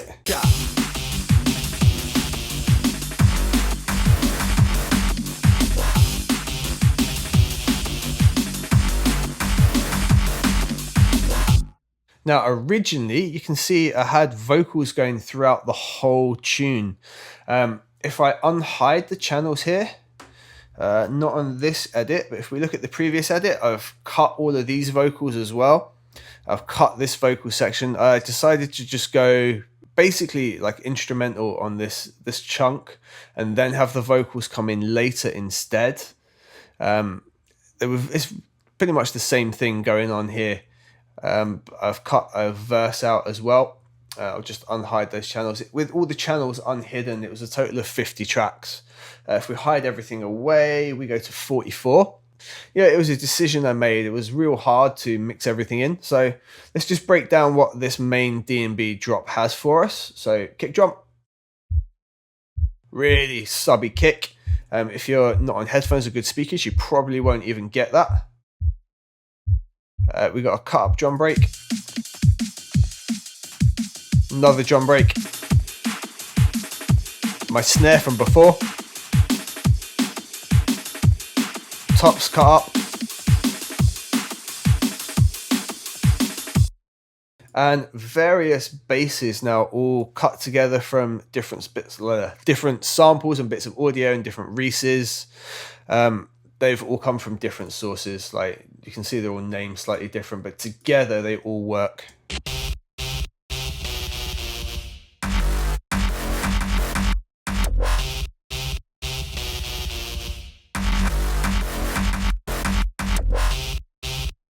Simple as that. It sounds really disjointed like that, but simple fact is when the drums are in, they fill that space up. Yeah.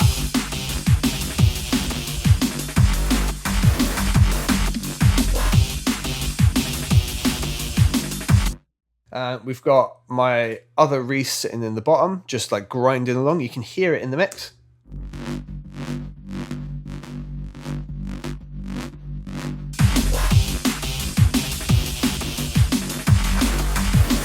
And that's filling out the subs and just giving it a bit of a gritty, chunky feel. There's some risers and another sweep coming in here, and then we have like this tiny little break between the two. And that gives this really cool little switch up before we come into the section that also includes the vocal motif for the track, which is Trouble in the Hood. So we have this.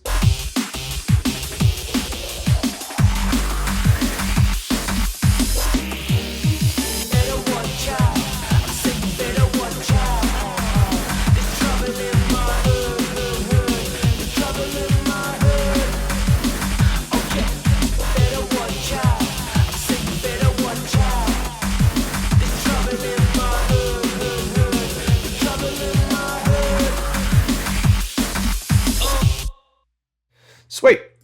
So let's have a look at the vocals on here.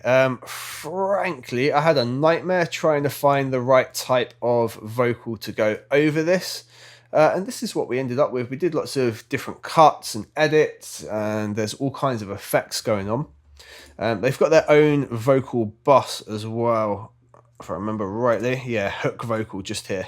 Better watch out, I say you better watch out. There's trouble in my hood. There's trouble in my hood. Yeah, not a huge amount of individual processing going on, right?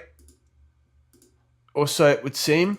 But you can obviously hear there's some pretty major differences. A lot of it is because I've bounced the audio out from processing because it's a pretty hench project as it is.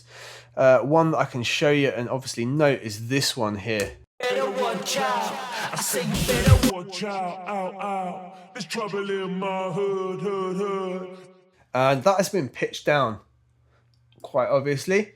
Minus 4 semitones, just to give like that underbody feel that it gets. If we play the hook vocals, but we have that one muted. Better watch out, I say you better watch out. Yeah, they're clear and gritty, but this just gives it a real like dark feel. Better watch out, I say you better watch out. There's trouble in my hood. Gives it a feel like there's more people singing on that hook as well. Obviously, left and right, big thing. That's what gives us our stereo feel. Better watch out, I say you better watch out. There's trouble in my hood.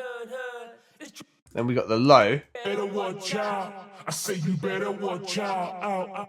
That's what fills that up. And then the thing that makes it feel horrid and gross and angry, it's just distorted to absolute hell using Saturn on warm tape.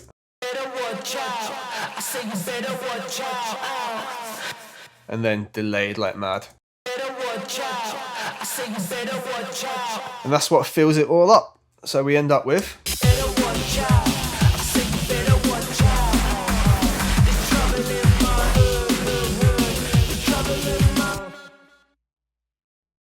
As you can see, we had some verses in there. We cut those. Again, we transition into a different speed and period here for the verse. And the verse here comes from the same person, so it moves over quite easily.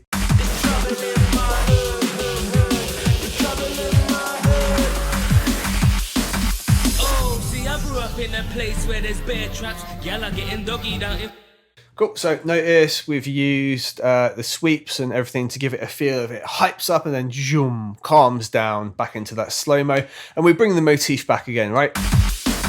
Oh, see, I grew up in a place where there's bear traps. Y'all are getting doggy down in flat, straight bear, like bear stacks under my bed. I'm on the grind, yo. God is watching all of us, so look out for them signs, yo. Trouble in my hood, it's been happening for many years now. I've never struggled when it comes to letting a tear out. So many roadblocks this way and that way. Everywhere I go, I'm seeing this face and that face. Better watch out. I say you better watch out. There's trouble in my hood. Sweet, and straight back into the vocal hook again. There's no drums obviously on this section. I liked the intro first verse thing, having loads of drums Press with finesse, you know, close like my flow, J. and being all groovy. This just felt cool stripped out, especially as it's coming straight back into that, and there's less time to build up the momentum and strip everything back. So no drums at all, apart from the Goliath drums, these. Yeah, your epic movie drums, right? Oh, see, I grew up in a place where there's bear traps. Y'all are getting doggy down in flat, straight bear, like bears. And pretty much the same drum roll coming in, like same principle anyway. I go, I'm seeing this face and that face. Better watch out. I say you better watch out. There's trouble in my hood. So this time we want to go from the vocal into the instrumental section, and we tease like a little bit of other verse as we do it. So we have a little bit of a breakdown here.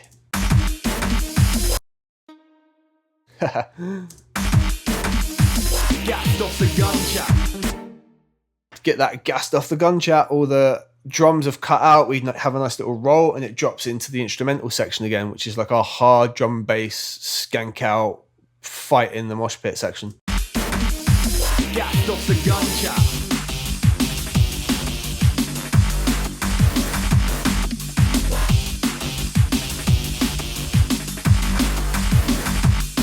Sweet, let it roll for 16 bars, rise it up, let it drop again.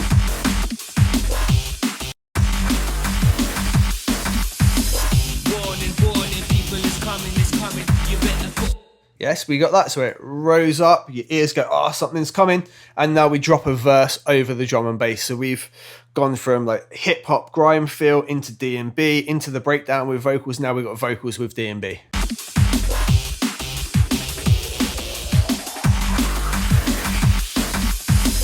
Warning, warning, people is coming, you better put on your hat, people are running, they're running. I'm taking a trip down the dirty south side, I'm from the north side, you know how we ride, traveling paradise, always traveling my place. I'm traveling around the world, I'm just traveling in your face. Let's click on your social media, yeah, I'm there. I'm about my money, baby, your circle, I'm square.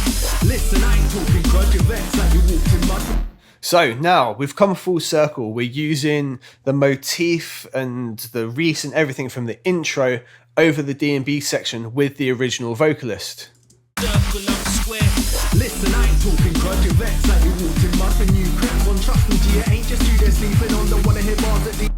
Now the beauty of this, we can have this horrible big sub wobbling that we couldn't do before. In my crowd for a while, still I'm on this thing. Back in the day, they used to laugh, but now I got big bars of them. Plans ain't ready for the flows that I'm delivering, and it ain't even close till I got these man and no shivering. Square and I'm circle.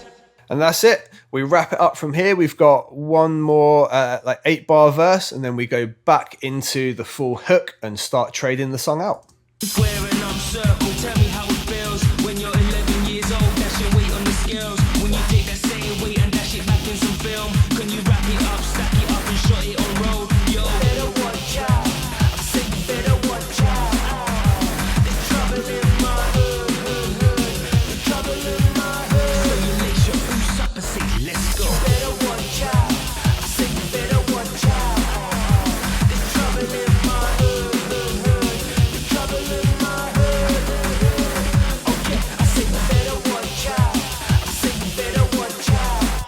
Now, if I wanted this played in clubs, I should really, on this outro, start breaking it down so we just get to some drums at the end. But like, no, I didn't want to. Basically, I liked the vibe and I liked the way it just rolled into a drop and cut away. If I wanted it to be mixable, I would have like taken the bass line out and let the drums roll on for a bit. But do you know what? I make music for me, and this is how I like to end in. So it just rolls out like this.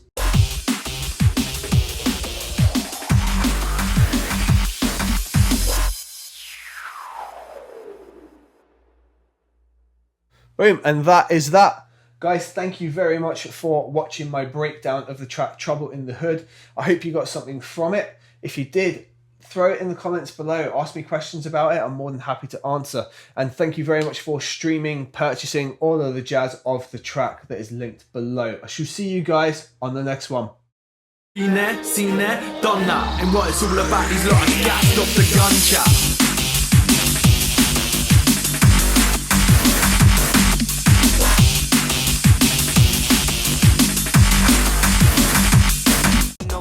Jaws on the beat, I got a flow that kills. Do my ting with a few G's, Lauren Hill. What's up guys, it's Unders, and in today's video we're going to look at vocal compression, specifically on your vocal bus.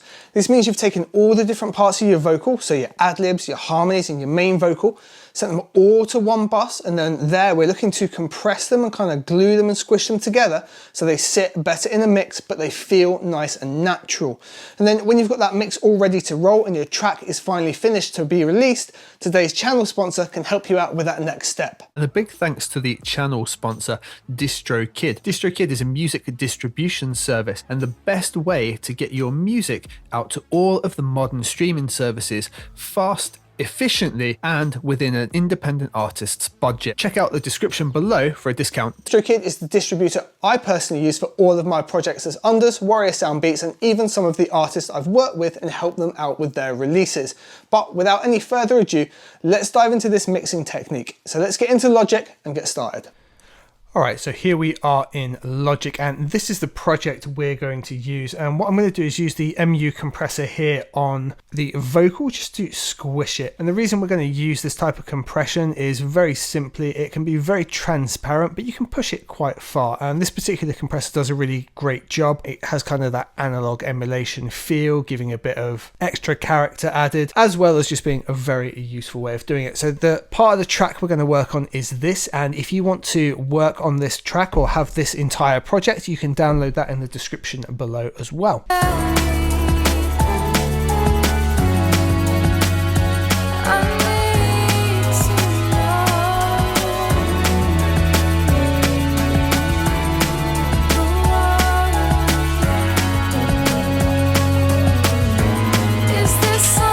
And what we're going to seek is just a little bit of control over the vocal bus in this particular section. So we can solo that out here with the bus just here.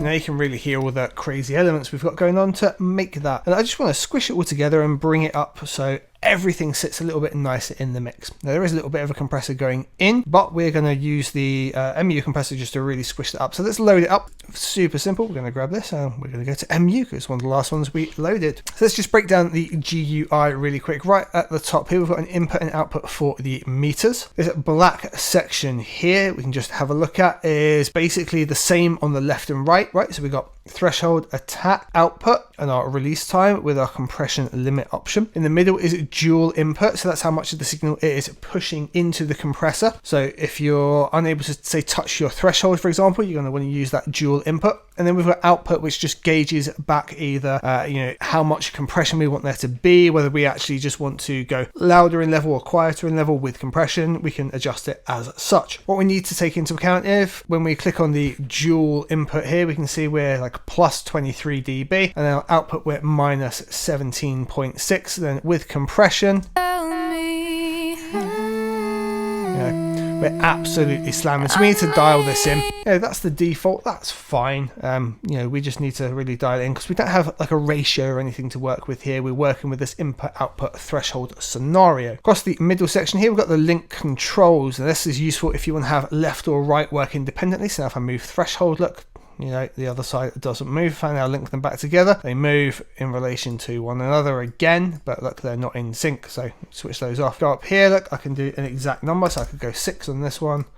I could just tap the threshold over here, so that's on 7, go 6, now they're back in exactly the same place now, and when they're linked together, they'll now move together again.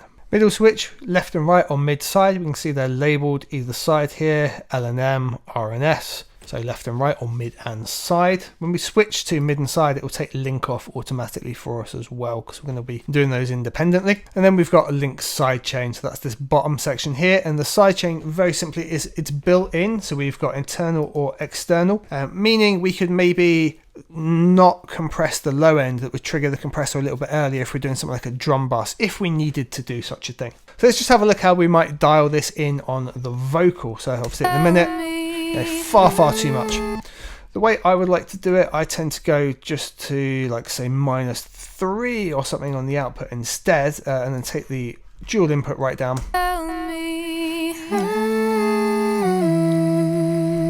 I need to know who are we, and get in roughly what I'm after, and then you can kind of fine tune that by using the threshold. If I bring the threshold down to min, look, it's going a lot harder,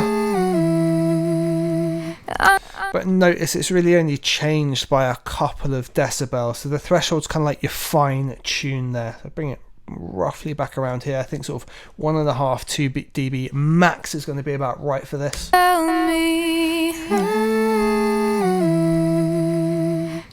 need to know. And as well, I think I'd slow the attack off a little bit. It's quite a slow vocal at the minute. It's grabbing it the second it comes in. So I'll probably dial this back a touch as well. I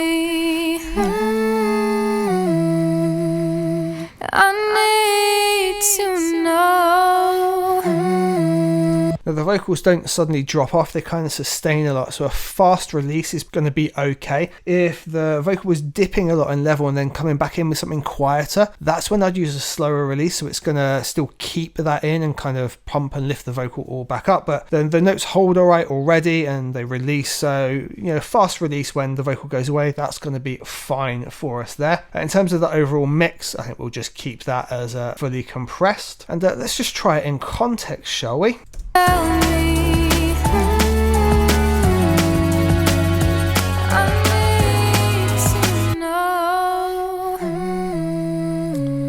So without it in, we were peaking sort of like minus 14-ish, right? We need to get to that kind of ballpark with the compressor on as well, because at the minute it's going to be coming in a little bit too hot. So we'll take our output back down now. Make sure we're still linked.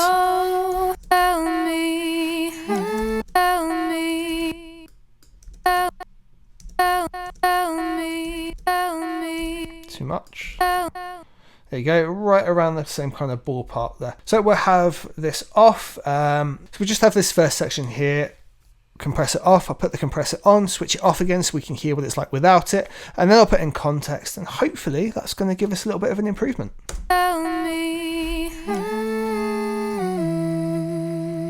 I need to know. Tell me. I need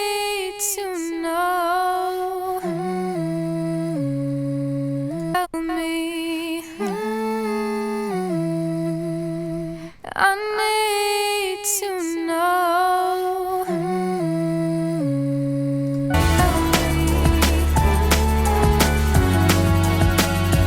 I need to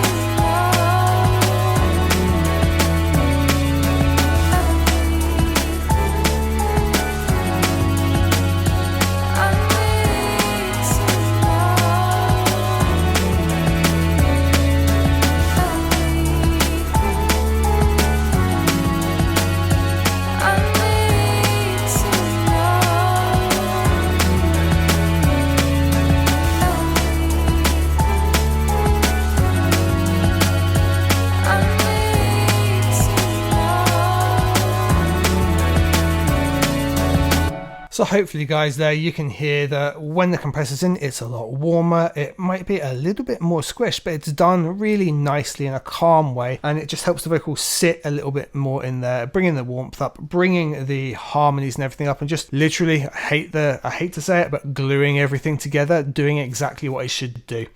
That, guys, is really simply just how I dial in with this compressor on something like a vocal bus, and why I would do it on that vocal. I hope that's been helpful for all you, and like I say, if you want to work from this project yourself, you can download that in the description below. And yeah, I look forward to seeing you guys on the next one. Thank you very much for watching.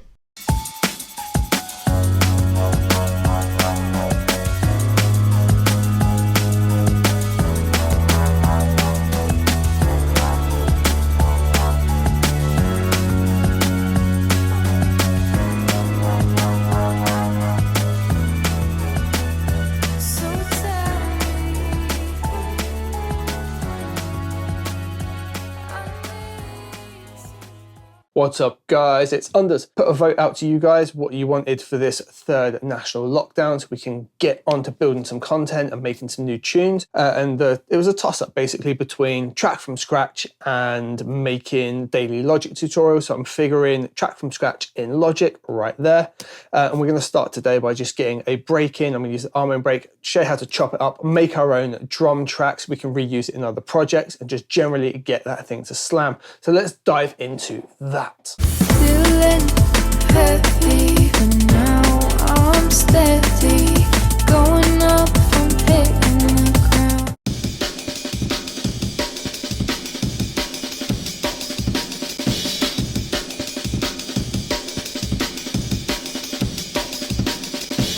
Right, so as you can hear, got the arm end break in there, and if we open up this, whole bunch of MIDI and chopped up and just a little snare roll thing at the end.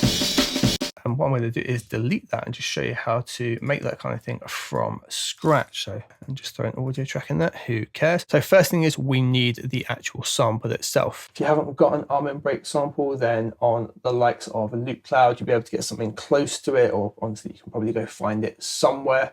Or use like any of the breaks that are in my free Soulful packet. It'll be the same kind of thing.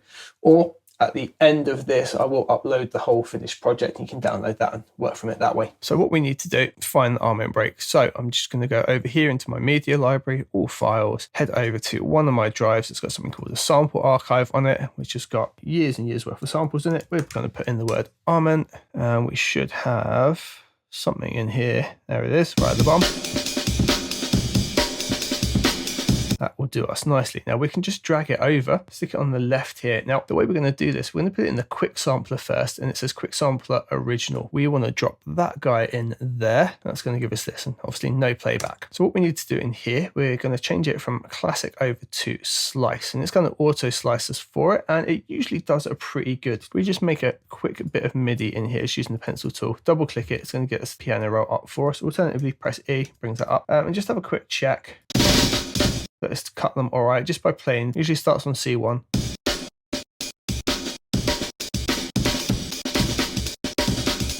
Best thing for this, transient mode, sensitivity 100. It's generally going to cut it up all right for you. It's pretty damn good at that.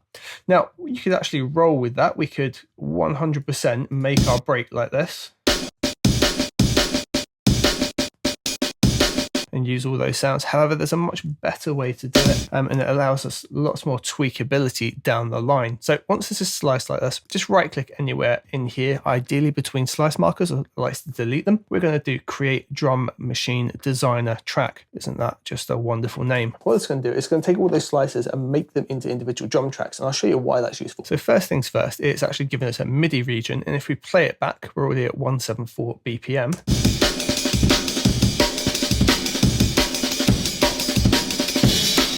It's not bad, doesn't loop perfectly, but it's absolutely not bad. Now what we get is this, and these are all the individual slices, right? We can hover over one, press that, and it will show us that slice.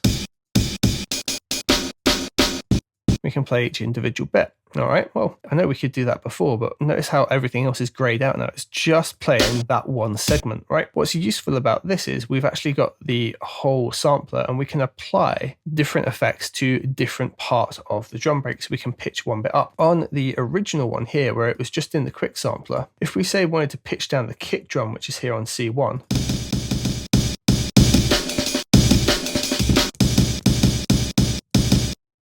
we can't do that individually. If we adjust the pitch, it repitches everything because it's just triggering that slice but applying it to the whole thing. Now we can bin that off entirely. If we want to do that now, we can individually adjust each thing. So for example, here now, where we've got, let's say we want to pitch down just the kick, but we can select this one, see it's highlighted. Over here where we've got Q sampler detail, boom, we've now got all of the sampler tools available to us, but just for that kick drum. So I can, if I so desire, pitch down just that, right? Or adjust just that, or apply filtering to just that. Or hell, even panning. So it gives us loads more flexibility. Now the other thing, because it's already sliced this up and put the MIDI in, we can get this break to sit in our track really easily, really well. So what we're going to do here, we'll just loop the whole thing again so we can have a listen. There's a way we can add some groove and proper vibe to this really simply. So just Command A, I'm going to highlight the whole lot like so. And the quantize over here, we're just going to hit Q, quantize it to 16th. So make sure it's on 1/16. And it's now going to loop a little bit better.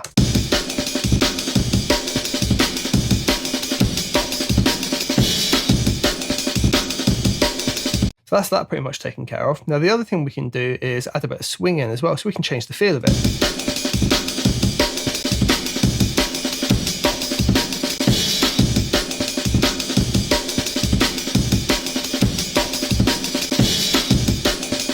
We can take this a little step further as well. So in our options here, we can do something like 16 swing B. It allows us to swing it a little bit harder, and this really does add some vibe.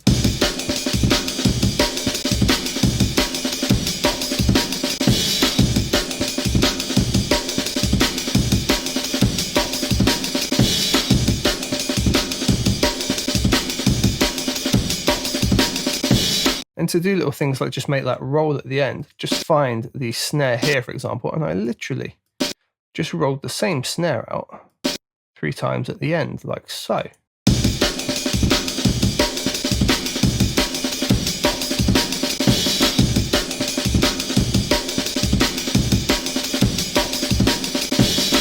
You know, maybe we don't want the crash to happen right at the end on the first roll through. We can just take that out.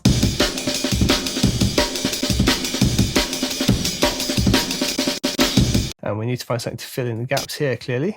We can do something like this.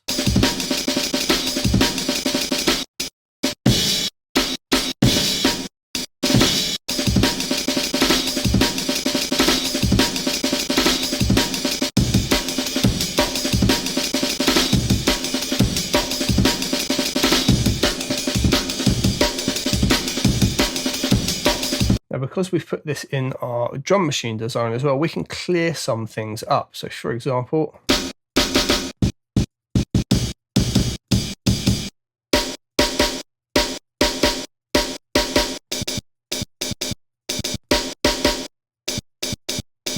let's take what's called Armin 16 on the chop, this hi-hat here. So we can select this particular one, and we've got now individual sampler details for that one, right? What we can do, there's kind of like some dodgy noise going on. We can switch the filter on, switch the filter over to be a high pass rather than a low pass, like a 12 dB creamy, if you will. Taking basically all of it away. We can just roll some of that low end out. It doesn't need to be there. Just clean it up a bit. Drive it like crazy if we want. Make it super loud. Hey, whatever we like. And the other thing we can do is maybe put the like ADSR, just switch it from, and we can maybe control that tail off there. It's like a little bit of a pop going on. We just take the attack right down, and maybe we even want to pitch it up a little bit.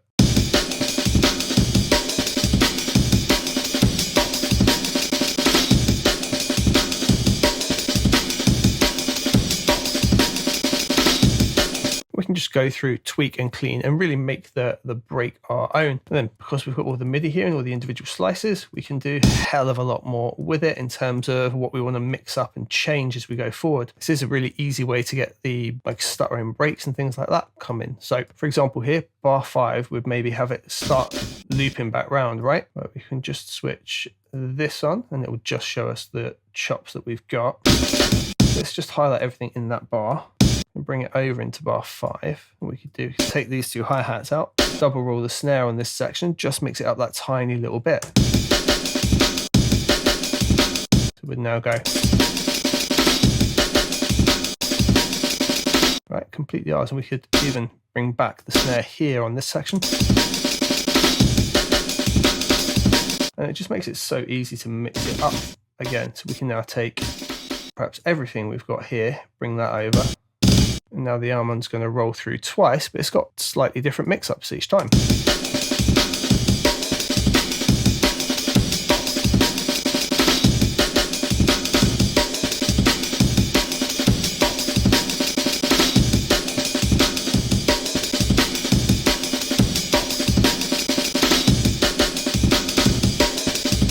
Now the other thing to note here, right, this is put this stack in, so we can see this. If we actually hit this arrow, we're going to see we've got a different channel for every single slice of that audio, and it's all being controlled via this one track here. Now if we go into our mixer just by tapping it and we hit all, we've now got an individual slice for every single thing and a bus 1 and 2 as well. So by default it's giving us a reverb. So let's say we want our snares to go to a reverb, right? We know that, say arm end 2 here is a snare, and we've just made that like double roll in here. No, arm end 3, sorry. What we could do is just send that off to the reverb. So it's now got its own mix in the reverb already, and we don't have to cut it out, redo it, and fanny about like we would if we just had it all in the one sampler. We can now just send it straight there. Also means we can do things like add a compressor straight on the kick.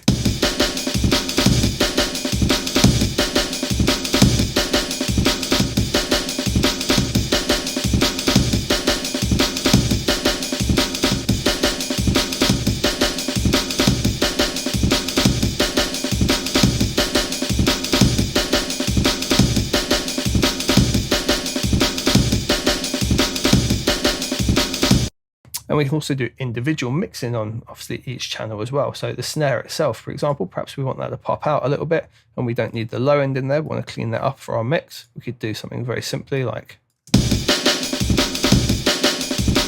it just makes it a lot easier for processing the break and really making it our own and tweaking it.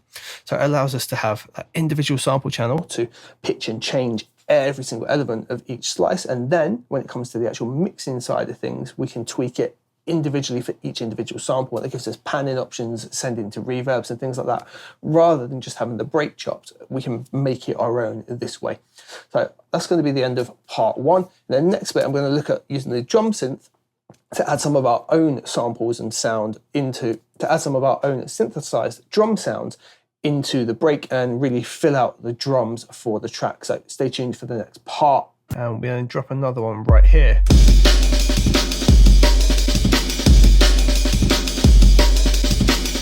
What's up guys, it's Unders, and this is going to be part 2 of a track from scratch in Logic. We're making sort of a DnB jungle vibe. In the last video, I showed you how we can take the arm in break, chop that up, give it individual sampler tracks so we can pitch, pan, filter, put effects on each part of it and really have control and make the break our own. In this part, I'm going to look at the drum synth and a couple of things we can use to add in and give our own feel that don't exist in the break, and also give it more of a modern twist. Especially with the kick drum, we really need control on that kick. As awesome as the arm and break sounds, it doesn't control in something like a club environment where you really need to be cutting through with that big kick. So I'm going to show you how we use the synth to get that at the very least. The idea being you can follow along if you like, or you can just take the ideas and really run with it, inspire it, and take it into your own tracks with the techniques that I use. Anyway, let's dive into this part. Feeling heavy, but now I'm steady.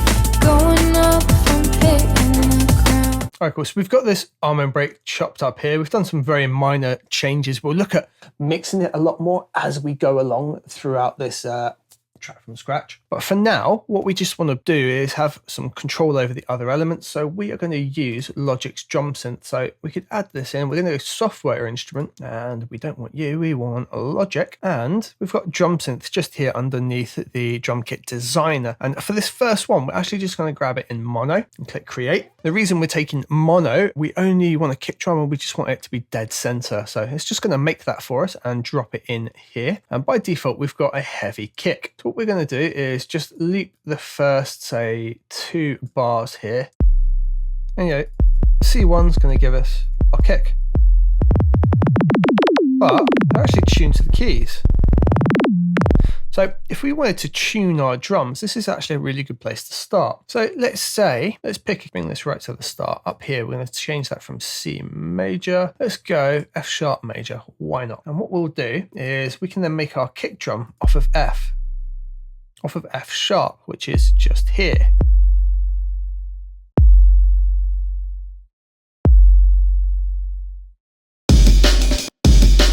Listen to how that now booms below the real kick.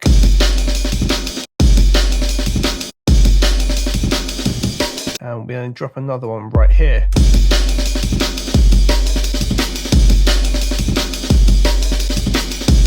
So normally I don't work with a limiter on here, but since I'm recording, if something does happen and it's going to spike, I don't want the audio to be destroyed. So I'm going to put the adaptive limiter on, take the gain right down, put the ceiling to -1 like that. It's kind of big and boomy. It goes on for a little bit long. We're just going to take the decay down a bit.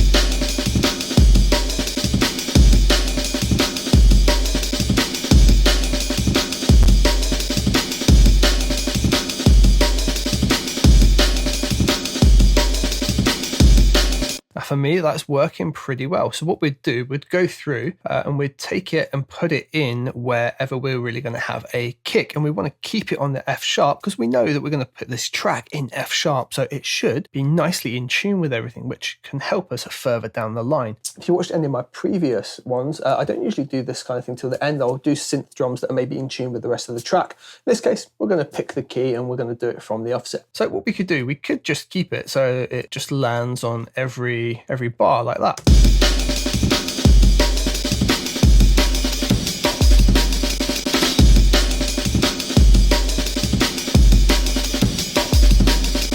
But it doesn't actually land on the second one here, so we get rid of that and we've just got this.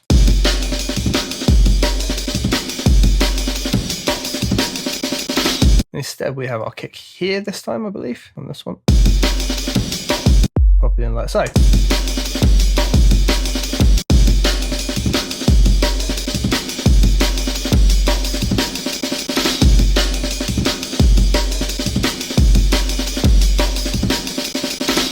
That's the reason I've zoomed these right in, so we can line it up and see what's hitting where. We just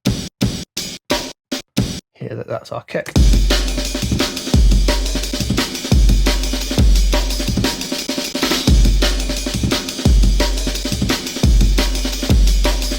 So hopefully you hear the purpose of that and why we've done it. So we've now got loads of control over that kick drum. The other thing to look at is going back into here. They're probably going to be fighting with the low end. What we can do now is have a look at each individual one of these and potentially take out some of the low end. There's a couple of ways we can do it. We could go into the sampler and just use the filter, remove it that way. What I'm going to do is go into the mixer.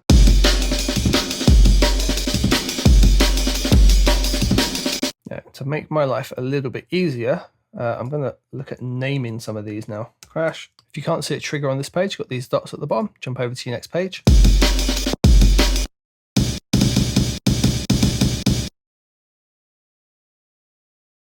Ideally, we'd go through and get everything named, and in the final project, you'll have that available to you with it all named. And what we can do is just take out the ones. We could mix each one individually if we so desired, but I think if we could just roll out extreme low end, sort of the 100 hertz range. We've still got the impact and real feel of that drum, but then when we actually layer it with the heavy kick,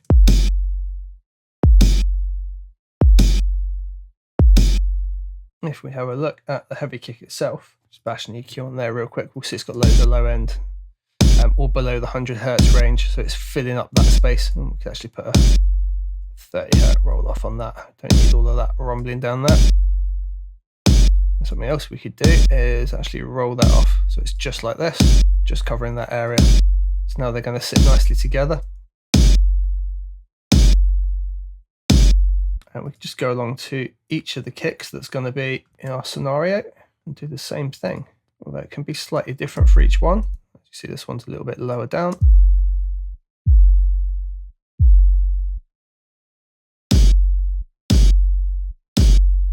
We'll just do more and more of that as we progress.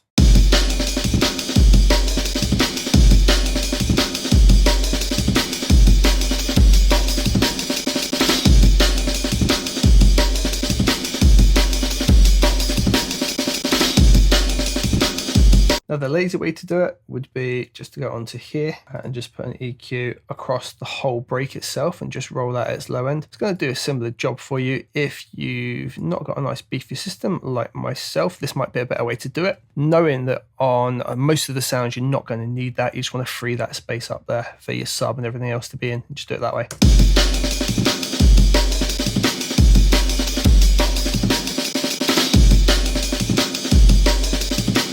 Right, let's have a look now at maybe adding our own snare line in. I'm just going to go with making like the classic DnB kind of snare vibe. And I'm going to do this mono again as well, so we can keep this dead center. We should have this snare that always snaps right through. To do the same process, we just make a new channel here. And this time we don't want heavy kick, believe it or not. We want those snares and claps. Now what the arm and break doesn't have is the classic like two-step DnB kick snare vibe going on. But, oh wait. We can just pop something like this in for the time being. Because remember, we're just layering this for the break. And we would just want to set our own rhythm. And if we just start with something dead simple like this.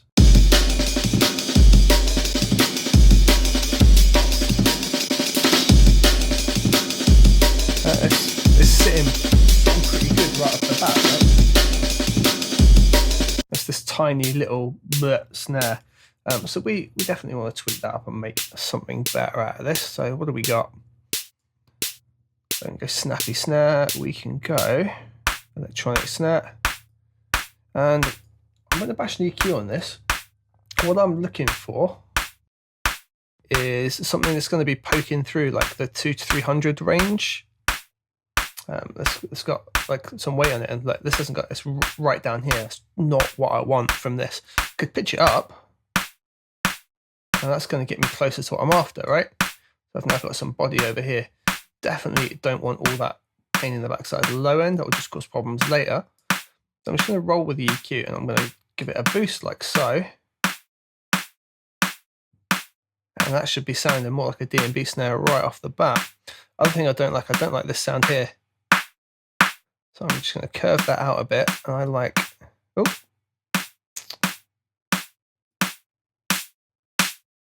I want all that high end up there just to really like sizzle through.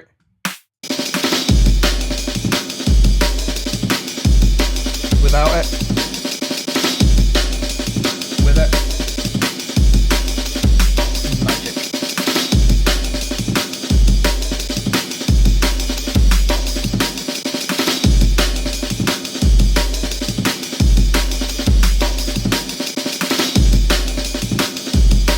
Cool. So what we're going to do towards the end here, we just want to have a similar like snare pattern as what's going on the end, because you know they're at a time right there. So let's zoom in on you guys. So it's because of this swing on it. So it's actually that. I'm going to put another one in there. And something else, we go T and V, we can change the velocities around on these a bit and give that a bit of a bounce as well. So I don't just want these to always slam at full volume, so I'm just going to bring some down a bit in velocity. There's just a bit of variation in there. Sounds pretty naff on its own. Bring the big fat kick in with it, right?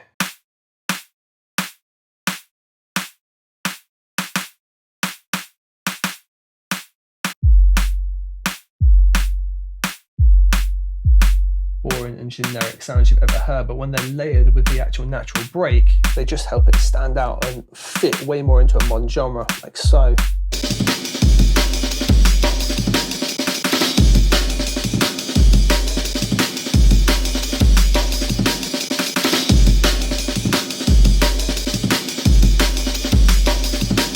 Sweet. So we've done some tweaking there by adding an extra mono kick layer just to always be punching through and give all that weight that we need in a modern track. And the snare, just layering it up and giving loads of extra sizzle to what a snare that already sounds awesome. But we're just giving it some middle ground to really work with. What we do as we go through the track, we'll keep tweaking this, we'll keep adding more to it, and we'll be mixing that arm end break as well and really like evolving it. What we'll do later on as well is we'll do an A and B from like what we started with over to what we've got to, so we can really hear the difference, maybe bounce the break out so it can just be easily downloaded and it's ready to roll as well. I hope that's helpful for you guys. If you're liking these videos, please bash a like on it. It's going to help out massively with me getting the rest created, because I'll be able to see what's liked and how well we're moving on. And yeah, let's move on to the next one. See you in that. What's up guys, it's Unders and we are doing a track from scratch. In the last video, we used Logic's drum synth just to help layer up the sampled arm end break and give it basically more of a large and modern feel and really fill out that low end that doesn't exist in the break necessarily without pitching down the drums. Just got a bang in tune kick and a nice snare to help cut through on the break there. In this video, we're going to carry on working on the drums and we're going to get ourselves some different drum breaks and vibes that we can use so they're ready to go in the track and we're not messing around trying to get different feels later. We're going to build up a nice like 16 bars of our own vibe. Let's dive into it. Feeling heavy, but now I'm steady. Going up, I'm hitting the ground. So hopefully you've got a cup of tea. That's essential for all DnB production. So we've already got our arm end break built in and our snare layer and kick layer, and so far it's just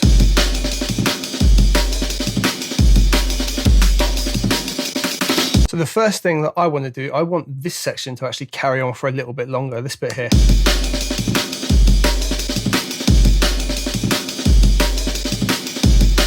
That's going to be the main body for us. So what I'm going to do is I'm just going to copy this MIDI region over here, just by holding down Option, dragging it over, just in case I need the whole thing in a bit. So I'm going to slice this up ever so slightly. And what I'm going to do is just drag the end of it down to bar 3, like I need it here. And my snare loop, I'm just going to hit T and I, slice that just in the middle there, because I don't need that little roll that I've got there or the other kick change. What I do is just bring those over here for the minute as well. And I just want to copy this guy ever so slightly. So now we've got a 4-bar loop of that first bit rolling over and over. It doesn't like start to break down. It's the main body of the loop.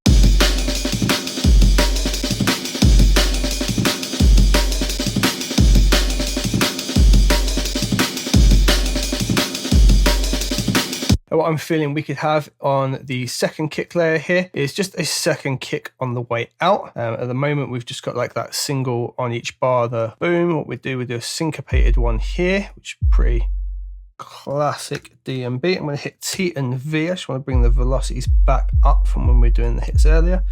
Might not want to have it full though, so we've got a bit of a bounce in there. Let's just see if that works.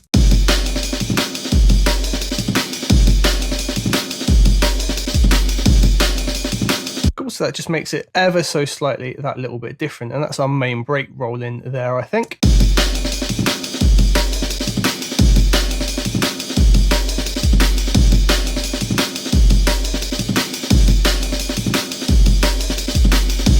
Now something I'm going to try out, don't know if it's necessarily going to work, is using Logic's drummer, and I really like rides in my music. I think rides are one of the best sounding drums, so I'm just going to pop that in there. I've loaded up the Bluebird Darcy. The way to do it, hit the little plus up here, hit drummer. I tend to choose songwriter because it comes with a kit that's got a nice ride on it. We're just going to hit plus there to get a loop in, and we don't definitely need this whole loop, so we're going to bring that down. I will, however, let this roll over the whole 4 bars. And down here at the bottom, I don't need the kick drum, I don't need the snare drum, I don't need the hi-hat. I'm going to switch that over to cymbals. We're just going to solo it and find a nice pattern with a ride by using the slider.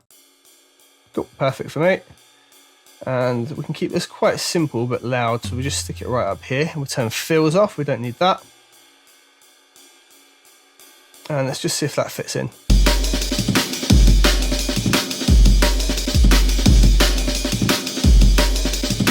Cool, so for the minute it's definitely being lost, so it's time to have a little look at maybe bringing some of our sounds down a touch. So let's just have a look at our mixer real quick. We put this back onto track so we can just see the arm and break all as one track.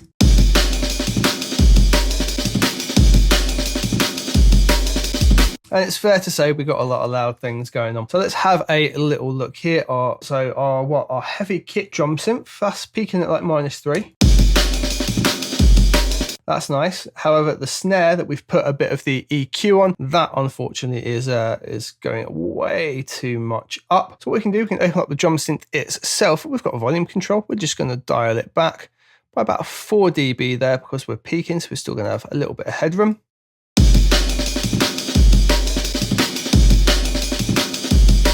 Happy days. Now with our drum bus here, the arm and break, we are going to just do this. We're going to go audio unit. Nope, we're going to go logic, utility, gain, and we'll use the gain control here. We're going to gain that back. Well, it's peaking by 3. We're going to gain it back by about 7 there.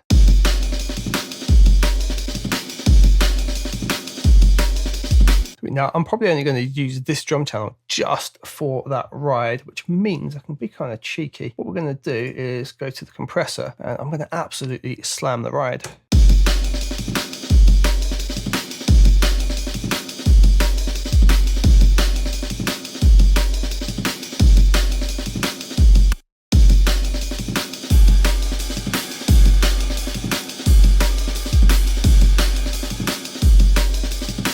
What I'm doing here, so let me explain what I'm doing here. Basically, because I'm using this to bring up to back to -12, even though it's only compressing it by a couple of dB, it's bringing it up loads in level.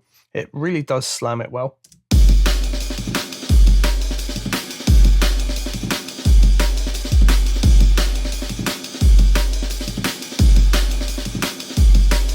I'm just going to switch the order of the compressor and EQ that's on here by default. I want the EQ second.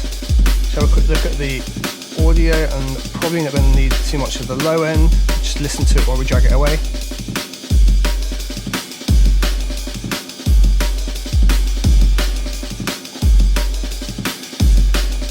So around 400 hertz, I'll give it a little bump there as well.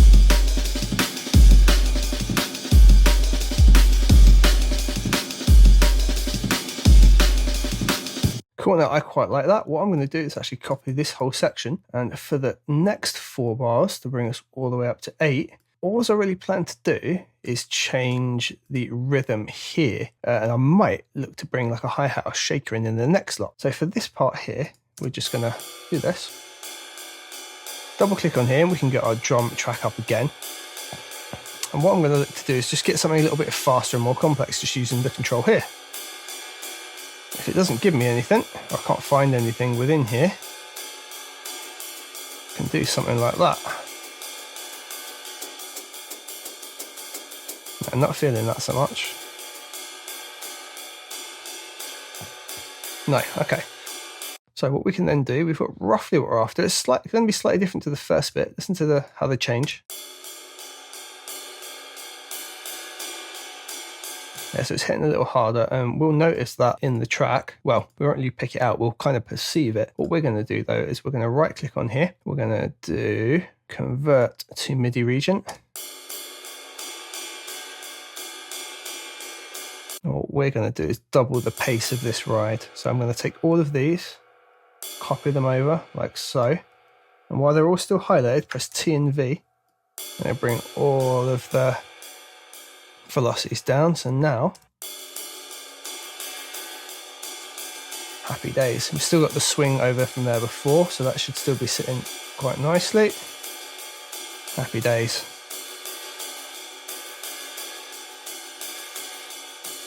So let's just feel that against the break.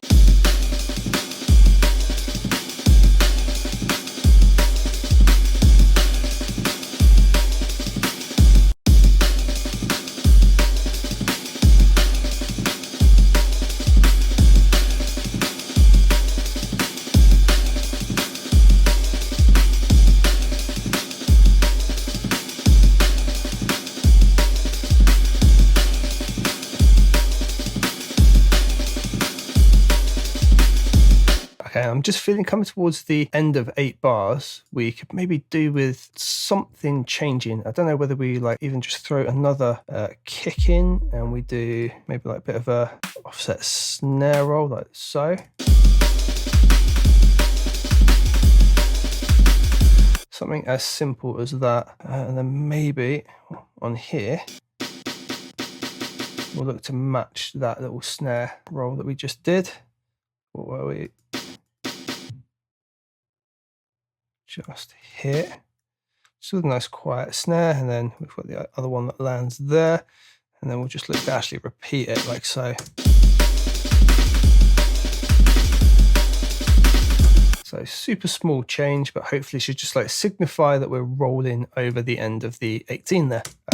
Rolling over the end of the 8 bar there.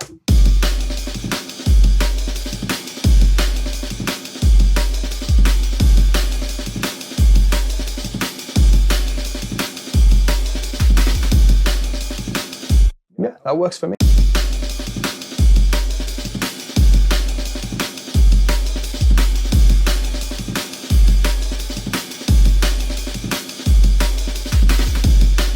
Okay, so this time we're going to change it up ever so slightly again. I'm going to take this part over to here, and we're going to move this so it ends on the 16 with the first one. I'll take you away for the time being. We're going to bring this over here. And what we're going to do is take this middle section here where it's just the same loop over and over and just fill in there. And our snappy snare here is probably going to need to do its own thing. Just double tap T just to get our selector back. Bring this guy over here, and we can maybe have some fun and do something like pitch this up like that at the end. Let's give that a try out.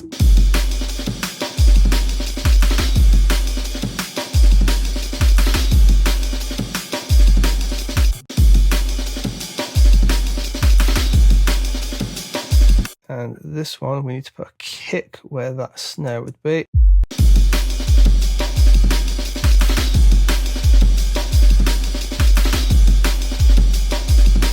Yeah, that's kind of getting there. So that's a whole 16 bar break. What we got?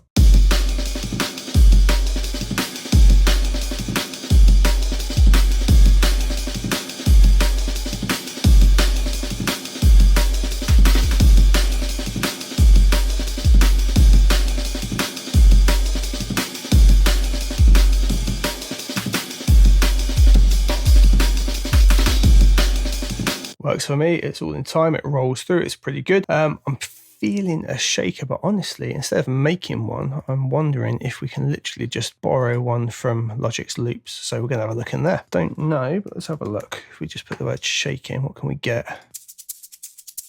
That will probably do. Let's check it out in context.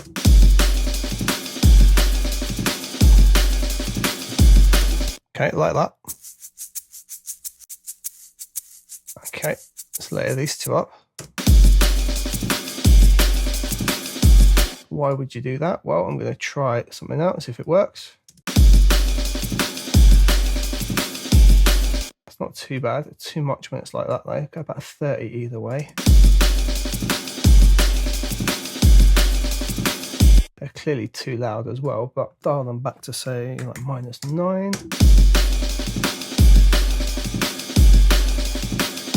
-6.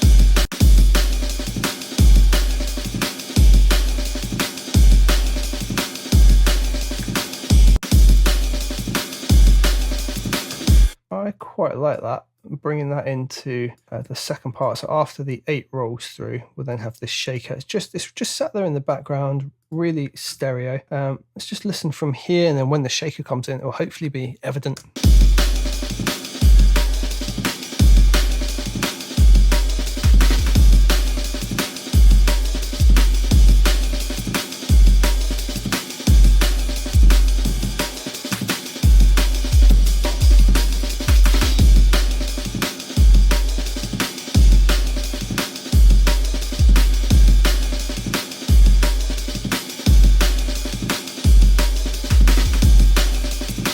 Of course, let's break down everything we've got. So what we started with was just our arm and break.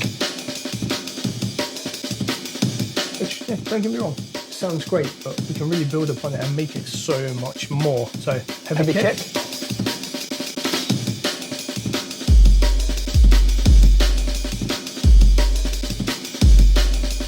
our own snare.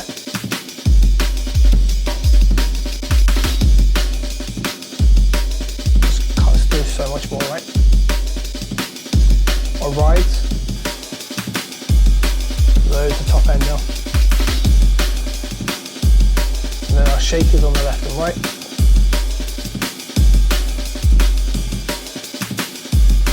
And bear in mind, we haven't done any mixing yet. We've just done some basic gain and some EQ to take bits away we don't need. No mixing. So sounding good, and we're getting there. Right. See you guys in the next part. Right, you've now got no excuse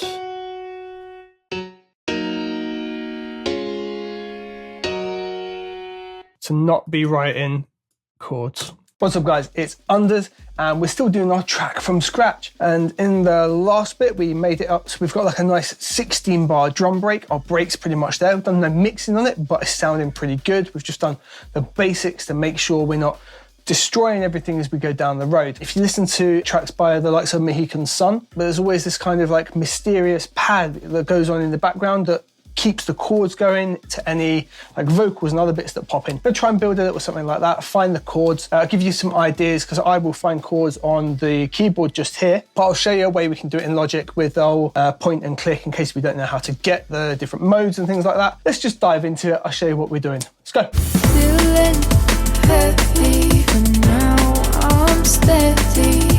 Going up, I'm hitting the ground. All right, so I'm gonna fire up the MIDI keyboard. Boom. What I'm going to do is load up my own piano.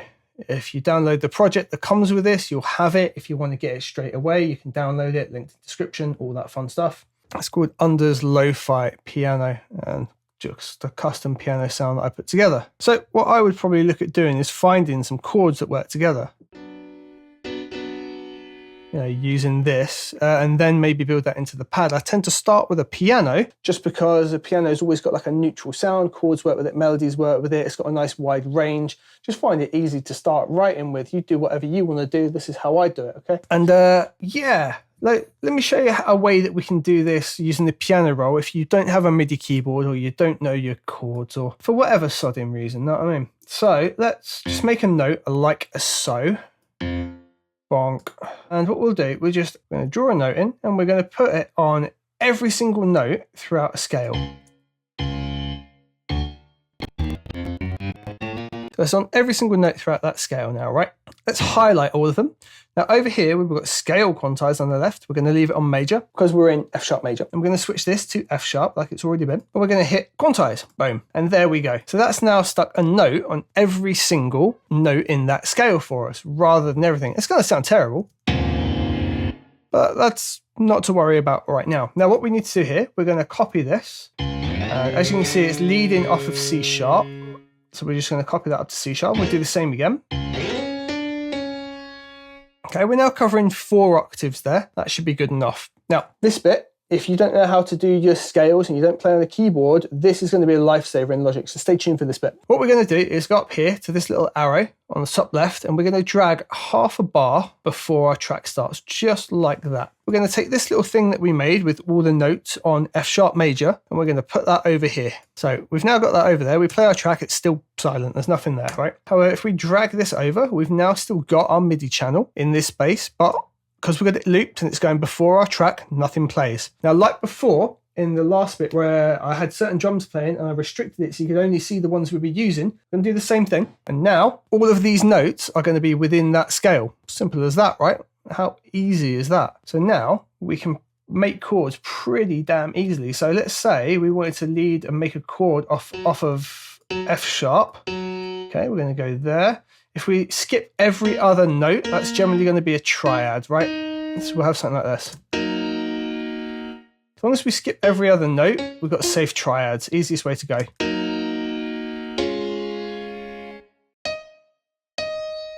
All right, you've now got no excuse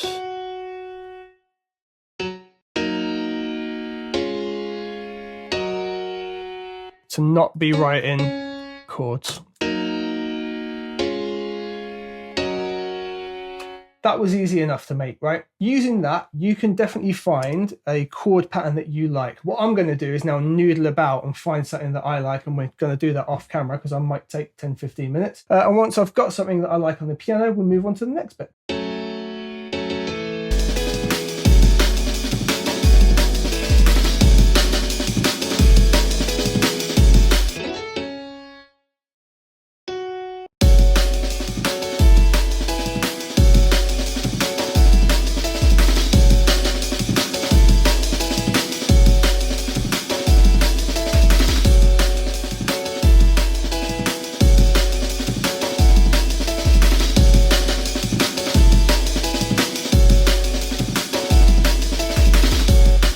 This is what we got now. Not too sure about the rhythms, but we'll figure it out. Now, I'm probably not going to use the piano as it is now. I'm looking to build some kind of pad sound, so we're probably going to use alchemy, but we're going to leave that there for now. Like I said before, I tend to keep just about everything in. What I'll do is just highlight these, and I'm just going to hit mute up here, up in Inspector, and just leave it there for the time being. That way I've also got the chords there that I started with, and they're always going to be there for us in the track, just muted for the time being. So let's go plus software instrument up here, and let's go and get an alchemy in. And what we'll probably do with alchemy is we'll find a preset rather than building the pad from scratch, and then we'll maybe tweak that to something we're after. Real simple, just going to drag that down there, put a loop around it, and because that was muted, we'll just have to unmute that one. And now got a horrendous noise. And what we need, we're just going to go pads over here, and there's about 1 million pads, and they're starting at the top and going down. I'm going to go to the bottom.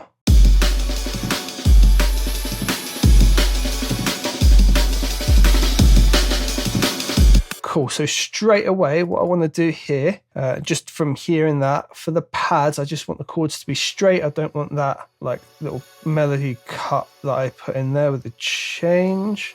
So let's just bring those so the chords run right the way through. Why does it look like it's highlighting everything? How strange. Whatever, your logic, you do your thing. Okay.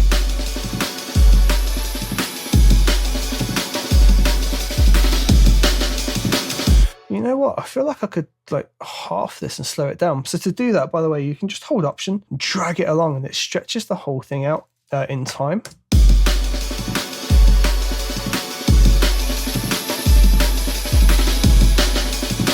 Okay, let's find something we like.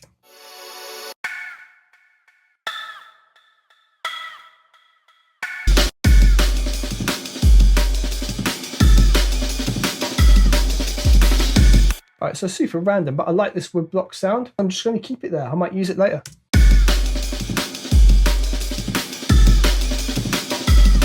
So to duplicate our channel, we'll just do Command and D. Boom, that'll duplicate it for us. Let's bring that down. I'm going to mute this for the time being.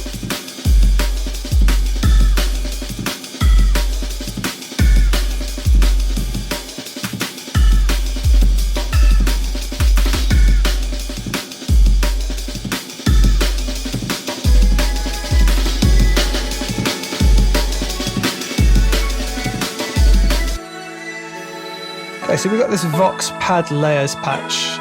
I like what it's doing, and we're going to tweak it up. So in Alchemy, let's jump over into Advanced. There's a few things going on. So each time it jumps in, get that pitch down, right? I think we're going to need to probably get rid of that.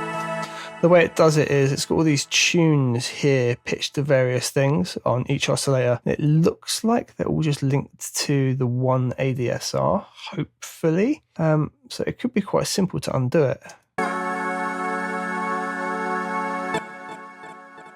Yeah, so they're all linked to this one called Control 4. So I can literally choose each one and dial it back, or I could actually have the Control 4 ADSR open, like we've got here, and I could potentially change it like this. And that way it's not pitching down each time, because we could put that big ramp in. So it's now not quickly snapping like this, but it instead moves into it gradually. I like that. In Alchemy, by the way, in every patch there's this at the bottom, and it takes us through loads of different settings.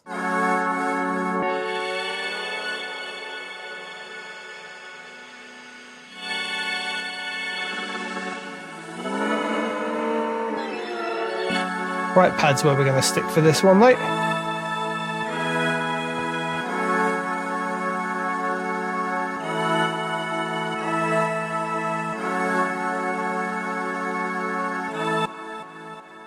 So I want to kind of make the whole thing pulse.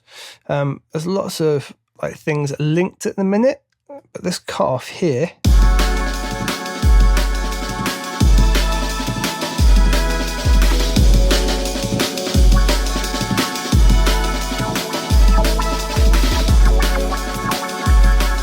That can let us have a little bit of fun. So I'm just going to select it here. So it now says like target filter cutoff 1. It's got a velocity trigger on it at the moment to open it. Not too interested in that. So let's get rid of it and assign an LFO to it. Let's do a brand new LFO. It'll make us one over Ha. And now it's just going to wobble. Not entirely what we're after though, so we need to configure the LFO a touch, and we're going to also bring this right down and change the depth. So we get an idea of how far we want it to go.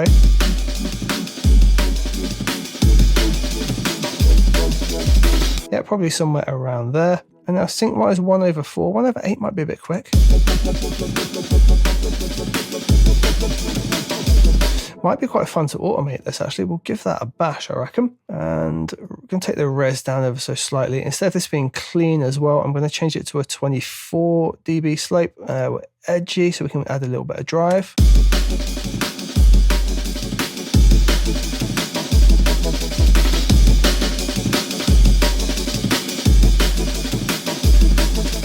And like I thought, I'm going to automate this. So what we can do just to create an automation, the simplest way I like to do it is just switch over the channel into something like latch, hit play, move the control, switch it back off of latch and into read, press A, and we should hopefully now have the control in there for it. So what I'm going to do is just have it on like the 1/4 to start off with, and then try and snap it to the 1/8 maybe in this bit where it gets a little bit quicker. I'm actually going to delete all these bits. Double tap T, just make sure you're on your pointer tool, hold shift, select the points you want to get rid of, backspace, delete them. Okay, so let's have Alchemy up so we can see what we're doing. So we want that to be on like 1/4, so we want to bring that down. Annoyingly it's in hertz, but there you go, that's life.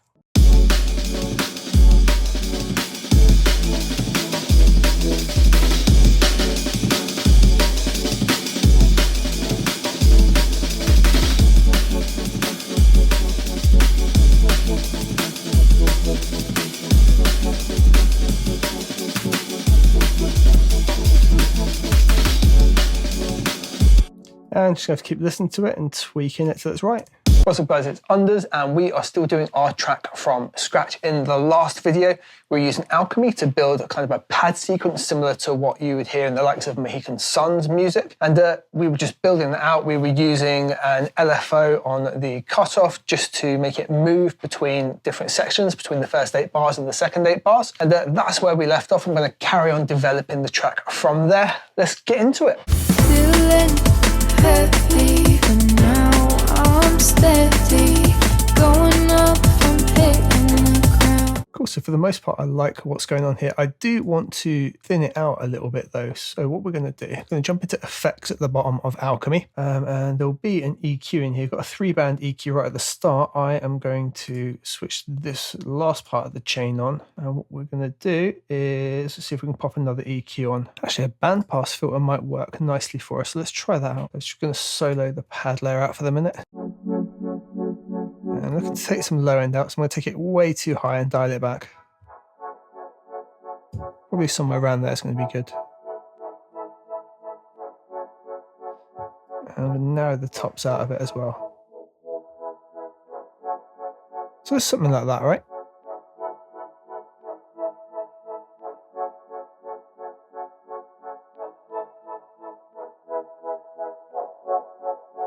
Yeah, just push that low resonance up a bit, that's quite nice. The high, not really doing much for us. So let's just turn that off, just hit what we've done. So we had all that before, we've literally just taken it to just keeping it there but getting it out of the way. So let's test it out.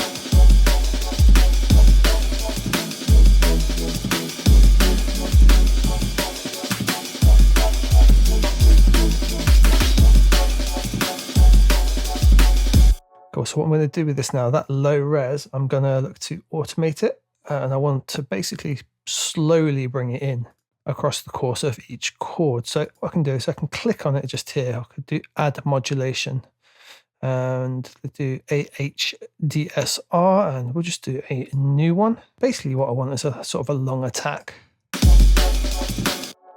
Slowly bring it in, and we'll have like 0 decay, so when it does fade off, it fades off quite quickly just based on the attack. And make it so it takes a whole second to phase in.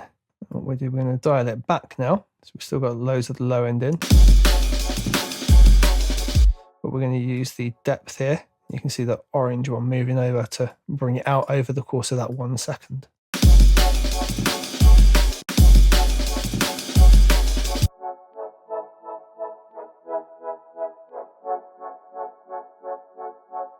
Get even faster in the release. I'm going to take it up to 2 seconds, I think. Cool, let's dial it even further back and let it come really quite far up.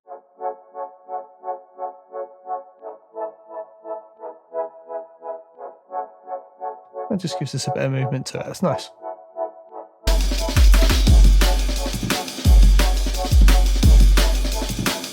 Use the volume control just to dial it back a bit more in the mix. Just going to sit it in the back a bit. Not too worried about mixing, just want some rough levels. Right, so what have we got so far? What about our wood blocks?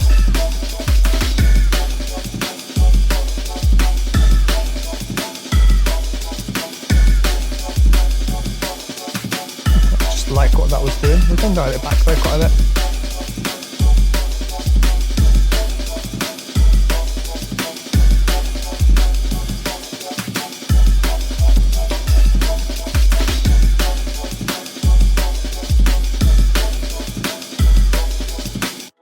Maybe the vocal pad's pulsing a little bit too much for my liking. So what we're going to do is just on the LFO that's doing it, just going to dial back how much input it's actually having on it.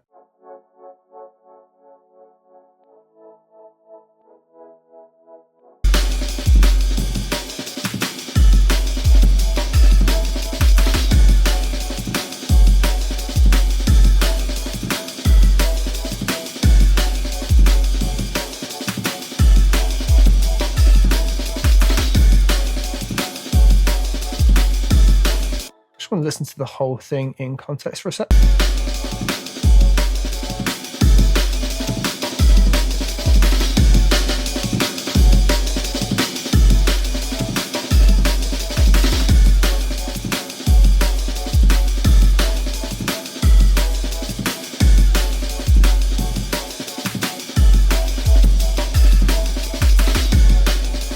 Yeah, pretty happy with that, with where that's going. I'm going to build upon this a little bit more. I'm just going to duplicate the whole track. What I want to do is bring this down here. I want to use some of the top melody, so I'm going to not copy. And I don't need all the chords. What I'm looking to actually do here, I'm going to take all of these out on the bottom here, and we won't need that one or that one. So I'm just looking to make that into a bit of a top line sound.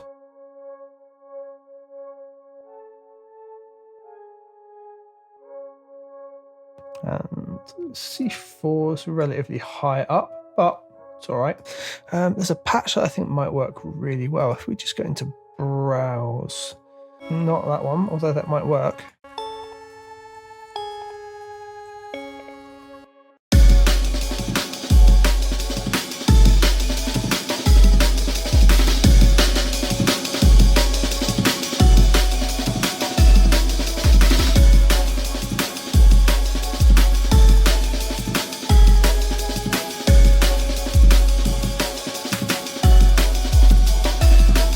of like what that's doing. I'm going to leave it there for the minute. And just take this down again, do the same thing, because I know what I'm after, but we'll call that a happy accident. That's something I'll do a lot. If I find something that I like, I will just keep it in there, because I might use it later. We got here. There you go. This is the one that I particularly liked. I think we can drop it down an octave though. So to drop something down an octave nice and easily, highlight the whole thing, shift option down.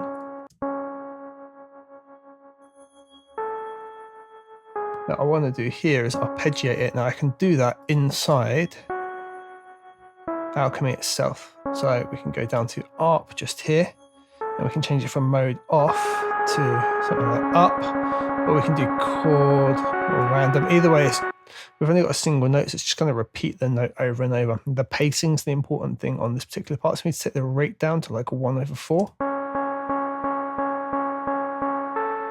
And go to about 55, 56 on the swing.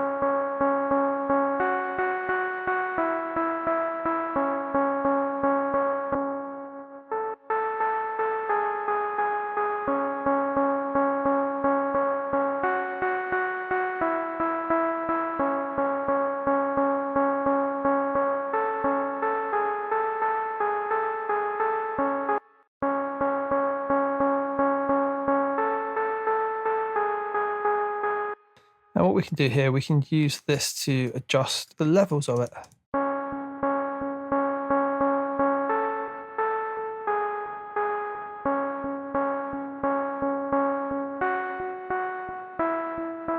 Maybe just have it so the initial 1 through the whole 8 is the only one that's at full volume.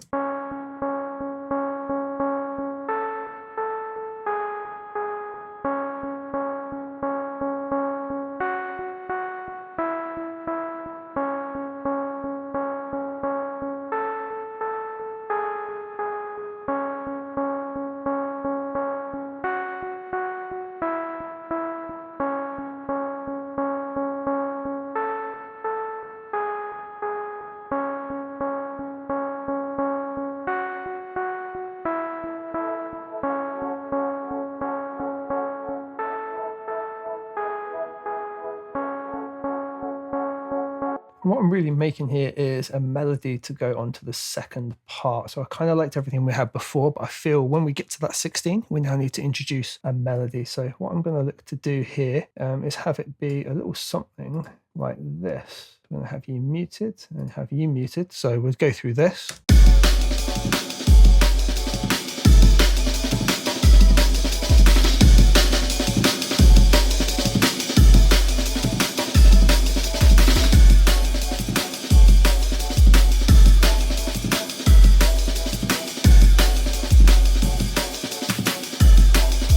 Bring this in. I think those two layer together quite nicely actually.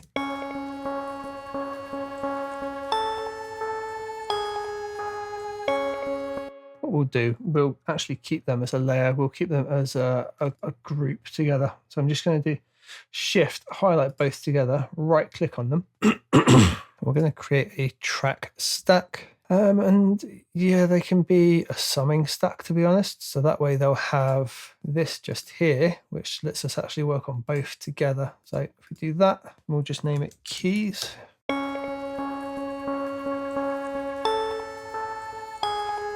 It's the same thing really that we've done with our break here. It's a summing stack, just called Amen, right?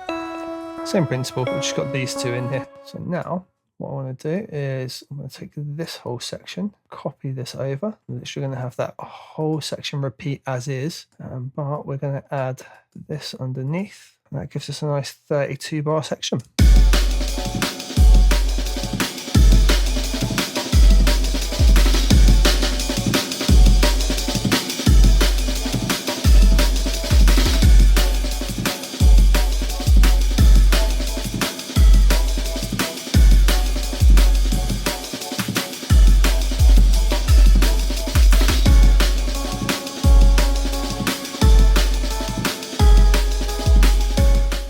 So just listening through that, one change I want to make, I'm going to take the shakers out for a couple of bars and then have it in for the whole second 16. I'm going to take these guys here, just mute those out, and then I want the shaker to be in for the whole time. So you kind of get to listen to it for a little bit here, get teased, it gets taken away, and then boom, it's in as the melody and everything comes in. So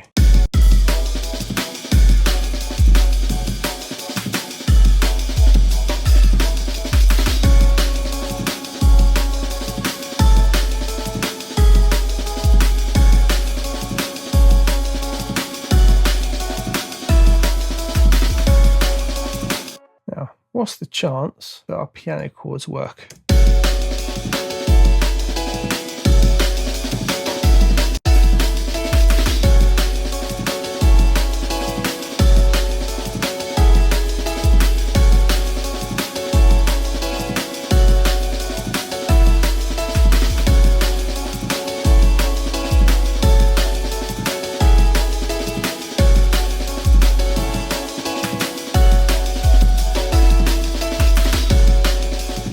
So I'm going to show you something nifty with my little lo-fi piano. If we've got it highlighted and we press B, we get this tool grid up here, and I basically set it up so I can do some things really quick and easy. So like if we switch spread effects on like so, we get this.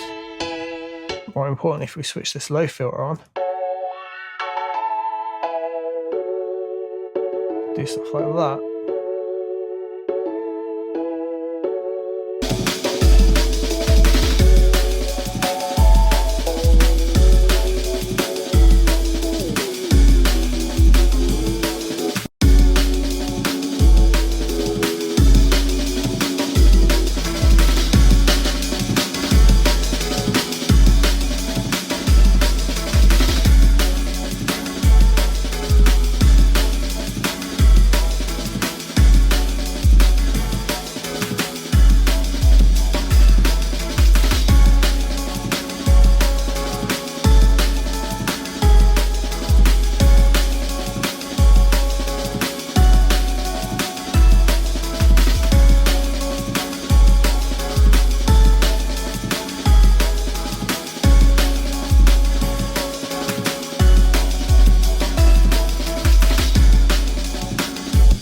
I'm wondering if it might work as a nice arpeggiated rhythm as well.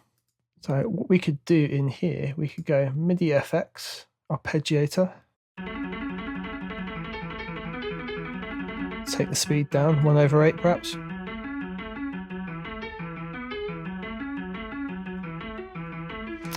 Go into options, keeping the swing around 55 to 56.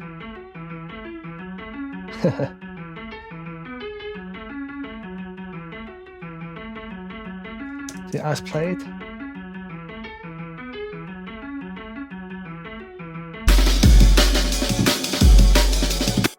Maybe try moving it up an octave. Another way to move up an octave, highlight everything, go to transpose up here, bash in 12.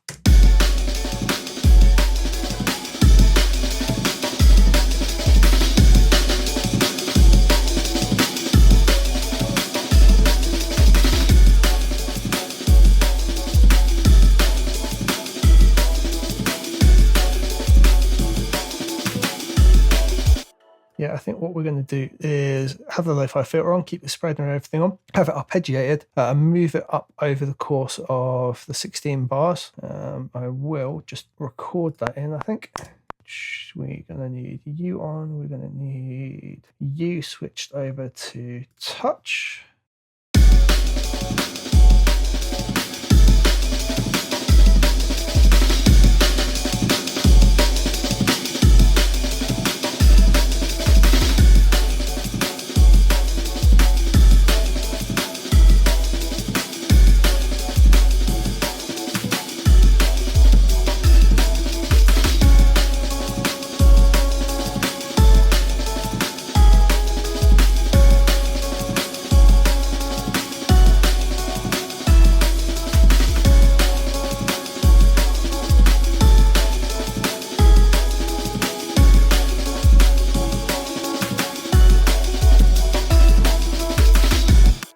So that was all right, record that in. There was a little glitch that happened on about, I don't know, just somewhere around that second load of 8. So let's just hit A and have a look here. Yeah, like we snapped it back down rather than keep going up. But what we can do is just use our pencil tool, just kind of fix what that would have been.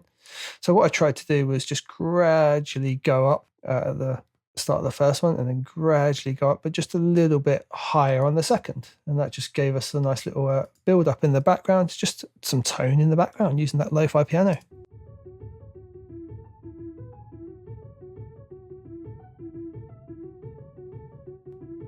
It's just another little rhythm in there, another little melody.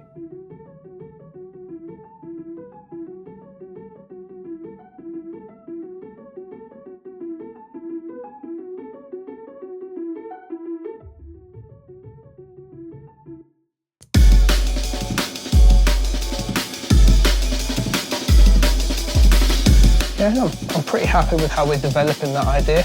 What I want to do now is definitely try and get a bass in. We're going to kind of develop a reese. It needs that kind of low rumbling reese that we can play around with and tease. So I'm going to look to build that. So I'll join you in the next part for that. I need to dial the sound back a bit, that is for sure. And we'll maybe have to tweak it quite a bit.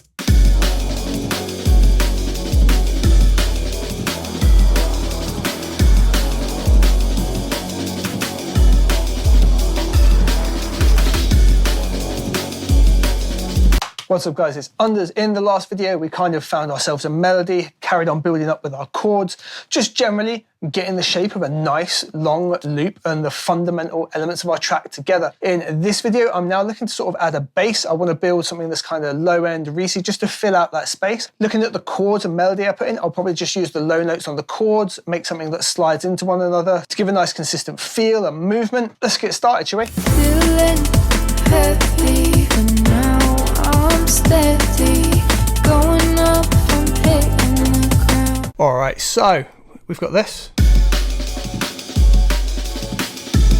And I like what we've got so far. However, it definitely needs some kind of a bass line going on. So what we're going to do here, I'm just going to write to the bottom, little plus up here, software instrument alchemy, boom, and we get a nice blank alchemy patch in there. In terms of notes, I'm going to just follow the chord structure underneath. So I can just take the lo-fi piano, copy that down again. Just press U to make a loop around it. And we'll just press E. That's going to open it up like so for us. Now, if we just copy this for the first lot, we're literally just going to have, that's going to be our bass line, just 2 notes with maybe a jump in there if we don't decide to just have it constantly flow.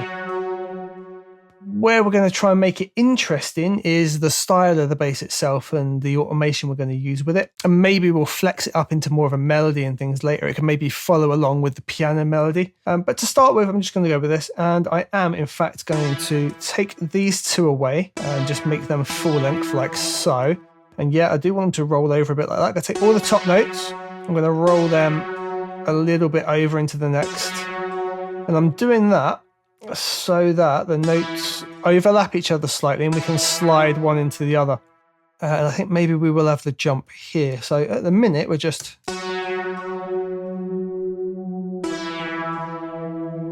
And it's far too high up in octaves, so we're going to drop it down 2 octaves.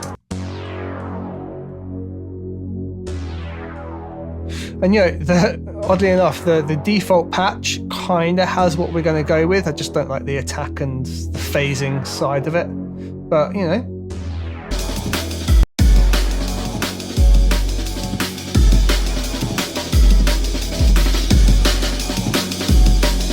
Screw it, should we experiment with the default patch and see what we can get out of that? Why not? So just leave it on the default that loads of alchemy. Let's jump into advanced. Now, I don't like the way it suddenly attacks. That's something we definitely got to figure out right off the bat. So what it's doing, the filter here snaps open really, really quickly. So the way that we can kind of change that, we're going to change the way that it plays back first off. So if we have a look on the main section over here, we've got the master section on the right. Voices always means always trigger. We're going to switch that over to legato. Now we're going to have... Okay, now it's already sliding into itself. It's kind of instant though, with a little bit of a glide percent in there, I think.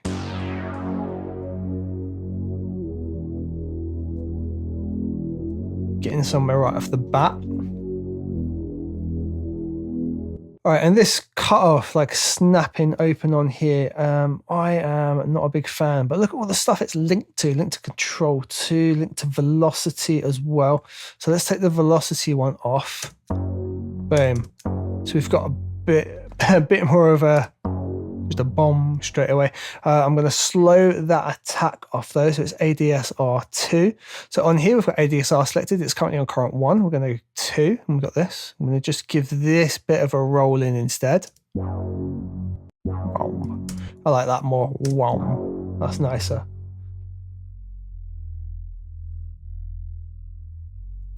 Okay, and we definitely need to have some sustain in here, right? But that is then... Okay, so it's coming off too much in terms of the filter. So The ADSR is also being automated, which just complicates things all around for us. But what we can do is we can right click on here and we can clear the modulation. Now it just stays static for us, right? So we need to do something like this.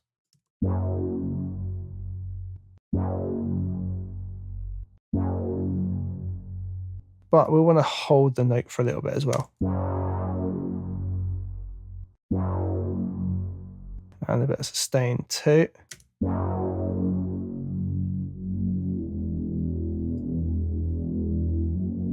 We're just going to dial this in based on what we've got.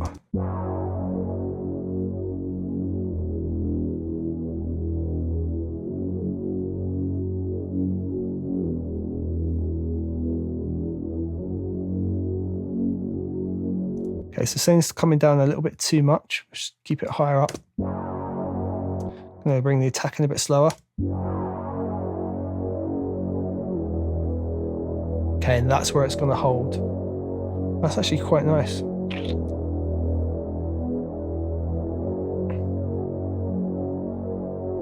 Okay, so what happens if we drive it? Well, we can literally 100% drive it. All right, so this drive control, we're going to link that also to ADSR2. We can go into here, go ADSR2, and we're going to make it so the drive pushes up like so. Cool, so it pushes to 100% and then dials back to probably around 90.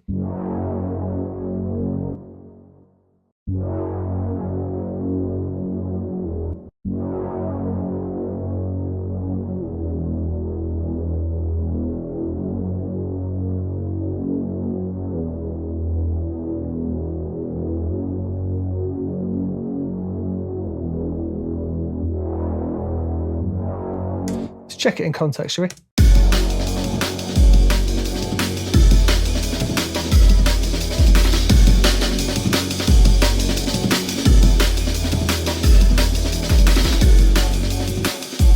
Definitely miss it when it's gone, right?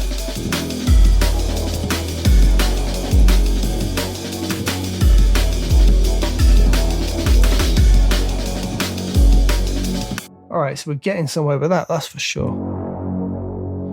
I think it needs to be a lot more aggressive on the tops though. I'm thinking, how can we do that in the effects section on here? We've already used basically, what can we do? Let's have a look at the wave shaper. I think it applies to the whole lot.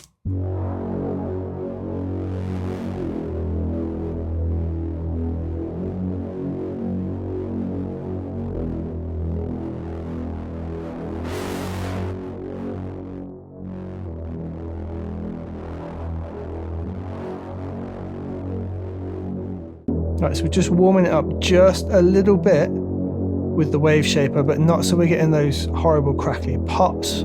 Still working nicely for us.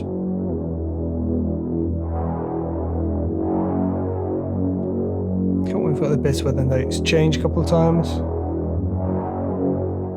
I mean, I like it, it's a good sound.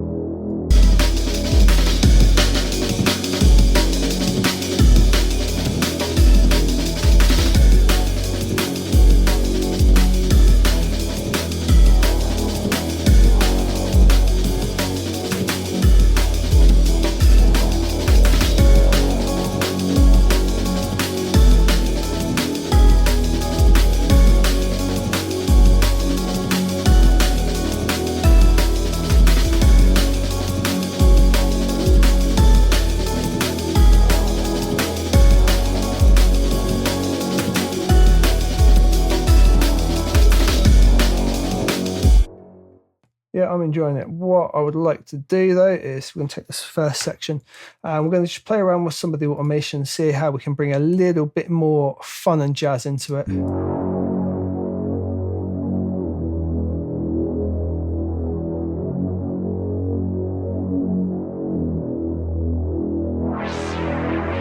Yeah, I think that's going to be a good play.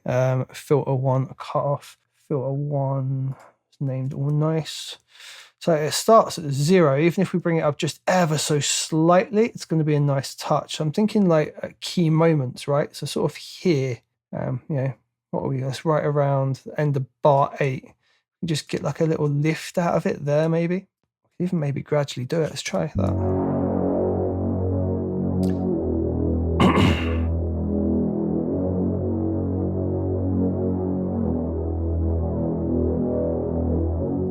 Okay, I just need to go a bit more than that.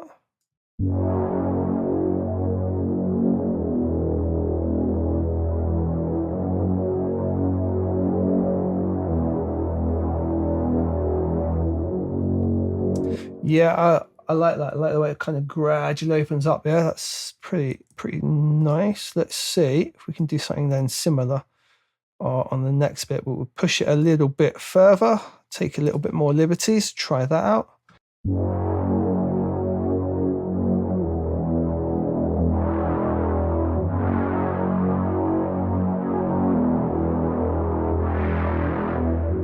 See, this may be a bit much.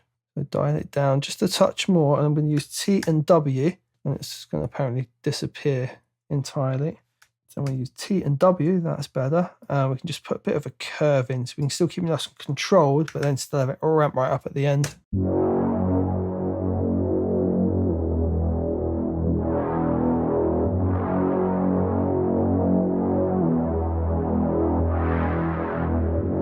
All right, so in context.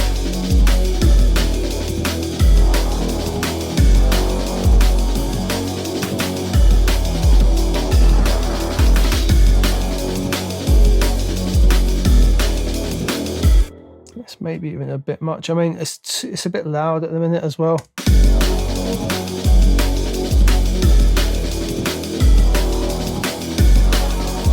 It's really annoying me that default filter's clipping, but it sounds all right, so I'm going to roll with it.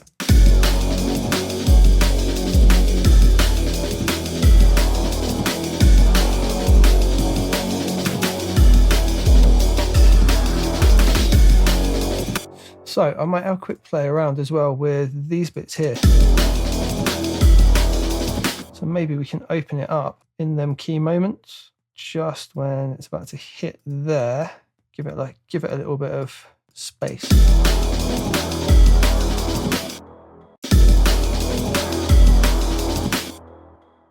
Yeah, we can use T and W to give it that curve as well. Yeah. I like what we're doing there. So if it opens up just before, it can be nice and quick. Just a little something to catch your ear, right? We can do the same thing again right here. We're going to go a little bit higher up. I'm going to bring that back roughly in line with like the trajectory we already had. T and W like that.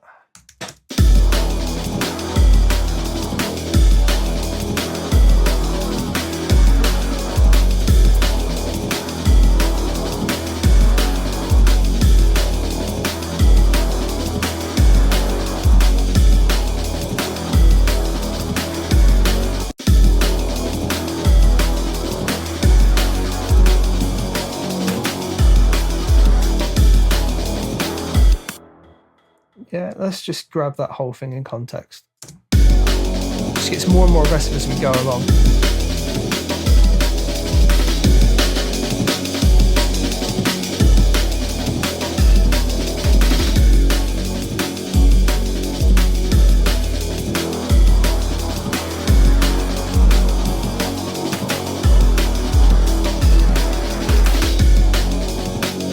So I'm liking what's going on. What I want to do though is this bit here, after this second one comes up, I want to bring it right back.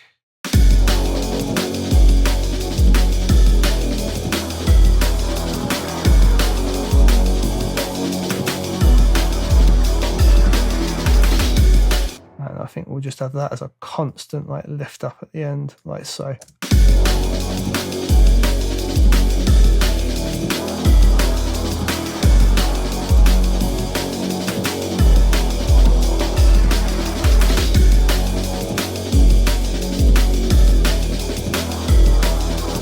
I need to dial the sound back a bit, that is for sure, and we'll maybe have to tweak it quite a bit.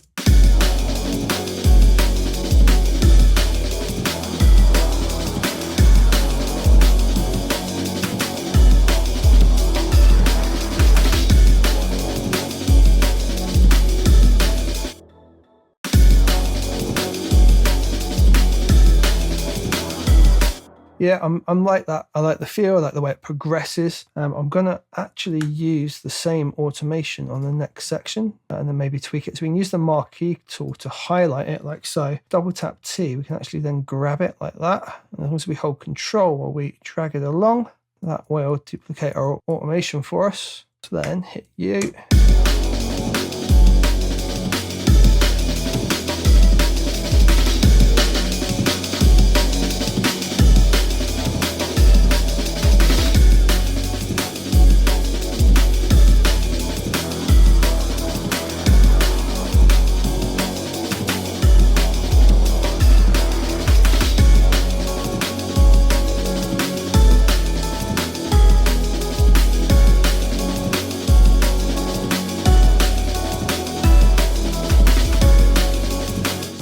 Dark, isn't it?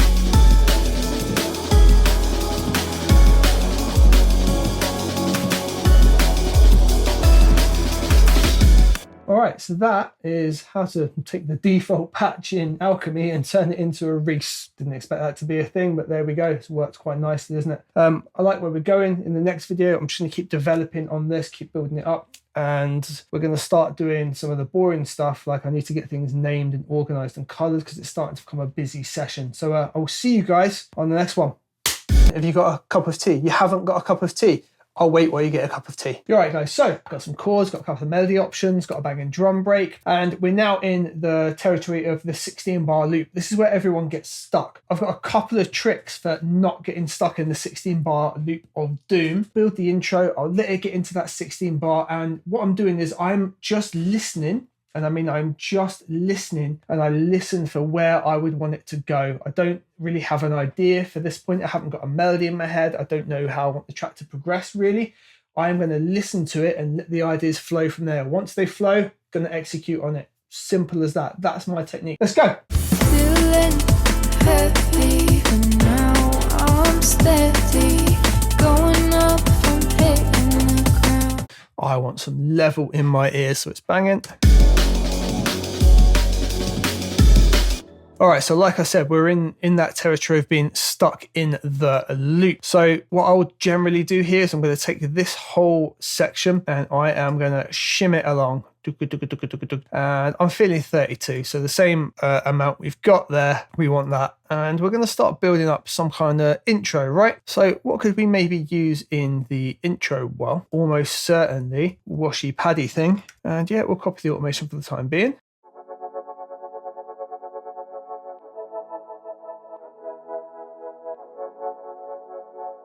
And it's a great noise to start out on, isn't it, really?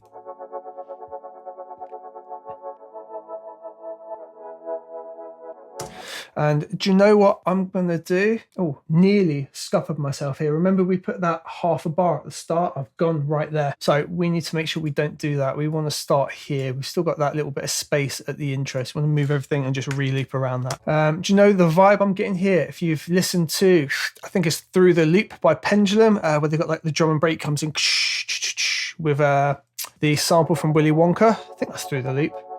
I'm feeling something similar to that. So maybe we'll chop the break up a little bit and have a mosey around with that over this section. So let's bring a chunk of you over. Yeah, let's figure out what we can do. I might even literally just use chunks that are already made like that. And then flex them out a bit. So like at the end of each, yeah, something like that. We're literally going to have to loop a small chunk here. I want it to be even quicker, even though we've already got like 3 hits in there. Let's have a look.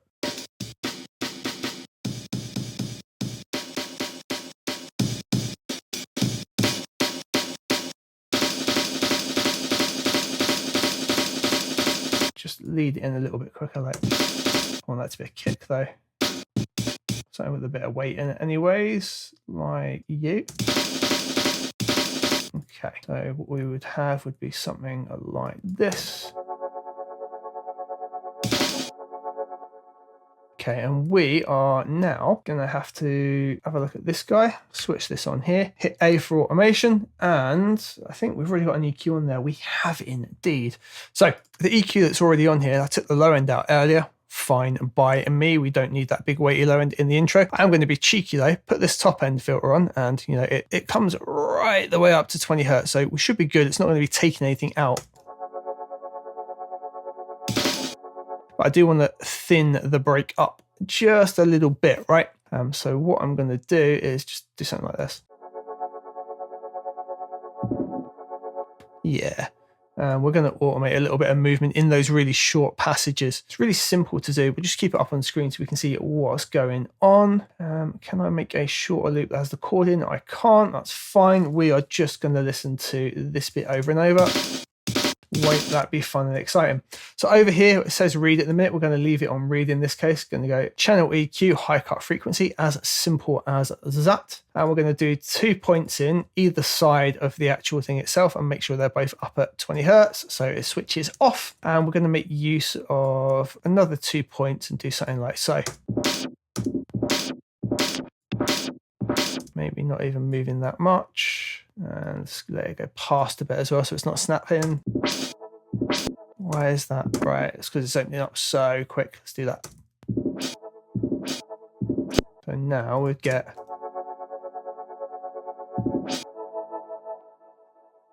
Okay, it's opening up way too quick for us. I think we'll do something similar on each bit of the... For every couple bars, we're going to do another section here. I think I can actually drag that over. Sure, let's copy the automation. Let's have another section of break, and we can add bits to it if we want to, which we're almost certainly going to want to do something in there.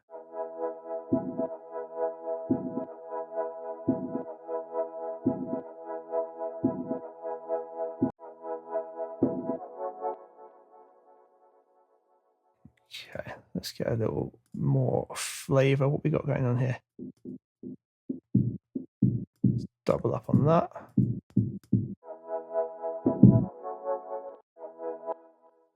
Again around here, and once we've got to 8 bars, I think we're going to try and put like a pulse in. Do you know what I'm hearing? I've got an idea. So we're going to take the whole bus as it is. So our drum and break bus. We're not actually sending it anywhere at the minute. I'm going to go bus. We'll use 10 to keep a nice split on it. Okay, so a super weird bug has just happened, and I figured I'd break it down for you guys. I've just had to rebuild all of what we did in that tutorial in this version of the track. Let me just show you. So we've got this version here, and we've got this version here. Now, I just watched back over the footage as I was recording, and for some reason, the arm and break we made here is now part of this verby chain here. Now, the problem with that is, because of the nature of the track, we can't trigger any of the sounds, so none of the arm and break works. There's literally no sound coming out from it. Now, despite that, for about 10 minutes in the video, this will look like this, but it carries on working and then suddenly stop. I don't know why, and I just recreated the whole thing here, and that didn't happen. So I don't know how to recreate that or get it to happen again. But just watch out for it if you're copying this. And what we'll do, we'll just call this verby like that. And what we're going to put on it, we are going to use, I think Space Design is probably a good shout. Or I do really like Chroma Verb because we can do this concert hall, take you off, take the low end out. Make sure it's got loads of high end. We can do a set pre-delay so it's almost instant, huge on the size, and we can link the decay so it's like 1/4. Where are you? Something like that. We're going to add an automation lane by using the drop down arrow here, changing this to main and then send verby absolute. And what we'll do, it can start off at 0. We'll put a point just here as we're like coming up to sending it through. We'll just give it some reverb in the background.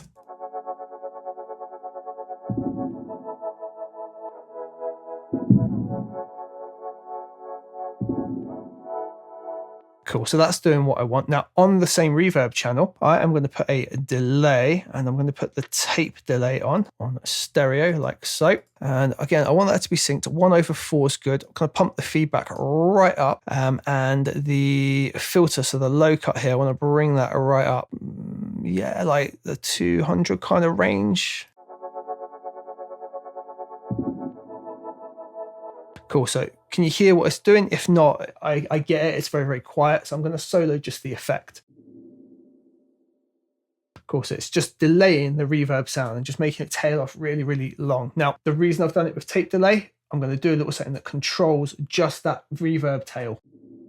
Cool, so we need another lane of automation, but this time we need the reverby lane to be the thing that we do. So we're going to right click down on reverby and do create track, and it sticks it right in below the arm end, which is perfect, right what we need. Now on here, I now need to go volume, change that over to the tape delay and grab the one that says feedback. And we are going to have to play around with the feedback. So 73 was sort of where it was. Now this can be buggy, and I've seen it where it always says the same percent even though you changed it, which is really annoying. We'll see what happens. And what we want to do is after it's triggered, we're going to push it up beyond 100, and then we're going to tell it to come back down. And hopefully it will keep the tail going throughout the track and add to the pad. Might not, we'll see how it goes.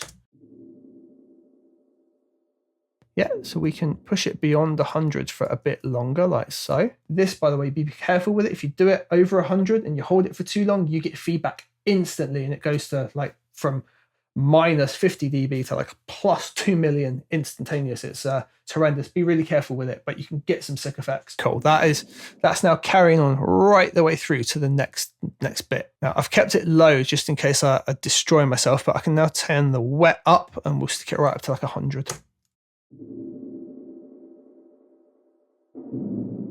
Now we need to kind of create the same effect on each section, but we don't want it to be identical each time, know what I mean? We can have that, so that pumps up, and it went to like 140 and then comes down quite quickly.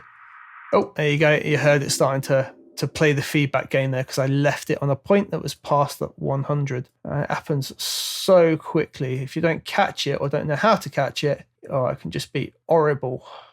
So bring you down. I'm going to do the same here, but I want to keep this one a bit louder. So we're going to like keep that right in 99 for ages, and then bring it right out here, bring it right down again. And I don't know where we're going to go from here yet. So let's have a listening context with our padding and see if we like what's going on, right? Okay, so last time we built up our intro, had some really weird bug, lost everything, rebuilt our intro up again. Now we're just going to carry on developing that, building it up into the first part of the drop, just to help us develop and get more ideas as we're working and things we might want to add, take away, and change and alter as we go. We need to see any ideas that come out of it. So let's carry on working on this. Oh, I've just had a naughty idea. We're going to... Feeling heavy, but now I'm steady. Going up from hitting the ground. So those drums sound fine. They're doing the effect I want. I'm going to copy them across again, and I'm going to copy the automation. And I'm going to make them just a little bit longer, so each one goes just over the bar this time. And I need this automation again to be copied over. So we can go T, grab our marquee tool. It's under T and R, but I was lazy there and just scrolled. Double tap T now. It's highlighted. Hold Option, and we should be able to copy it. We should be able to copy it. There we go. Going to get something like that going on with it. Up and come down quite quickly. And this one here, we're going to push it beyond 100 by quite a way, and then just tell it to come away for the time being.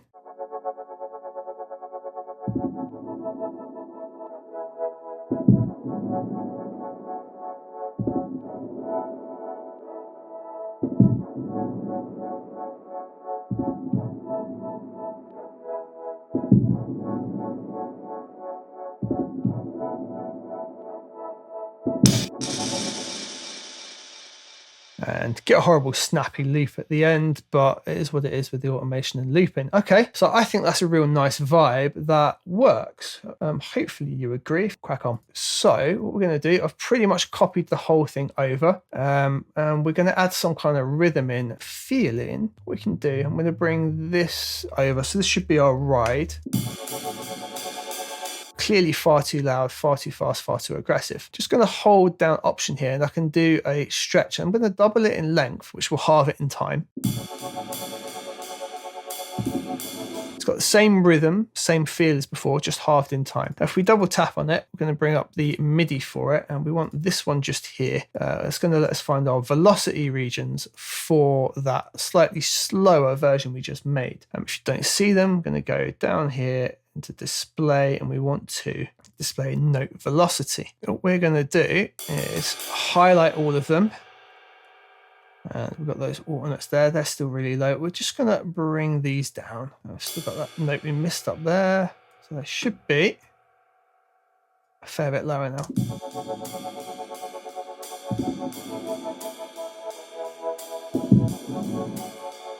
Now it's all very shiny and beautiful as well. So I'm going to make use again of the same EQ trick that I've done on break here.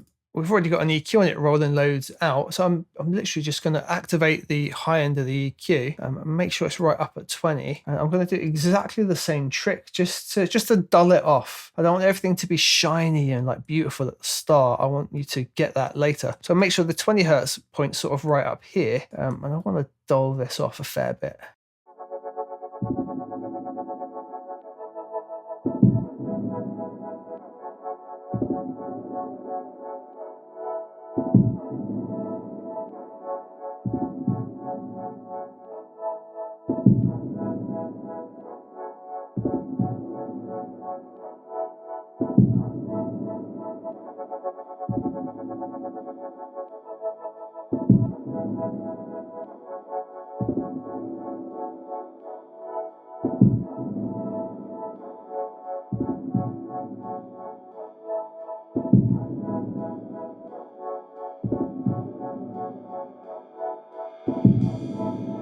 Clearly I need to fix what's going on with these rides here and make them a bit more lively, so we can at least hear some of what's going on.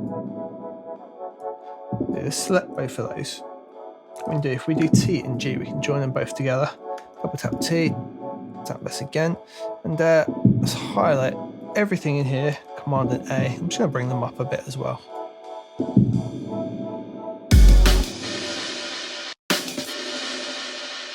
So you can hear that they're all building up there. So one of the first things that I definitely need to address is, as we get to this section here, it drops into the main break. There's still all that reverb and delay. We need to just take our automation lane that we had up here and just get rid of that. I might need to get rid of it sooner because I'm thinking I might like filter the whole break in, or kind of like build it up a bit, like through this section here.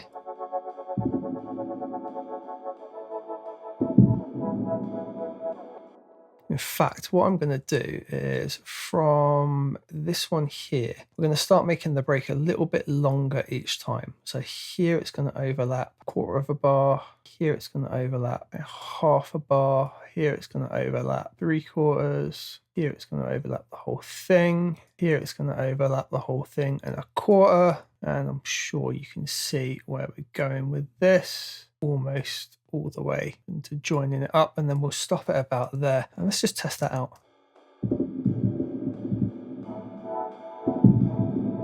What we'll need to do is change the way we're filtering this as well. So we're going to have to like gradually filter up each section. So we'll do something like that, right? On each one. I don't want it to do that little pop though, so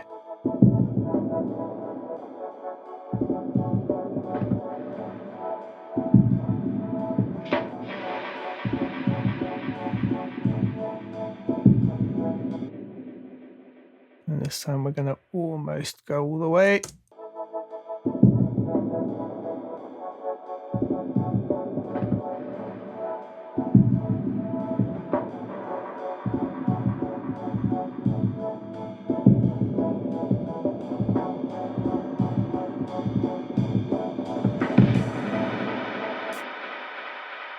I actually really like that, and then we'll just have loads of control by just taking that reverb out really quick, and we need to control this delay here, so it's just we can even control it by taking it out entirely here. Really like that build up though. So just check out the whole thing from here.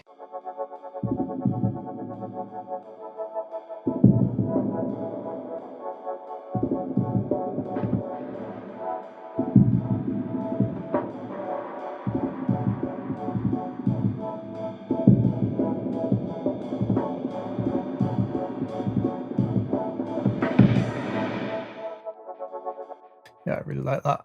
Even the hat just coming up, sorry, the ride coming up at the end just with the extra I'm going to do the cheesiest easy trick. I'm also going to take that final chord out. So we've got almost silent, and I am going to get, I mean, we're doing Logic only, so I have to go into Logic Loop Library. Let's go crash and see what we've got. African crash box. What? Yeah, no. I just want crash cymbals. All drums. That might do the job. Literally going to drag that in, select it over here, go to the inspector over on the left hand side, click reverse and zoom in. That's a snap right on there.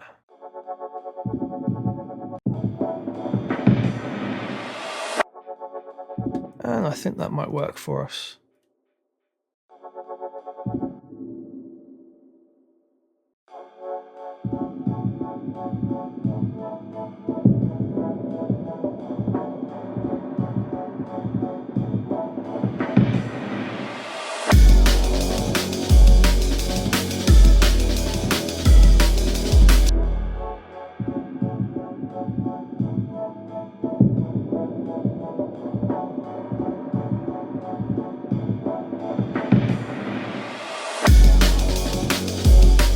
Actually, I might have the build up happen here and we'll just do the silence tease like so.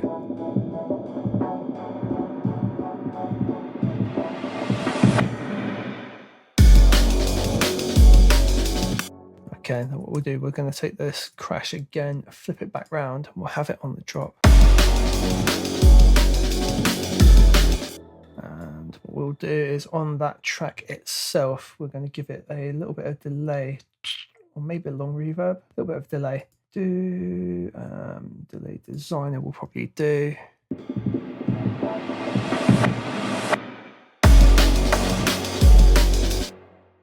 That will do just fine. And what we're going to do is then go into automation on it, do delay designer, take the wet control, and the wet control going to come basically as the drop comes in. So we're going to hold it right through to that and just bonk, no wet control.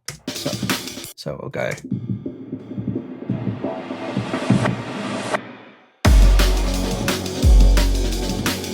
It's just kind of throwing the timing off a little bit.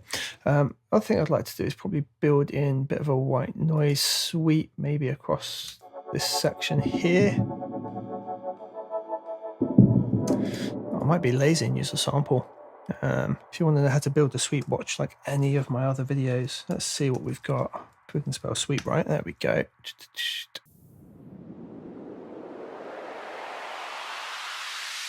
That will literally do the job, I reckon. Don't want that stupid bit at the start. Fade that off just in case. Bring that in like so.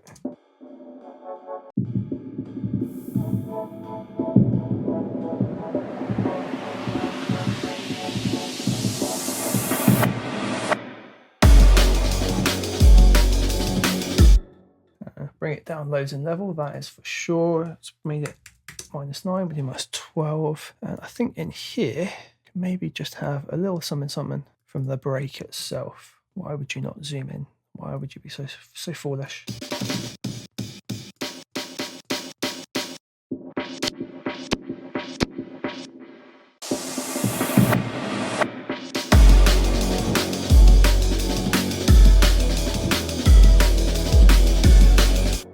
What we got is the whole thing.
So what I'm hearing is our little wood block, which I love. I love the little crazy woody block space sound that we've got. Doesn't need to be there right from the offset. It's something that can come in a little touch later. So it's going to be more like this.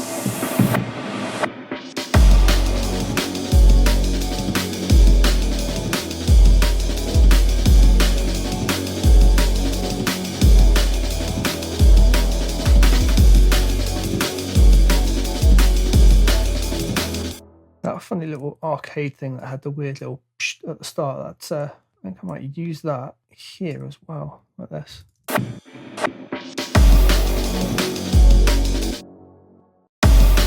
It's really weird, it's like proper on one side. We're going to duplicate that channel, bring it down like so, get rid of that fade on the start. If we go over to here, we can choose how we want it to be. I want it to be mono, so it sits in the middle. There we go. That's more like what we're after. I'm going to bring that up so I know it sits with that. Cool. I'm also going to duplicate the deep down channel. Pop this one on here. Yeah, sure. See that up there. It just doesn't need the delay on it. I'm going to pop that one with that.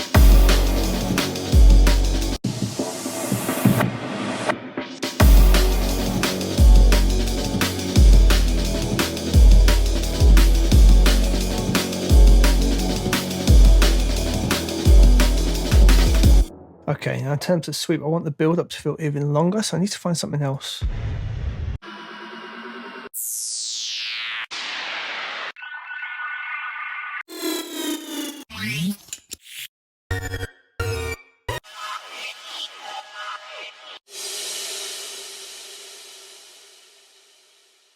Okay, that I like the sound in that, so I'm going to bring that in. And you're about to see some abuse happen here. So firstly, I don't want it around that way. I'm going to reverse it. Secondly, I'm going to switch on time up here to flex it. And it flips it around the other way. That's great fun. Can you not have reverse on and flex time? That's super frustrating. Roger, roger. Okay, can we just stretch it to an insane degree like so? Hopefully. See what happens. No. Okay, what we're going to have to do is stretch it out. Let's try that length.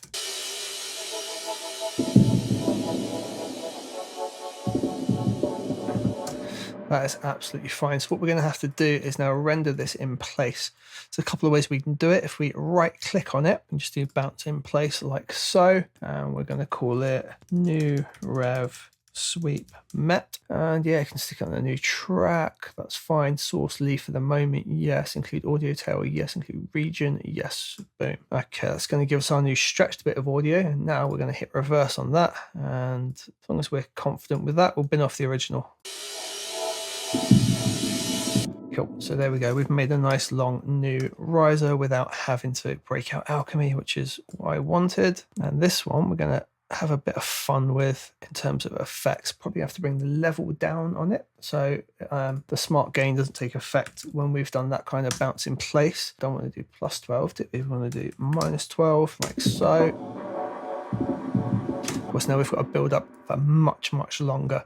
Now I'm going to do something a little bit odd and send this into our verby that we made earlier. Tape delay verb, which is just there on bus 10, and we're going to load a level into it. Cool. So take it all the way back like that. Cool. Take it back even further. Cool. And that's just giving some like character and feel to what we're doing, so we've got a much longer build up there.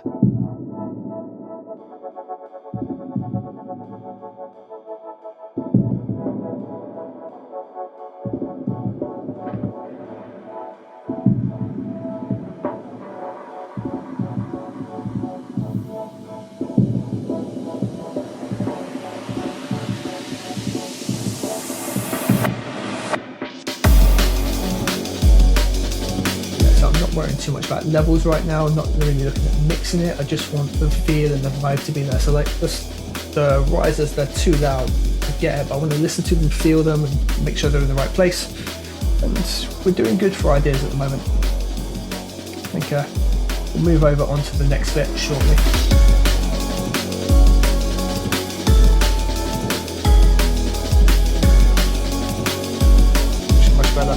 I've changed the filter here now, so it's actually just rolling out some of the low end really, really gently.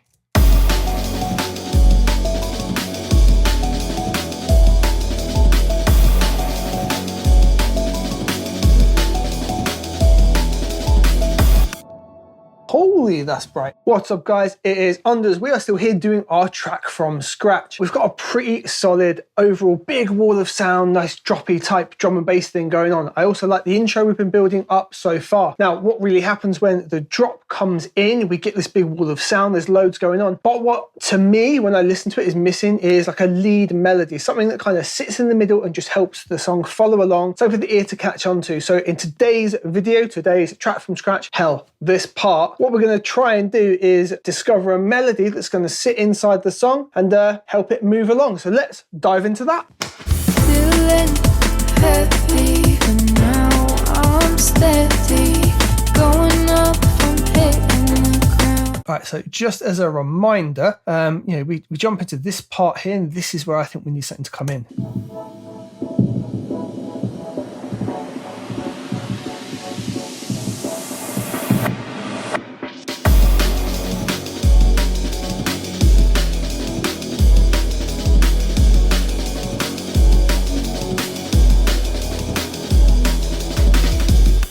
To me, just in there, it needs some kind of melody. Now, we do have the lo-fi piano here going as well, and that comes in a little bit later and helps with the whole wall of sound effect.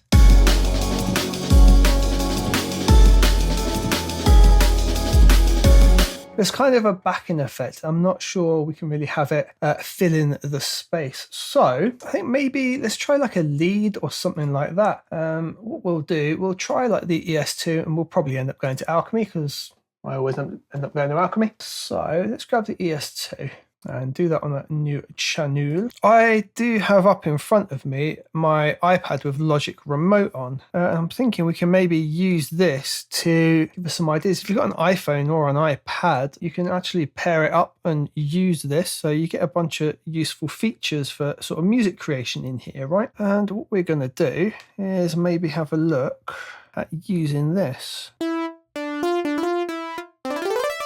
See, I like to pretend that none of you guys have got a MIDI keyboard because it's something I always get of, you just play it on your keyboard and I can't do that. Well, now I'm giving you options, aren't I? Yeah. So what we can do on here, over on scale, let's reduce it so my big fat fingers don't hit too many keys. And then we can also go and limit it as well. What we were working in was F sharp major, wasn't it? So if we go like major pentatonic, look how it's synced with the track. That's because I set the key that we're working in the actual track. So now, the other way we can find it is we built chords and whatnot earlier. We can absolutely just go and look at taking, say this, and bring it down into here. No, we don't want to copy over automation data in this case. I'm going to hit U just to loop around that. That definitely doesn't work, but what we can do now is open this up. Don't need that automation data there for the Mo. Okay, and within these notes, we can probably find ourselves a melody that's going to sit with everything. In this first bit, we know that the chord's going to line up using these three notes. We could probably do something quite simple. In fact, actually, what we'll do, we'll keep those two notes like that at the end, and we'll maybe build a melody that goes down using these like this. And I'm literally just spitballing ideas at the minute to try and discover something that's going to sit in the track. Right, so it's quite a rapid melody, but definitely not vibing with the sound up that high. So we're going to drop it in transpose. So that's shift option down. Probably down another one for that sound. It's too bassy. Right, I think it needs some pacing in it, so perhaps. All right, and that's just using notes that are in that particular chord structure, right? I'm just not vibing with the sound, so I'm going to do what I said I'd probably do anyway. Grab alchemy, and I'm just going to use a basic saw just to get an idea of what I want and probably tweak around that. So the way we can do that in alchemy is go to File, go to Initialize Preset, jump into Advanced. It will just give us a saw.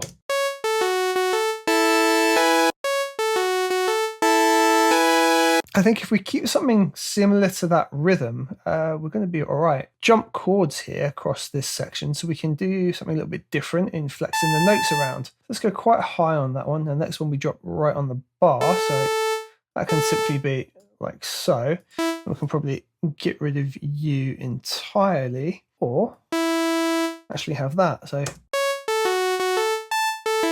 yeah, that kind of works. And then we'd stagger these two notes up. We've actually got then exactly the same rhythm, right?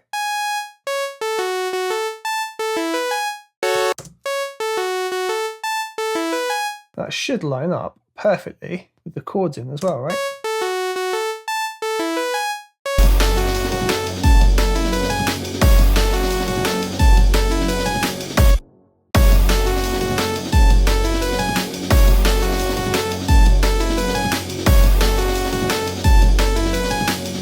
I simply don't like it leading up to that note, so I'm going to bring it down to what appears in the next chord.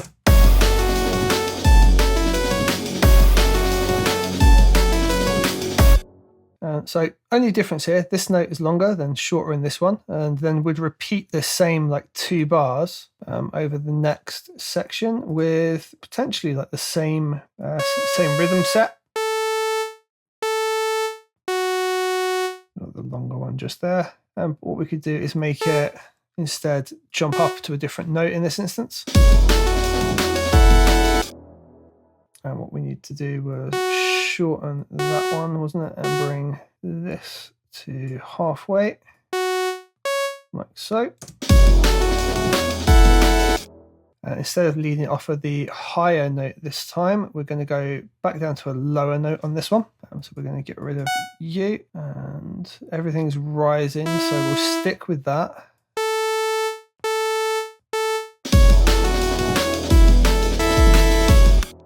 I think that can kind of like signify that we're at the end here. So we'll do this to this and to that.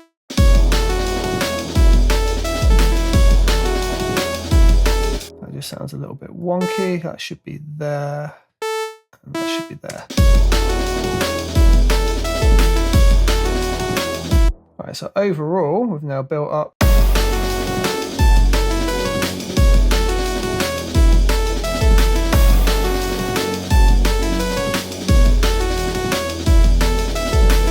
now the chord structure just repeats, so we could just take that section.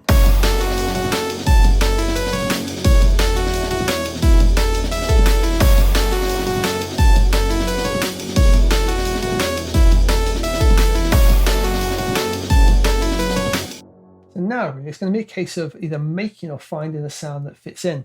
I'm not sure if like I want to go for a lead sound or a piano sound or even like an organ. I'm going to have to play around with some sounds, get kind of where I want, and then tweak into it, I think.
So this is really subtle, but I'm thinking this is the kind of thing I'm going to tweak into it.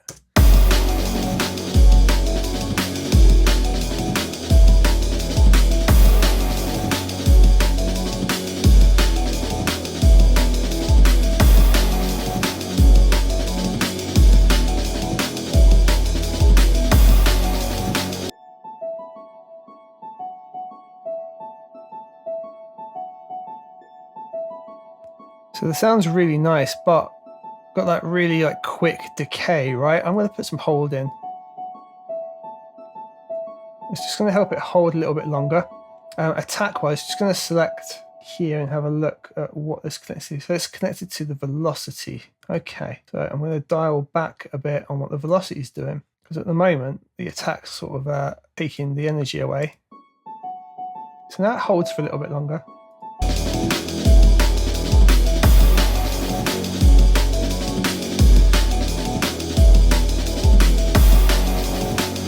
Now, because of this notch filter, it's losing, well, that's what's making the sound really small, but it's too small for this kind of track at the minute.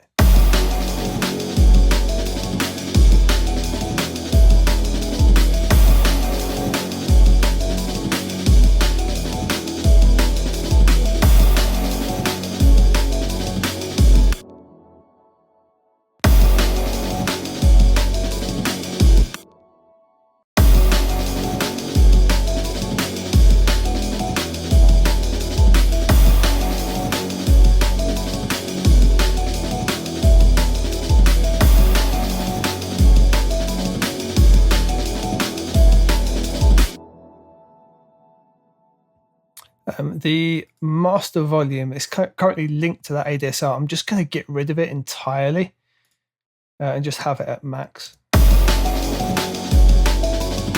Much better. I've changed the filter here now, so it's actually just rolling out some of the low end really, really gently.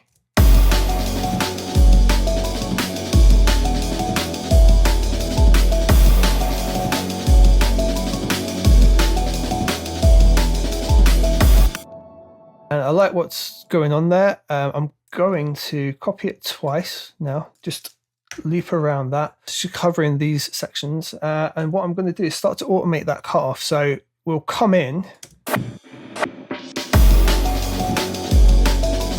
And I want it to be there, but not quite as prominent as it is. I want it to slowly come in over those first couple of bars. So, alchemy is nice and easily laid out for us to automate the cutoff filter. We can just go into automation, go down to here, go down to alchemy, and it's so well organized. I can literally just go like filter one, which we know it's on filter one, and grab the cutoff. Super, super simple to do. If I just highlight these two sections and press Z, it's going to fill the screen up for me just to draw this in. Just zoom out a touch so I can put some points either side, which you guys should know I like to do. And then I'm just going to dial that back a little bit and just have it build in.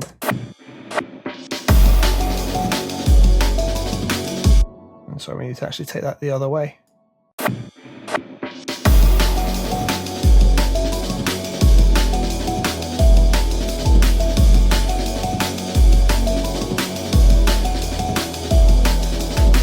Cool. And we just need to work side by side here with the resonance, okay? Reason for that, wherever that cutoff point is, the resonance is really being pushed up. So what we also need to do is just control the resonance amount as well. So what we're going to do here is take it right down at this point, but still have it kind of get to where it wants to be by here. So something like this should work.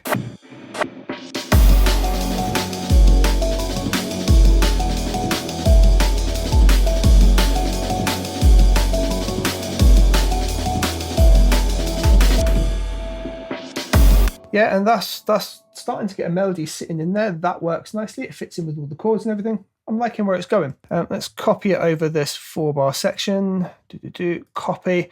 I'm going to loop the whole lot. Actually, what I'm going to do is highlight the whole lot, press T and G, join it all together, and double tap T to get back to where we were. Now, make sure we're looped over the whole section. Let's just listen and make sure it works.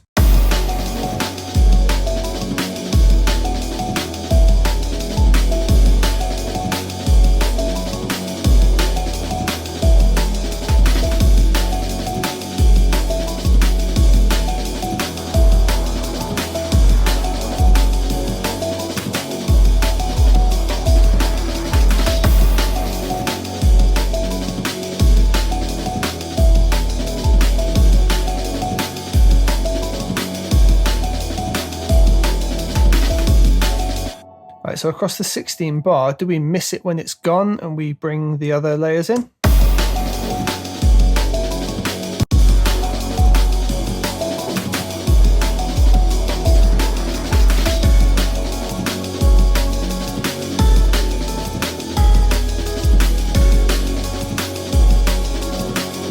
kind of do, right?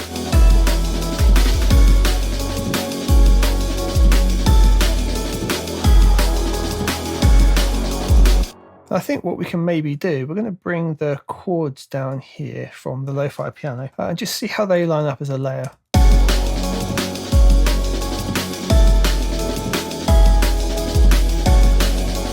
And I think it might just run as a really nice ARP as well. So what we can do, I could either make a copy of it, but we're already at 67 odd channels already. So let's add a MIDI effect. We'll add the arpeggiator in. And what we need to make sure we do is automate it on and off. So let's get ourselves another automation lane, go down into NAR. We're going to go to main, MIDI insert, bypass arpeggiator, right? So here, I'm going to make these 3 points, actually we want 4 points, and we're going to bring this so it's bypassed for that section, like so. No, other way around. I'm going to bring that point up so it's bypassed in that section where we've got the melody in. There you go. So it's going to bypass for this bit and then it will snap on here and we'll just zoom right in. Looks like we've done pretty good. We've got a little space after that note to get the automation in. And once it's landed on this section, should...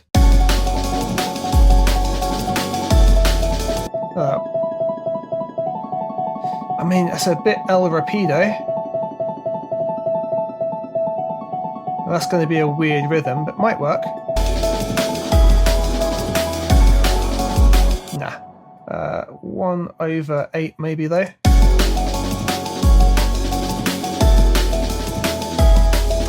I'm going to bring variation up to 2, octave range up to 2, give it some extra range.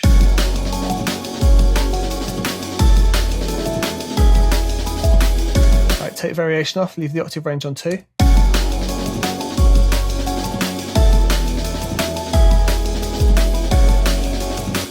Okay, have it so it consistently goes up.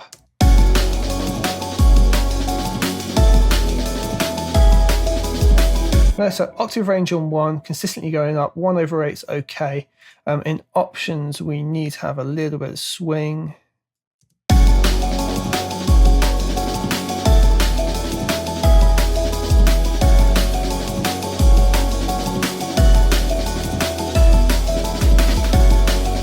That's working all right. What we're just going to do is just hit A, and there's a couple of like jumps in here that we kind of don't like. So what we might have to do is keep it consistent, and any notes like that are cutting off, we can maybe just run through like this. If this doesn't work, I'll just grab the others and bring them through again. But if we do something like that instead, reason being we can hear it jumping in between notes. If we give it longer notes to work with, might perform a little better for us, and we'll still have the melody kind of switching at the top here.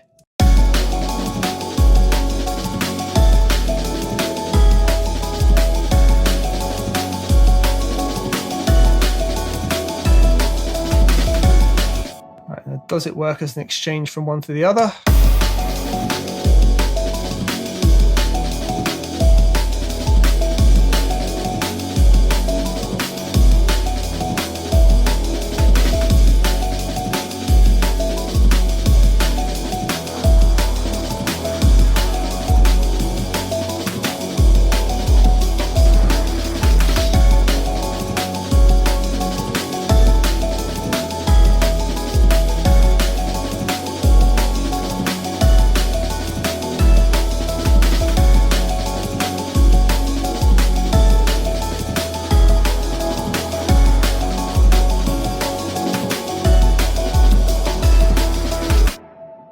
Right, so there we go. Managed to find a melody, give you a couple of ideas of how you can approach it. And in the end, I've done it by using the chords and chopping a melody out of that and just trying to work out with some nice rhythmic ideas. It's worked out all right so far. What I'm feeling now is that this is starting to get kind of messy and there's noise fighting with each other. I'm not going to mix it, but I do want to approach it a little bit and give it a bit of a balance, just so I've got a nice, clearer vision going forward. So that's what we're going to look at doing in the next video, and I will see you in that. What's up guys, it's unders, and welcome to another part of our track from scratch in Logic. In this video, I'm going to show you some ways that I'll tidy up a track in Logic, some little tips and tricks that I can give you in keeping everything organized and, well, basically keeping a nice balance as you go along. This isn't necessarily mixing, but it's going to be just some housekeeping to keep everything nice and in a space while you're working. That's what we're going to be doing in Logic today. I'll dive into a few things with you and hopefully we'll have a slightly better balanced track towards the end of it. Let's get into it. Feeling heavy, but now I'm steady.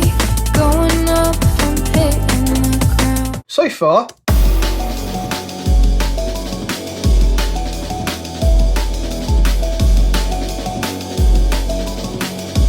like, she's sounding all right. However, you know, I've got my mixer in front of me here on an iPad, but we're going to get it up on the screen here. There's a lot of very loud noises, and if we open up the like Amen stack we've got here, we've also got like 60 odd channels. You know, there's some clipping going on in places.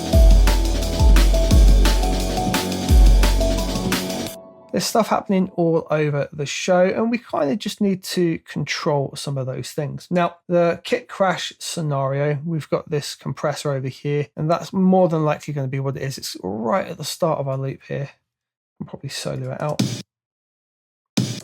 And we just straight up need to get that under control. A couple of ways we can do it. We could go straight into the sampler, dial it back here on the level. However, it's the compressor effect that's going to be doing it. And I like what the compressor's doing. We did it for a reason at some point, however many hours ago back in this. So I'm going to be cheeky. I'm going to put the limiter on. I'm going to knock the threshold back to like -3 dB.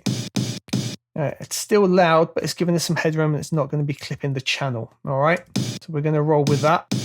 And yeah, we're going to actually be mixing it later. We're just making sure we avoid any mishaps for the time being. So let's just let the whole break run through and make sure we're not getting anything else silly going on.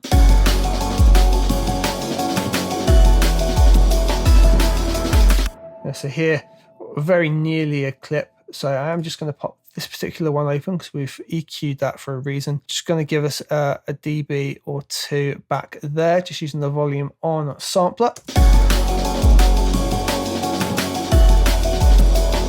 And, you know, I'll end up probably compressing and smashing the whole thing, but we're just going to be sensible. Now, let's just have a look at everything else we've got going on. Most of this is MIDI triggered at this point.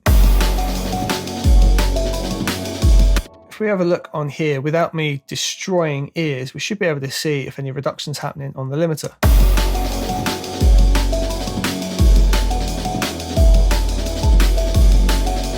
And honestly, that's not too bad considering we've not really done any leveling. We're clipping by less than 1 dB. Now, we want that to be more like the -6 kind of region. So we need to look at doing a bit of gain staging and things like that. Okay. Now, one of the ways that I do it, as we see on the Amen channel, we did a few hours back. I've gained it right back, like -7.2. Crazy amount to have to take something back.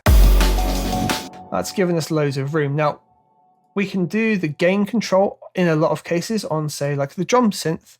I can volume control that from the synth itself. So let's look at our big kick. Yeah, and that's got -3. You know, it's going to need to come back a bit more. So we're going to dial that back a bit, just to give us a little bit more headroom. Now, if you're thinking, why don't you just dial it back on the faders? It's quite simple. Just when I come to do my mix stage, I don't want to be pulling some faders back like 30-40 dB. I like it for small adjustments and minor adjustments on the mix. I want the gain staging, if you will, to be pretty solid before I get to that stage.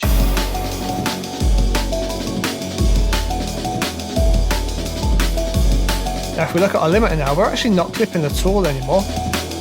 But I'll still keep the limiter there. It's only there for safety in this particular instance where I'm recording video for you guys. So I don't want there to be 1, damage on the video, and 2, sudden horrible spikes that get you guys either. So that's what it's there for. But at the minute, we're now no longer clipping on that, which is nice. And looking at everything else, there's no red lines, and we're coming very close on here.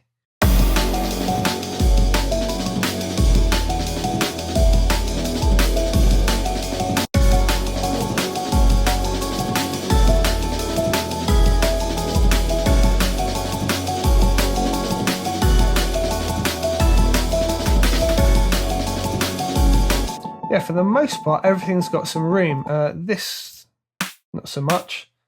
Our little fake digital snare there. So again, we'll grab the drum synth, give ourselves a little bit more headroom. I'll take it down to -6 or so.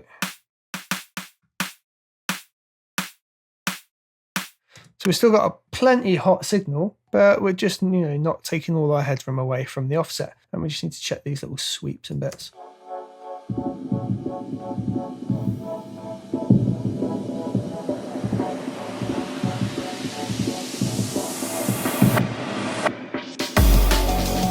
Yeah, and we're okay there.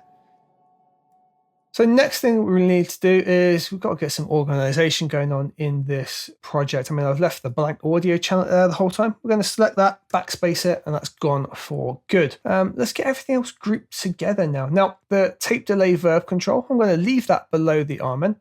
Then heavy kick snare. Yeah, that totally works for me. Now, this is still called blue, but do you know what? All we have it is our ride. So let's rename that ride. And then this, we've got shakers panned like hard left and hard, well, not hard left and hard right, but panned left and right. We're going to call this R shake, and guess what? L shake. So that's all our drum section. Now they're all different colors and kind of weird scenarios going on. These are all still called Bluebird.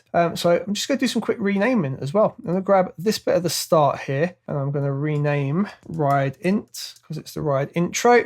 And do you know what? For the most part, these can just be renamed ride. There's nothing too stunning going on, even though there are some differences. Snare and heavy kick can stay the same. Amen is just all named MIDI, but that's okay. We'll get over that. They can be named the loop. That's absolutely fine. Now, what I do want is to group everything by color. Now, my drums I'm usually going to do in a yellow, right? So I'm going to now highlight all of these tracks. So I'm going to go to Amen at the top, and our shaker's the bottom one in terms of the drums that we're going to put in here. Although we could quite happily also group these guys in as well. They're part of percussion, right? So let's bring those up. So we're going to hold shift, bring all of those in like that. And we're now going to color these tracks. So I'm going to right click on them. We're going to assign track color. As you can see at the minute, there's all manner of different colors going on. I go for yellow most of the time. That lets me know it's drum to percussion. So that's now grouped all of those as yellow. That's useful, isn't it? The other thing though, it hasn't changed the color of any of these, which is a touch annoying. What we're then going to do, we go up to functions up here.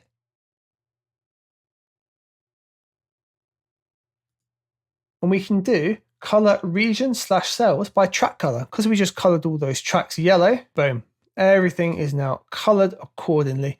So at a glance, I can know that everything up here is percussion related. And for the most part, they're just easily named. It's something I can look at. Generally, I'm just going to look here and see what I'm looking for anyway. And then they all correlate in the mixer as well, which is really nice. The other thing, this is all drums and percussion. It's probably a good idea that I'm going to put it in a bus because I'll more than likely work on it in a bus as well. So in our mixer, just get our mixer up with X, or you can actually do this when they're all selected from your inspector on the left. Just tend to do it in the mixer myself. Where it says output here, I'm going to right click and hold, scroll down to bus, and we'll use bus 20. So we've got a nice gap between everything. And now it's assigned all of those to bus 20. And over here, it's made aux number 7 because it's our 7th aux, even though it's bus 20. You see bus 20 goes into it. And we are going to call this drums. And now when we solo this, all our drums go to here.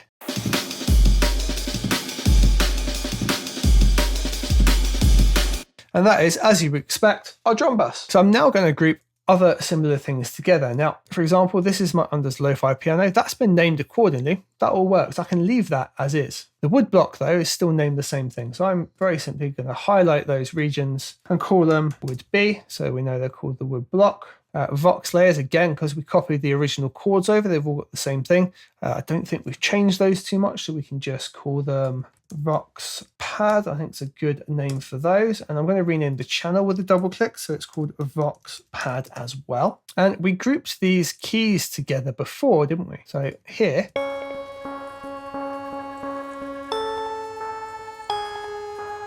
these two are already grouped together. What I usually do with this is I would move it actually to the bottom. And just because we've grouped it like that doesn't mean we can't still send it to a bus, like an instruments bus or something like that. But at the minute, it's got its own channel just here. And I think we can leave the keys green, and it's already named keys, which is good. These are all various shades of blue.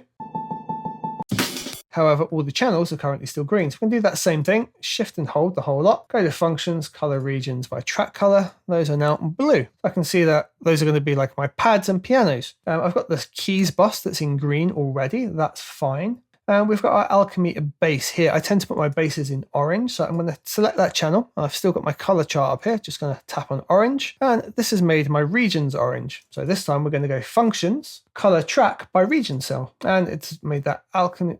It's made that alchemy bass, but for whatever reason, it just didn't add the color then, which is a bit weird. There we go. So our alchemy bass is now orange, and it's orange down here, and it's called alch bass as well. Beautiful, just what we needed. Now these guys just here, they're all an effect, right? They're all some kind of reverse effect going on. I tend to make those all like a sky blue, so I'm just going to highlight all three of those. And oh no, my color icon's gone. Did that on purpose. What we can do is just go up here, look, you've got your toolbar. If you click and drop your toolbar down, you can then just grab your colors over here at the top right. They're always going to be back up for you. Now I'm going to make these guys a sky blue, and then I'm going to do functions and color track by region cell, like we've just done that. I'm going to stick all of these at the very bottom, just what I tend to do there. And I'm going to give these their own bus as well. And we'll go to bus 21, and we'll call that effects. And the last sort of outlier here at the minute is the piano we've just added in, which I'm just going to drag up here. And I'm going to add it into the keys track stack by just dragging it up, putting it in between the two like that, and it'll automatically put it among the stack for us. Look, isn't that great? The channel obviously isn't selected correctly, so we're going to select the channel. The channels obviously aren't colored correctly within the stack, so we're going to just select all three, functions and color track by region color, and boom. That is us far more organized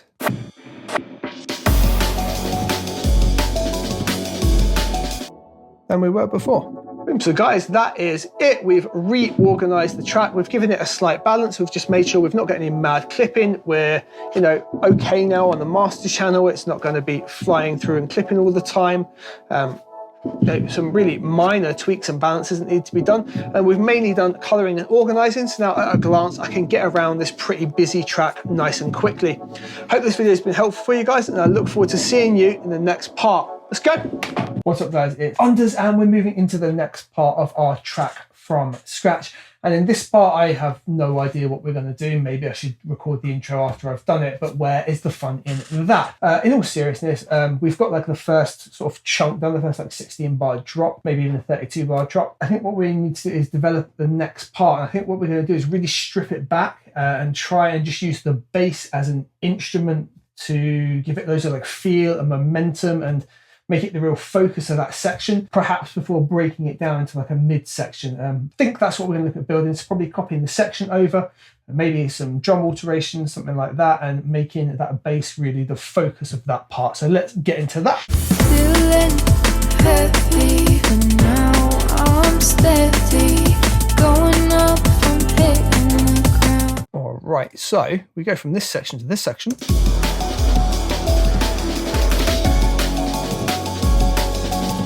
And that all transitions well, and then out of here.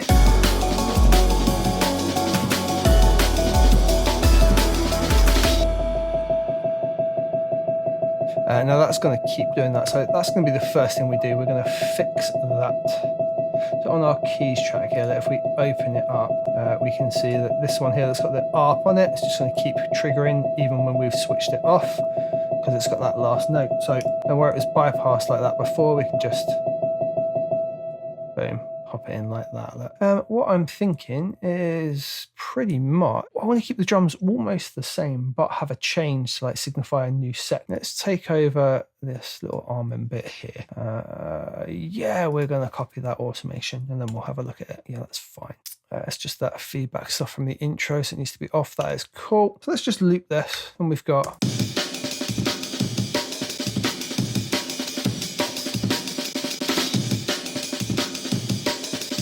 and I think we can actually just shorten it up a bit more. Seems crazy, right? We're just going to go to just that bit over and over rather than even the 2 bar.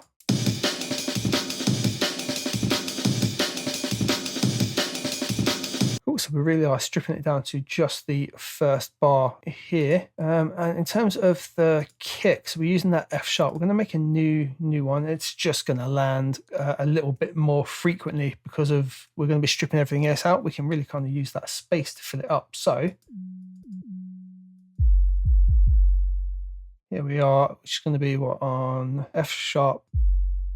And we're just going to bring our velocity up.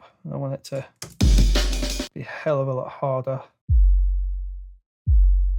I think if we can maybe do the classic DnB pattern, a little bit of syncopation there.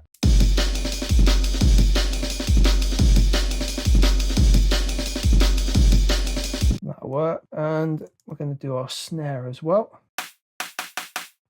Want that a bit higher up. And I'm going to potentially look at doing snare rolls in the middle as well as this.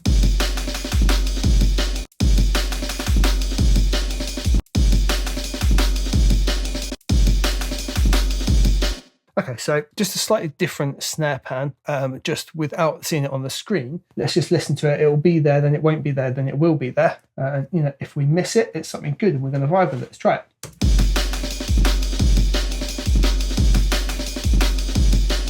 I like it in and out, so that's pretty all right. So what we're going to do on the second pattern is just have it land on the two regular snare points. So we've just got a slightly different pattern going on so far.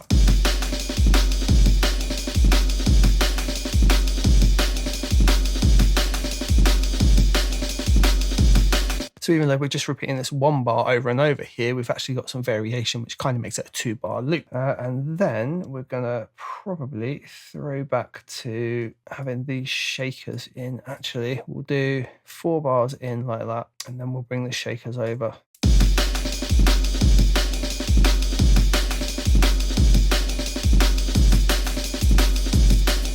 That works for me, and I want to use the crashes again as well. So we've not heard them for quite a while in the track, just to like signify the part changing.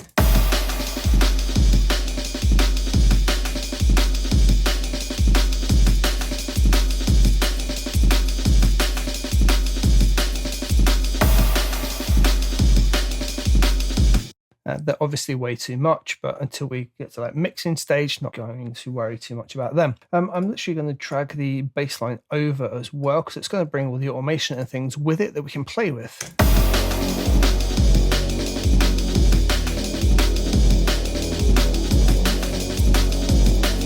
All right, let's open up the automation lanes for it. I think perhaps we could start with it open.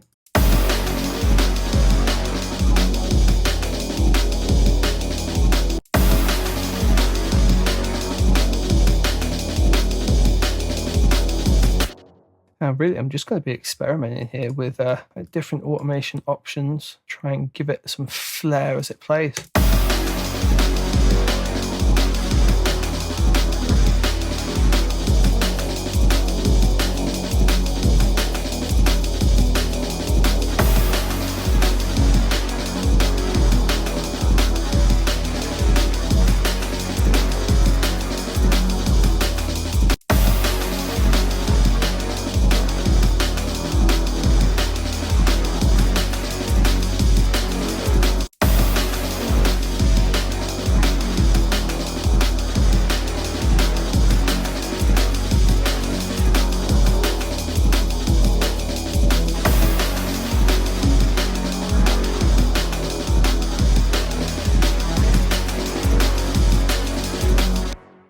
And some key moments like that, I tend to try and like link. They feel like they're in time with the track, even though that's not the easiest thing to do in Logic. You kind of just have to line them up with those key places, like so.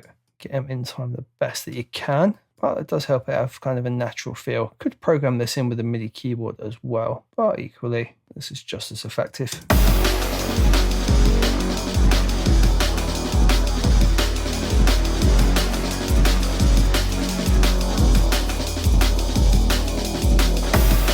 Right, so if we bring up alchemy, there's some other areas that we can probably manipulate as well. And I'm thinking, I thought we actually did the drive before, but it looks like we're just doing the filter cutoff. So So we might be able to push the drive and the resonance as well. So to get all those channels up, what I'm going to do is just leave alchemy selected, switch it from read to touch, and just very simply move those ever so slightly, and it will now give me all of those channels that I wanted. I've got the drive at the top, cut off, and then resonance just here.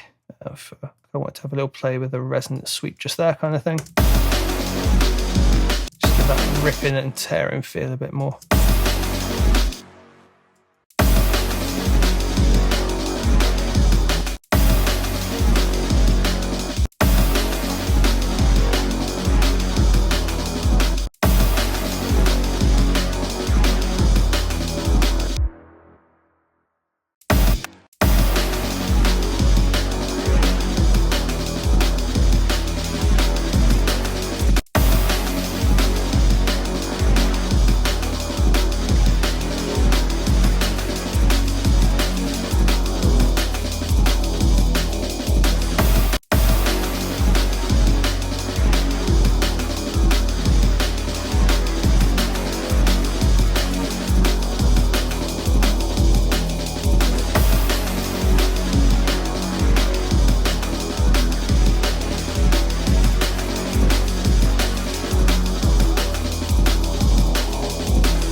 So just doing things like, as the filter's going out, pushing the drive up and the resonance up.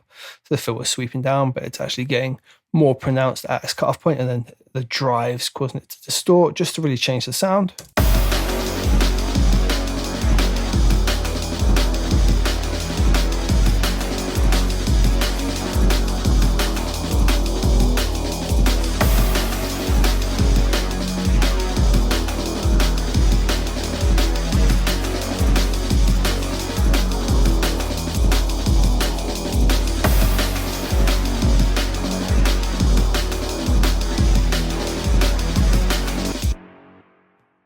And I don't want to just straight out copy that pan, but I do need the drums again. So we're going to copy those across. I'm going to keep the shakers in because you do kind of miss them, but something else is going to occur here. I'm going to take our ride from over here, bring that in so the ride comes in, and then we end up bringing the shakers back in as well. As well as here, I'm going to take the original break again, but I'm going to drop it back to the 2-bar segment like before and copy that over. And then I'm going to copy these 4 here. Just we've got that change. We're not really going to notice any like major changes in the drums, but it's going to be subtle enough just that there's things going on in the background.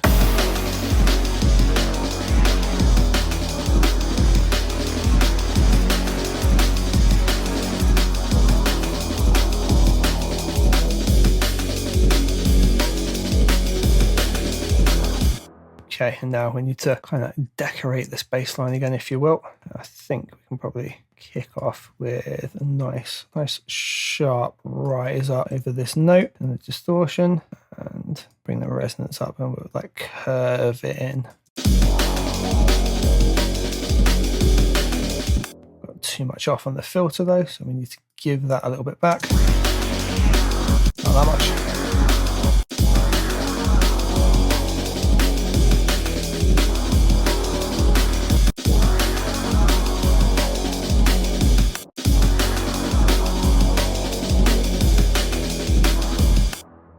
Maybe really lick up the distortion at the end, or the drive.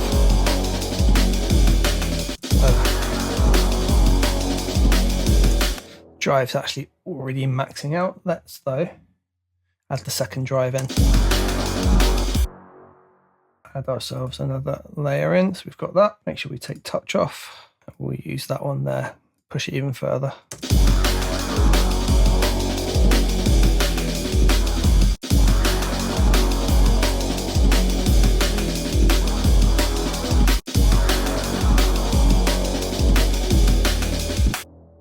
All right, so now we end up going.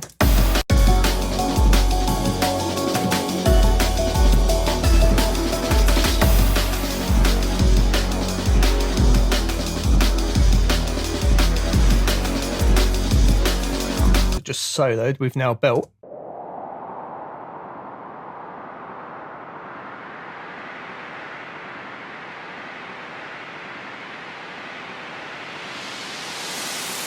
What's up guys, we are continuing with our track from scratch. We've pretty much got all the elements we need in the track now for this to be a great template for you guys to take and then build your own track out. There's a few more little things I want to add. So in this video, I'm going to concentrate on building some sweeps and transitions. We've already done some using like reverse sounds and a bit of time stretching. I'm going to use alchemy probably and just create a sweep that you can manipulate yourself and always customize it to make it work exactly as you need. It's actually really simple to do. And we've just done a bit of organizing. I'm then basically going to get the track ready so we can start looking at some of the creative mixing, and then we're going to move on to the actual like detailed mixing phase, and then you'll be able to download the project. So let's jump into Logic. Feeling heavy, but now I'm steady.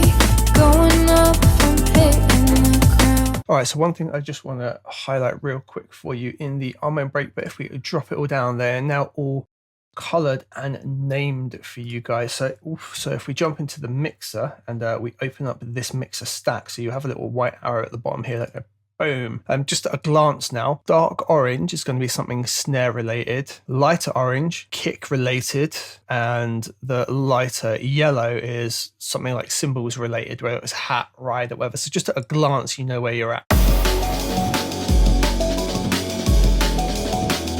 When you run through it, and you can just look at it straight away, know exactly what you're doing with each one. Let's just hide those away. All right, so we've got like this whole section, nice melody and developing chords and bit, goes into this bassy bit. And I'm thinking like after this section, it can probably break down, and I'll probably leave it into a breakdown so that you can then develop it into your own track, and you've got all the elements that you really need.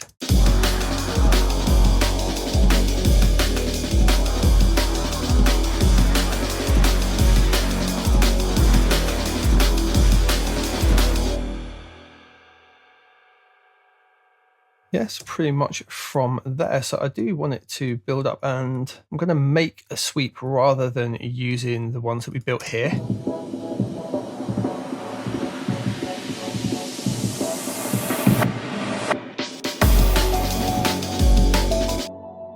So what we're going to do, we're going to add another alchemy track in. So we go here into our plus, instruments and alchemy.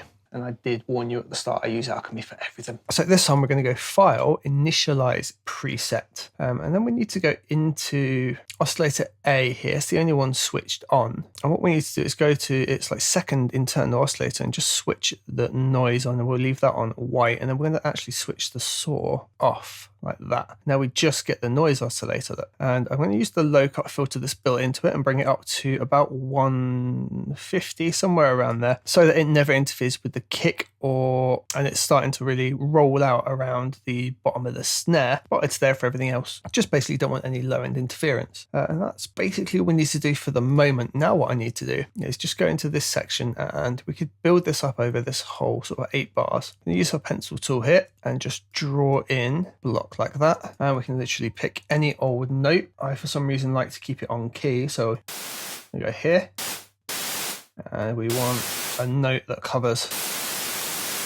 that whole place just there. I'm going to zoom in, so just press Z, fill up pretty much the whole screen like so. And we want automation on, so it's already on. If not, just going to tap A, and we are going to switch from read to touch. And we're just going to bring alchemy up here. Let's go back over to the global page. I want to switch the filter over from this low pass 12 dB.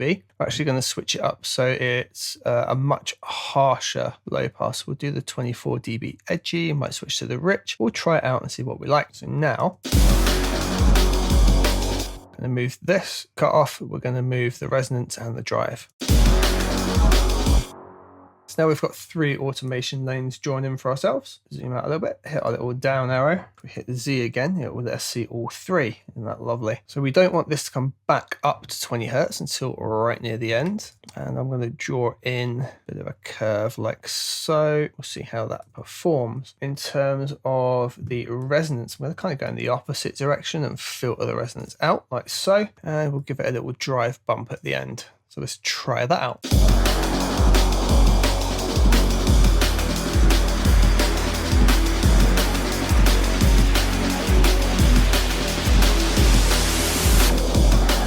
Cool, so the drive comes in way too much. And this needs to be sort of edged out a little bit more like that, where it starts to really come up. There we go. And we've got really nice manual control over it, which is a nice touch. All right, now I'm just going to bring the loop slightly off the end like so. And we're going to bring alchemy up again because I don't want it to just mysteriously end. I do want it to have a bit of a tail off.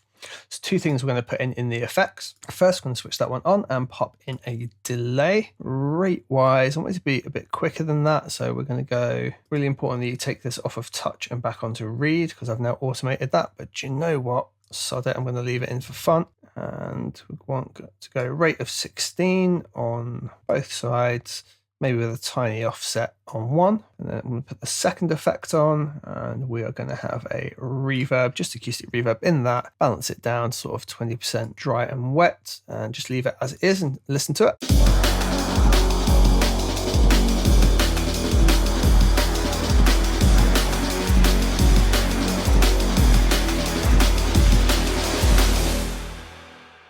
And that fades off quite nicely. So just soloed, we've now built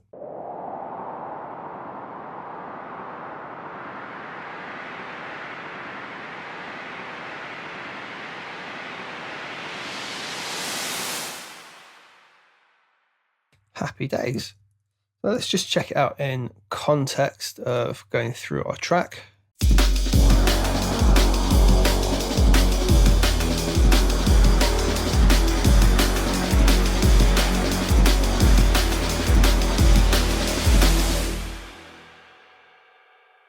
Happy days, and that helps it tail off pretty nicely. I'm just going to rename it. Sweeper will do. And I'm just going to take the gain back on alchemy just a little bit. It's a little bit loud. We'll just take it back to about -16, somewhere around that region. And yeah, that's pretty good. I might just take the other short sweep we used here and just see how that works. Copy the automation for it. Yeah, so that's nice and quick with a bit of delay on it. And because we've got the rides and things ended with the drums, they tail off nicely too. We can have a play around with that. And what I would do is basically just go back into this intro pad here. I'd literally have it start right off.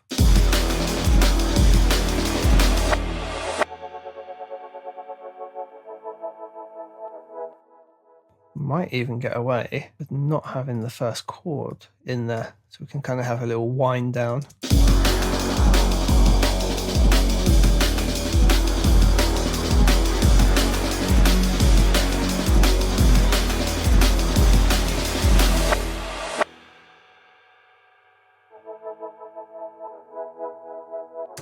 Oh, do you know what?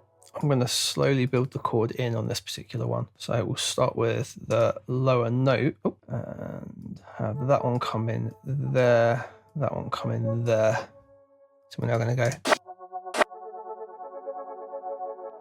Something we've never heard before in the track, but makes use of the sound palette that we've already got. Useful. All right, and I think in terms of all the tools we need, that is pretty much it. So in the next bit, what we're going to do, we're going to start doing the phase I call creative mixing. This is where we're not looking to make the track sound perfect, but we're looking to make interesting things out of the sound. So that bass line, for example, I might look at doing some distortions and things like that to it, just to make it stand out a bit further. Not necessarily sound design, but creative mixing, things to catch the ear. So let's move on to that section. What's up, troop? Thank you very much for following along with this track from scratch. I really hope you're learning loads along the way. So the phase right now, I've got intro done, I've got like a main drop, got an alternate drop with just a bass line and things going on, and then filters out into a nice like breakdown. That should be plenty for you guys to take the track and really be able to build your own thing. We've got every single element. We can switch it up and mix it up as much as we want. I don't want to build an entire track and say, this is it, this is what you got to go for. Let's leave it open to interpretation. You've got all the skills now to build it out as you like. What we're going to do in this section is I'm going to do what I call the creative mixing stage.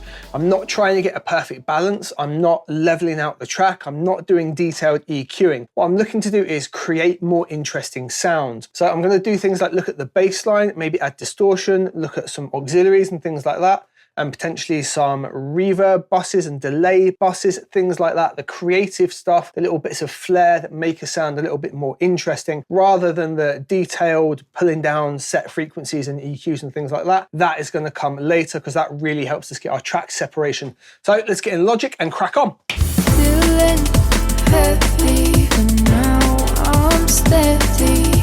Going up from hitting the ground. All right, squad. So the first thing I want to have a look at is this guy right here.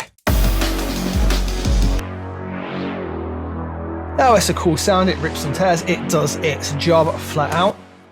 If we pull up our mixer, we can see that for the most part, right, I've not really done anything in terms of channels. I've got like some gain on there. There's a couple of important EQs for particular things that need to happen. But, you know, there's nothing on here. They're raw alchemy channels for the most part still. And yeah, there's no going on mix-wise. There's this default auxiliary over here with Space Designer and EQ on that doesn't get used. It just appeared when we added the drummer. And, you know, that's it. But I'm going to look at doing some fun things with this bass line. And I want to keep it like ripping and tearing in the middle like it does.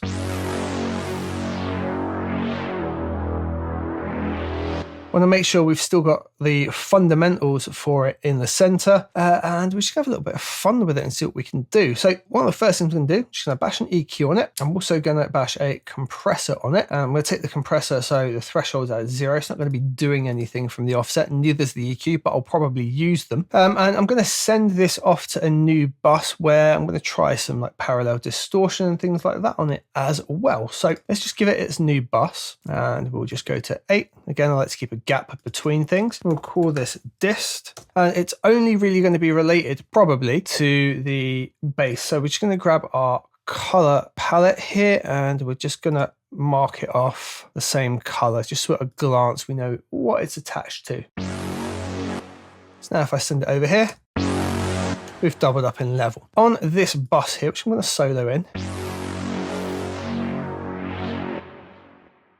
we are going to have a play around with something to try and add a little bit of flair and detail to this sound. And the reason I got it on a bus is that I can just mix and blend the two together. At the moment, we're just listening to its auxiliary. So let's go into our plugin. Let's go down to Logic. And a good place to start is probably going to be the Fat Effects. Now, this was added at the same time as Alchemy. And it's just a nifty little tool for crunching up sounds, essentially. Like, to break it down, everything's named pretty simply, and you can see what you're doing on the interface, but then the order of it is all organized at the bottom here, and I can switch them on and off and rearrange them. So if I was to switch, say, the filter on, you see it activates at the bottom, but I can actually put the filter right at the end if I want to. So we're going to use that just to basically destroy this sound, I think.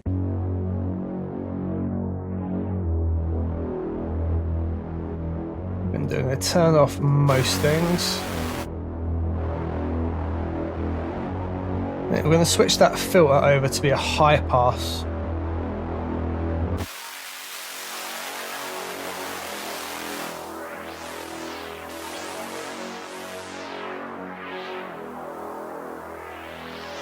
Add a bit of noise with a bit of crush there. If you want to change the order of the distortion, you can just change what each control does. And the vary drive's way nicer. Let's take that down. In fact, we're going to put the bit crush at the end, and we'll have that vary drive up here.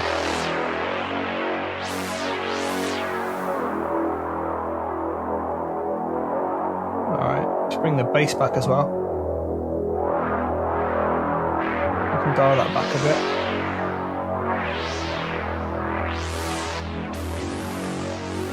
Nice, here's what we got. What we're adding.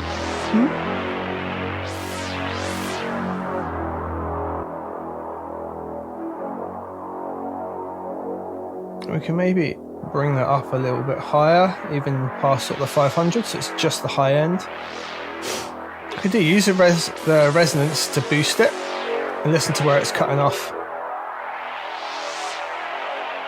There, around 800 is kind of cool.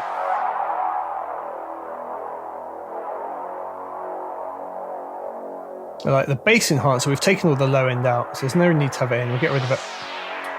Compressor wise, vintage VCA. really long release on it. Flatten it out. I don't think we need to use the bandpass because the filter's doing most of what we're doing. Adds a nice bit of distortion. Now what I'm going to do, you'll probably think it's really weird, we're going to go into reverb, and I'm going to use chroma verb, and I'm just going to get rid of these points. So you can just hold down Option, click the points, and it'll reset them for us. Yeah, obviously way too much. I'm going to switch the pre-delay on, bring it down to the absolute min. Size, drop that down a touch. And decay, make that quite short. Yeah, I am putting reverb on this top end, distort a bit of the bass.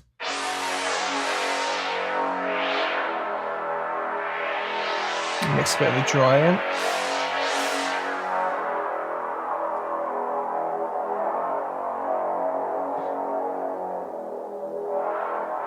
Alright, so that's all pure effect.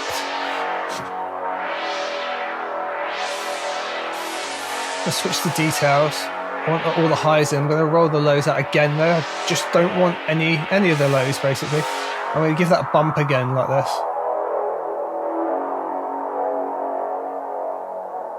You can really hear what we're doing. Somewhere around there is kind of nice. So pair it up with the bass. Now I can use the control here just to decide how much of it. So we've got this here. We can just bring that effect in. Now, I can tell straight away that the bit crush is doing too much noise. I'm going to dial that right back.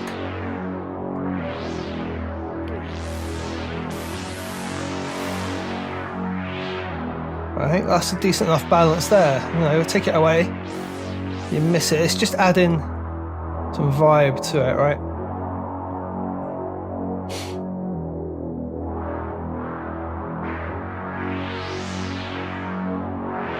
Okay, on the EQ, I'm literally going to do a low roll off, like 24 dB, and let's just keep an eye. I think the lowest tone really is going to be around the 80, so I can probably bring this up as high as 50. We don't really want that there. I think we're going to put a sub in just to replace that, maybe. So yeah, we can bring that up there, and just roll off that tone there we don't need.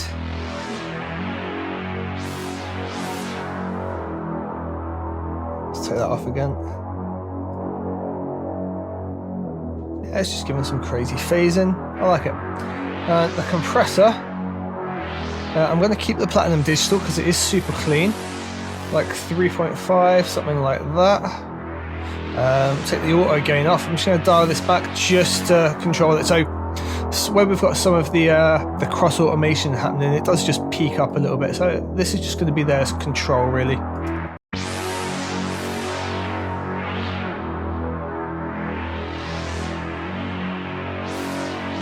Go a bit slower on the attack, maybe like 40 or so, and 87 on the release,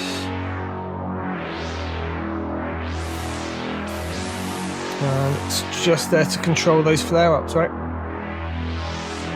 I'm not even going to necessarily add that gain back in. I'll just give it 1 dB back, maybe 1.5, because that's about the average it's taking out. Let's just check everything in context, of course. So bear in mind the track isn't balanced. I just want to, does it sound cool? If it sounds cool, then we're heading in the right direction. We can fix the details in the mix later.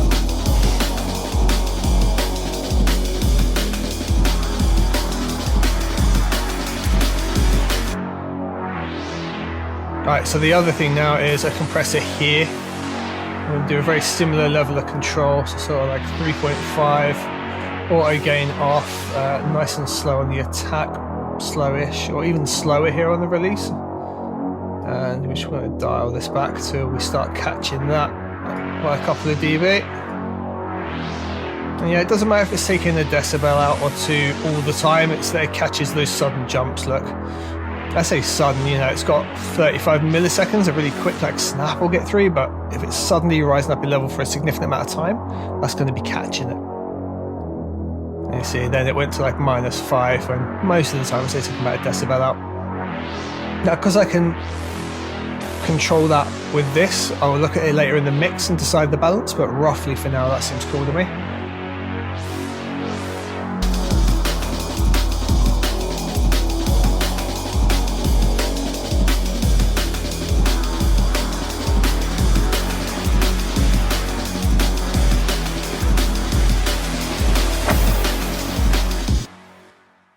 All right, so that's definitely given us something to play with.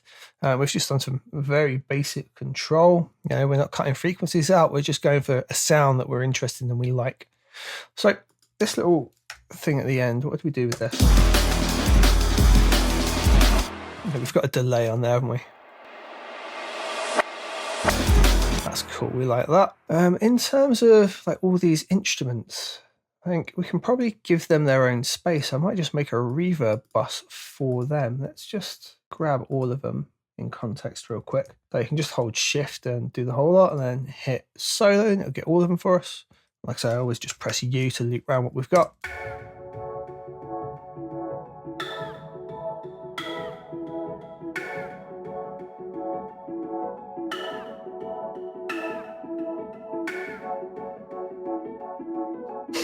You know what, I think that group can actually have its own bus. We'll call it like all inst. So while they're all selected, we just go down to here.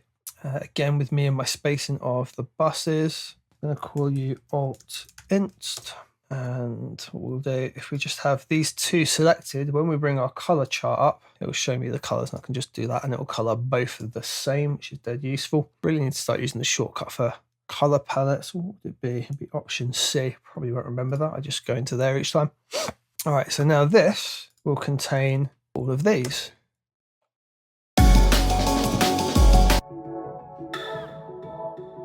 So let's throw an EQ on. Cool. So, you know, there's nothing major. It's all kind of middle ground, tiny bit of like high end in there, nothing super high though. And remember, we've got automation and some effects going on. You can hear that building up. I think what we can do actually, we're going to make use of this reverb channel because I probably not. No, we are. We're going to have our own reverb space for these. I'm going to look at putting the wood block in a little reverb space room and maybe even a delay. So I'm going to make a little delayed reverb setup for this. So I'm going to give this its own bus as well. We're going to call it RevDel, which for me is just a reverb delay. I'm not going to color it because I might use this for other things as well. And what we're going to do on here is we use Space Designer, Chrome Reverb. It doesn't really matter. Like I like Chrome Reverb. Some people don't. You know, needs must. Like use what you like. I find it so flexible and useful. That's what we're going to roll with. Now I'm not going to use the bus just here. We're going to solo out our wood blocks. And we're going to send them to that reverb. Now, first off, that sounds cool. Let's switch this to smooth space. Yeah, that kind of gives us that delay feel. In details, I am going to pretty much box it off so that we've got no high end. Just change the Q and change the slope. Oh, really? Can we not have an 18 dB? All right, fine. We'll do that.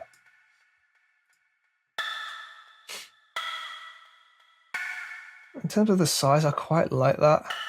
Pre-delay, I'm going to sync it to the track. So 1/64.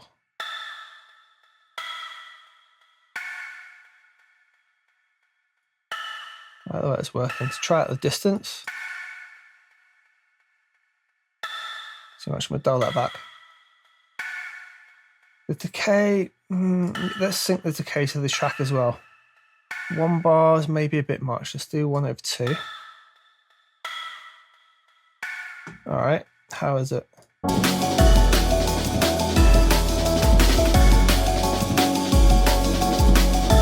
Take it away.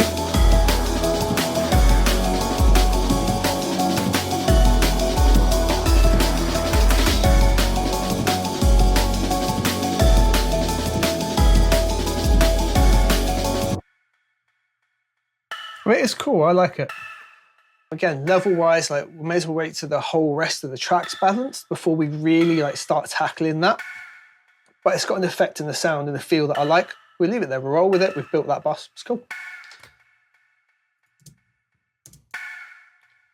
And there's potentially other things we can put in there as well. I mean, maybe. Let's go, so it's on bus 14. Yeah, definitely needs to come back a bit.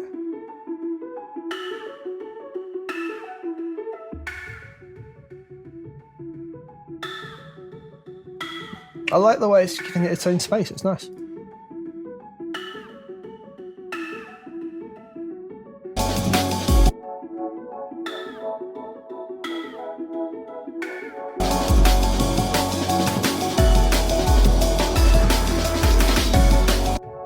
I think something else we're going to do here, like I say, we looked at the EQ, everything's pretty well controlled. I am just going to be sure that there's nout going on in the low end, because I want the space for the bass and the drums to be there basically. So I'm going to take it to about 120. If you remember, that's roughly where our like kick was hitting around. And it just gives it that space, it guarantees it's there for it. You know, there's some instance where it's popping up there. It's now guaranteed that's clear for us. We're just going to leave that in there. I'm going to glue them together a little bit with a compressor. I like the Studio FET a lot. I use this compressor a hell of a lot. I'm going to keep it super, super lean, like 1/3 there. Quite percussive sounds, like 50 milliseconds is probably all right. Around 51 is probably okay.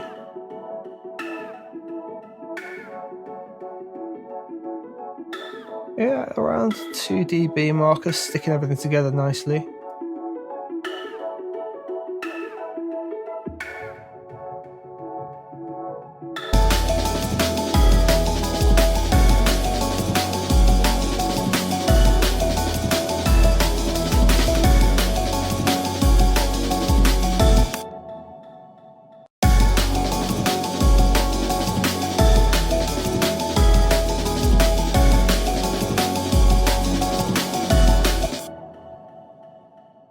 I think that pretty much levels it out for the like creative elements we're going to look to add. The big thing for me was having that extra like texture and uniqueness added to that bass line. Even though we built it in Alchemy, we got the sound that we like out of it. What we're going to do in the next video is I'm going to show you how to get a balance, or at least how I approach getting the balance. But what I will do is probably tell you or show you the tracks that I like to use if you don't follow the channel and don't know them already. And yeah, we'll look to get a nice solid balance of the track, then we'll get the detailed separation and mixing, and then we're pretty much there, guys. Let's go. That's probably about right there. So I just push that up above where I'd want it to, so my ears can latch onto it, and then when I bring it down, I can still really focus on it. Whereas if you just bring it up slowly, your ears struggle to find it. You make it too loud, your ears go, what the hell is that? And you can just focus on it when you bring it back down. It works nice. What's up, guys? We are continuing on with our track from scratch. In this video, what I'm really going to be focusing on is getting the balance. This is not the mix. This is basically dropping the levels down, getting everything so the track sounds as balanced as it can before I have to start EQing, compressing, and fixing all those issues. And I'll walk you through the kind of tips and steps that I use. Since we're keeping it purely Logic, I'm not going to use any of the third-party tools I often use, things like tonal balance and any of the frequency analyzers that I might normally use. Purely going to keep it Logic so you guys can not have to worry about any of that and dive in. So yeah, let's get into it, huh? Feeling heavy, but now I'm steady. Going up, I'm hitting the ground. All right, so at the minute it sounds okay, but the balance is definitely off. We can hear all the elements, and one of the first things I would recommend doing is I always turn my volume right down. So just here I've got a UAD Apollo. I can just control it just with a nice little swoosh of the old knob just there. And I'm going to monitor at a really low level as I bring everything back in. So that's tip number one. We're going to start at a really low level. We want to be able to make sure we can hear every element at that lower level. Now, the other thing is I've got a few things set up as buses, right? So the arm and brake, for example, instead of tackling all the individual parts, which we might do as we go through, and we might look to EQ some of them, we're just going to be adjusting its bus overall just to get the brake as it is now balanced out. When it comes to things like my drum bus here, we're going to be leaving that as is, right? Reason being, I want to get everything mixed into the buses as well as possible, and then if it comes to it, I can then adjust the buses just ever so slightly to get that final balance. So the way I go about this is a bit of like a sadomasochist. I'm basically going to take everything from this sweep here all the way through to the arm end, and I'm going to drop every single level down like so. So now on playback, we got nada. The way that I'm going to approach this now is the loudest things in the mix. Now, that doesn't mean the things that we hear the most, it means the things that take up the most headroom. Now, that's usually going to be any kick drum, sub, or bass line that's going to need the most level, right? And I'm going to look to bring those in and settle them somewhere around the 6 dB mark. I'm not hard and fast on that. As long as I've got headroom at the end, I'm good. And the way we do this, I'm going to keep my volume nice and low in here, and I'm just going to be listening for when it comes into a good level to balance everything. So first off, we can set the kick drum, right? So let's take the main kick in this case.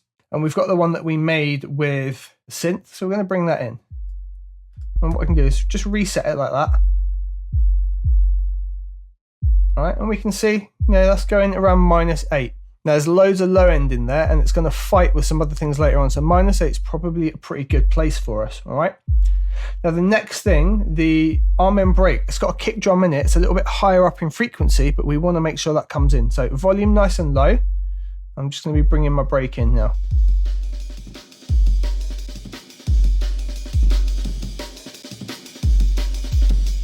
I'm listening for the two kind of working together.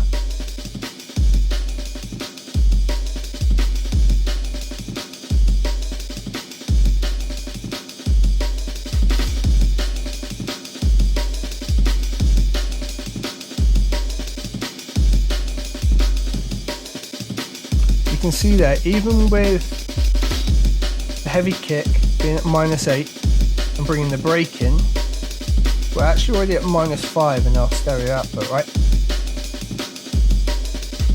Yeah, so we know there's obviously some cross frequency going on there already, and we can maybe clean that up as we go along, and we'll get a little bit of headroom back. But for getting the balance now, that's going to be okay. Right, so now the next big thing that really is going to sit in there is going to be the bass. The bass is occupying the same low end space as these. Now, if you need to see this visually, on your master, just pop an EQ on and just give yourself this here, nice little frequency analyzer to look at. And what you can do is you can reference this against a track that you know and try and get like a similar reference for it, right? So what we're going to do here, we're going to bring that bass up a bit. Again, got really low level, and I just want to be able to hear the bass come through here, because our drums are kind of set in a level. They're the things that are going to be peaking.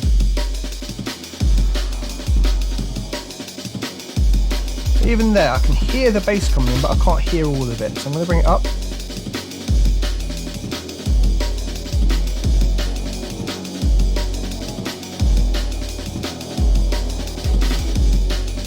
Around -4 there, it's really starting to come into its own.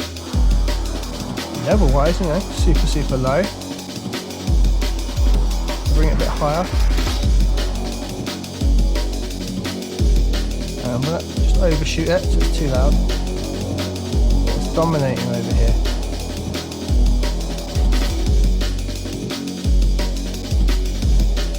Around 2.5. Even though my volume is super low, meaning it's hard for me to hear low end things, I can hear a lot of what's going on with the bass. That should be a relatively good balance. Now for you, it's always going to be the same level. I'm just adjusting my headphones. If you don't have the option to adjust it on your audio interface like this, do it on your stereo out here.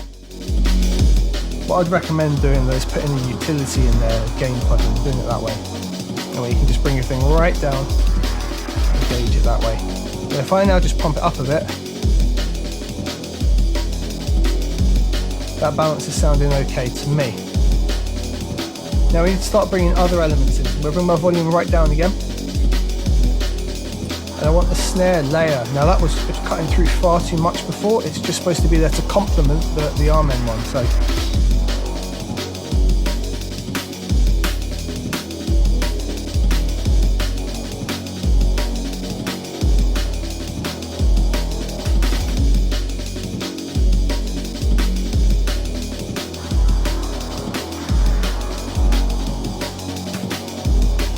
about right there. So I just push that up above where I'd want it to, so my ears can latch onto it, and then when I bring it down, I can still really focus on it. Whereas if you just bring it up slowly, your ears struggle to find it. You make it too loud, your ears go, what the hell is that? And you can just focus on it when you bring it back down. It works nicely.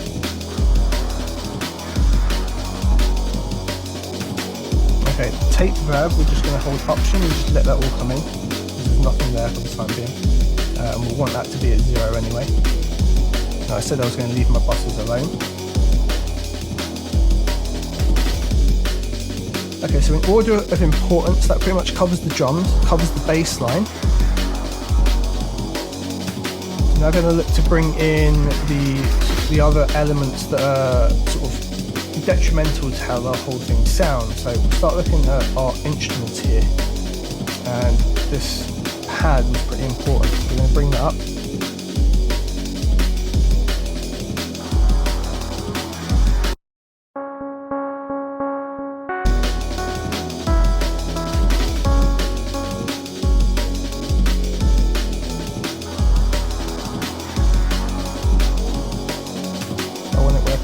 Hear it even though it's super quiet.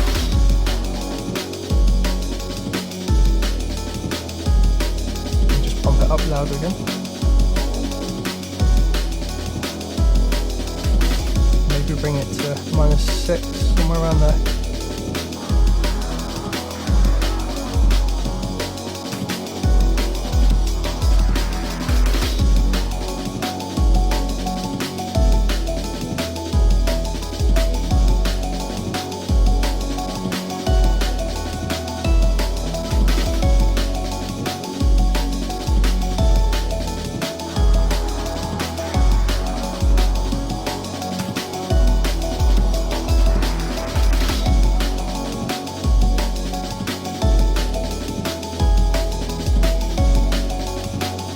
That's those main instruments brought in, and just brought them in order of kind of importance more than anything. The more frequent ones in, and then the incidentals can go in around it. They can maybe have a bit more level and just poke through because they're short incidental time and through. And the vocal pad's quite important. Bring that in. I'll bring my volumes down again.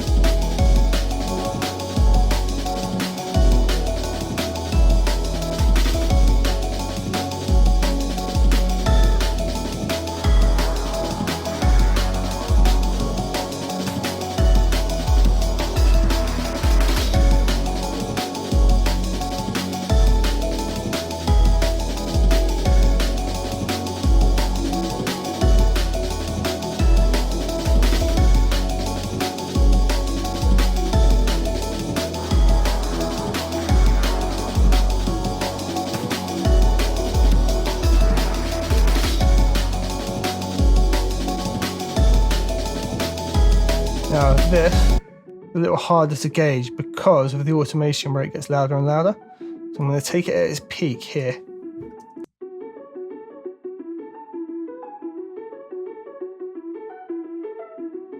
And just set it to that.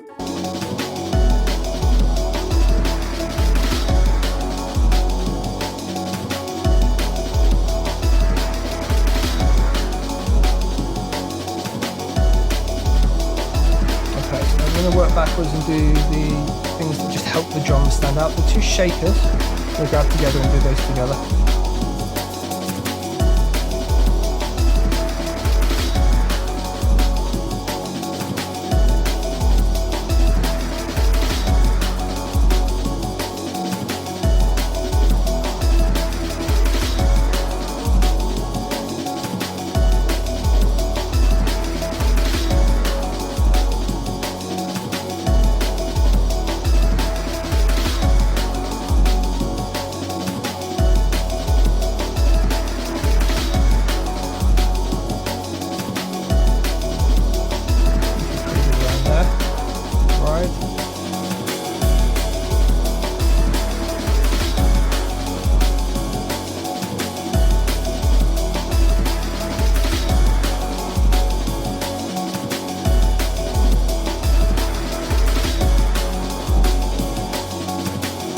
Okay, so that's all of the main elements brought in. Now I'm just going to loop around the effects sections here, where we've got these 3 effects. I need these guys to come in and be a similar kind of balance. I'm going to do them all together for the time being.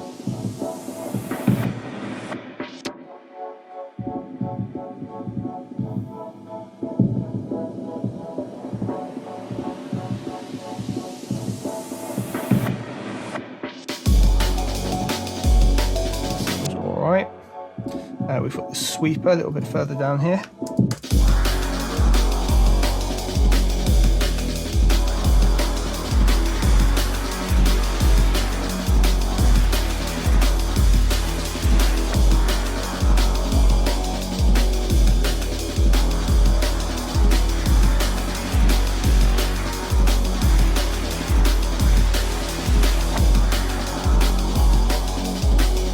That -3 feels about right for that.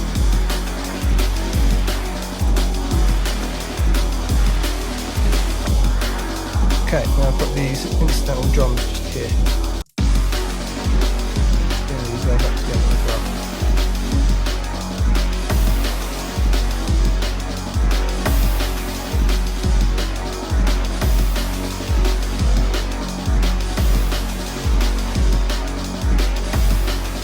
I'm just going to have a listen through now and try and cover as much as possible. So I'm going to have the sweeps at the start, move over into this section here. And I just want to listen to the balance, and I'll listen to it at a slightly higher level, but not loud, right?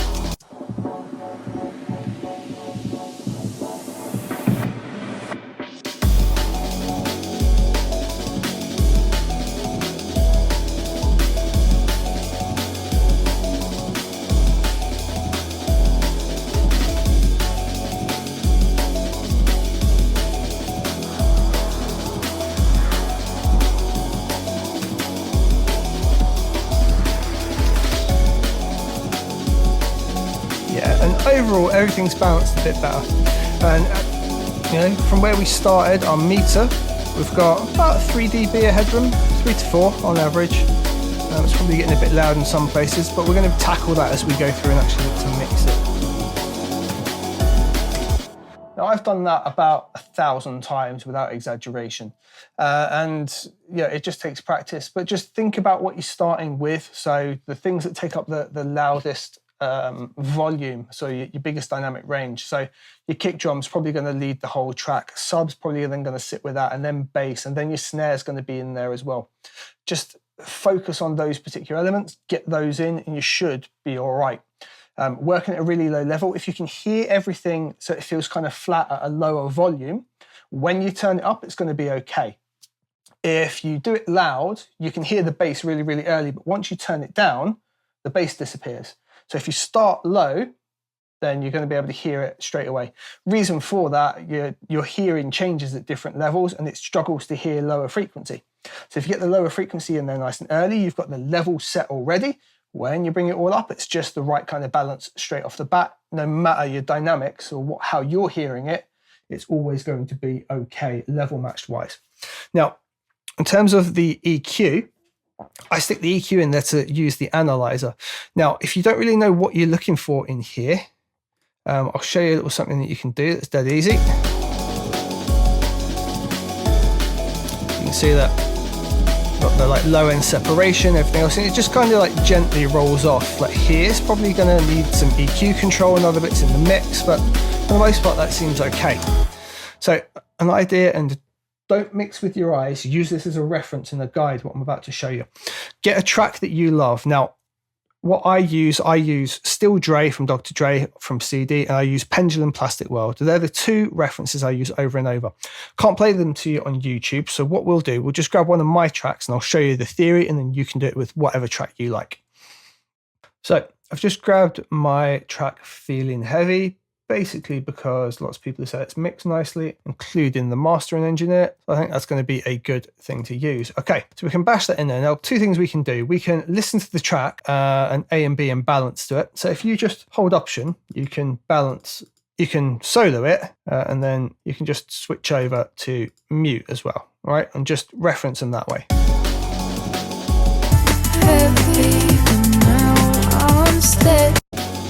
Now you can probably hear feeling heavy way louder. All right. So one of the things you need to do is gain adjust it. I like to bring it down sort of like somewhere between 8 to 12 dB. It's completely up to you, but just so you've got that reference of working at a lower level. So we could do that by just opening up the inspector while we're on the track, gaining it down here, or we're going to put an EQ on it anyway. You can use the gain in the EQ as well. So let's put an EQ on this track. You can take the gain here and we can like drop it by whatever, 9 dB. It's completely your choice. There's no hard and fast rule. It's whatever works best for you. Now, the other thing that we can do here is we've now got a reference of feeling heavy versus our balance.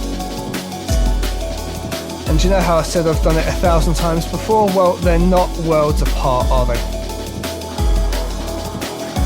But if you found on your track, for whatever reason, you've got like massive spikes sticking up like that, and you see on the others that that's not there, well, you know that your balance with your snare perhaps is far too loud, and you've just got a visual reference to show you what's going on, yeah?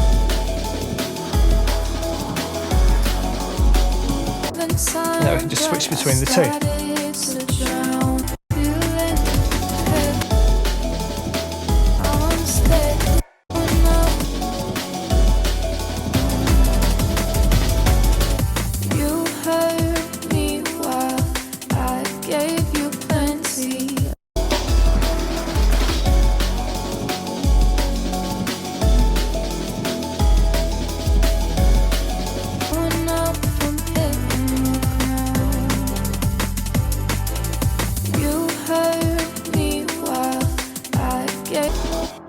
Now, all we're doing here is we're listening to the balance of the track, not the separation, not how it's mixed and where everything sits, just the balance. You know, can we hear all our elements together? Are they sitting in the right place? Does the curve look similar to what we've already got? And we're going to carry on doing this kind of reference as we move into the mix stage. But that, guys, right there, that is how I balance down a track. And once I've balanced it, we're then going to be looking to move into the mix. What's up, guys? Here we are nearing the end of our track from scratch. In this stage, I generally just do the mix down part of it. And the way I approach it is a little different to some people, but I generally get great results with my mix downs. So I'm going to walk you through the theory of what I do, show you a couple of techniques, but honestly, we're not going to record the entire process. Probably going to take a couple of hours. And well, it's just the same thing over and over in a lot of cases. But what I'll do is record some key parts, show you how I make decisions, and then you're able to apply that yourself. And equally, you'll be able to download the project and you can then tweak it and see everything I've done myself that way as well. So let's get into Logic and crack on. Feeling heavy, but now I'm steady, going up from hitting the ground. The way we're going to approach this is relatively simple. I'm going to do a little bit of listening from the offset and just decide on anything that maybe could stand out or be a bit better. I'll use the reference track, so I'll just snap into the reference every now and then and just have a listen to that and listen to how things pop in that. Ideally, use a reference track you love. For YouTube purposes, I'm going to use one of my own tracks so I don't get a copyright hit. You heard me while I gave you plenty of love. You know, I'm listening for things like how those highs in that other track are really going through. By the way, to set up this, just have that track on mute, just hold control, hit solo, and you can quickly A and B. So there straight away I can get a feel that the high end, so the drums, can maybe benefit from coming up a little bit. And it's not necessarily a level thing, it's some of the frequency coming through that doesn't necessarily exist in what we've got, but we've got shakers and things, so we can definitely use some of those to bring it through. Now the first thing I'll tend to work on, I'll work on the buses. So I try to get everything sound great as a bus, and then I'll go back and troubleshoot if need be. So having listened to this, we'll get an EQ on. Now we've got this big thumping kick drum. I'm going to still put a low pass on. Literally, they're only going to bring it up to about 24 hertz, 18 dB slope, just to roll out any excess that's beyond there we don't necessarily want.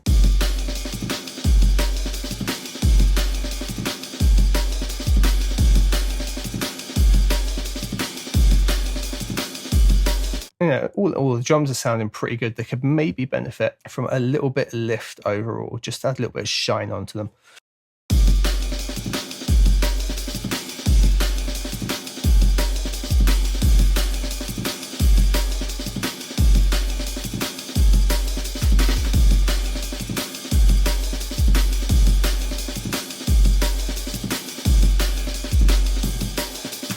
Okay, the other thing I'm going to do now is just a little boost and sweep. I just want to listen for any resonant frequencies. There are some relatively big spikes in here. I just want to make sure that they're not particularly unpleasant or anything when maxed out, because if you listen to this really loud, once we come to limit it, all those things are going to start to stand out.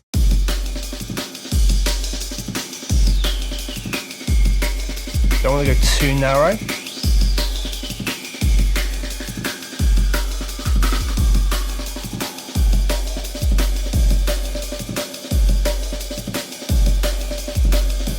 Like that there, really boxy. So instead of taking that out in the overall mix, which we could do, we could also try and isolate where it is. So it's more than likely going to be in the arm end. So let's solo the arm end. There it is. So we found it at 595. Let's get up the EQ that's on the arm end break, which in itself is a bus anyway. And we'll take this point here and we'll just go 595. And we'll just take it down a couple of dB and narrow it out.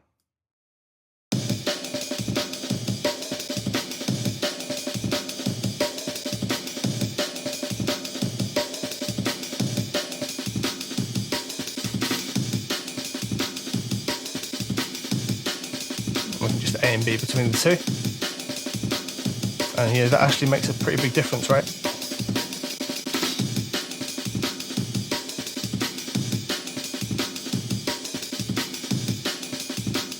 Yeah, it's present in the arm end, but it's still coming through up here, which means there's something else, and they were just layering together to create that problem. So we can narrow this down even more. I'll maybe bring it out as much as 6 dB. If we A-B it, it does make a hell of a difference.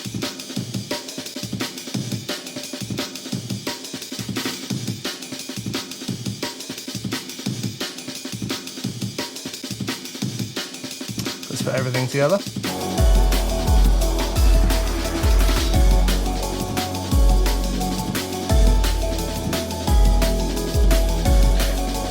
The other one to check out was just around here. Yeah, it's actually fine. It's not causing any horrible boxiness like the other one was.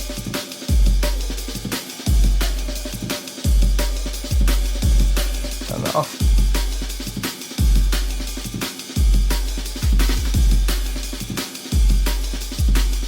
Now the other thing when I was sweeping through, it sounded quite nice lifting between 1 and 2K, so probably like 1.5. So I'm thinking we might actually put a little bit of a boost up around here. We'll have a listen. About here.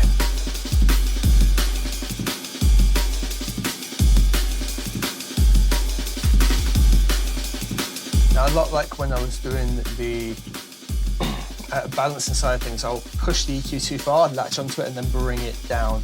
Usually going to bring it a couple of dB past where sounds all right, and that will generally work for me. It's just my way of working, tends to get a good EQ result.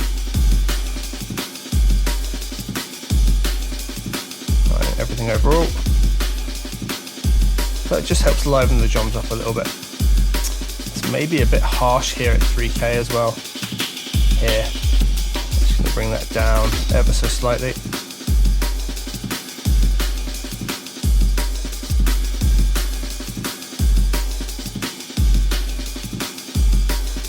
Yeah, I'm feeling that just helps the drums liven up a bit.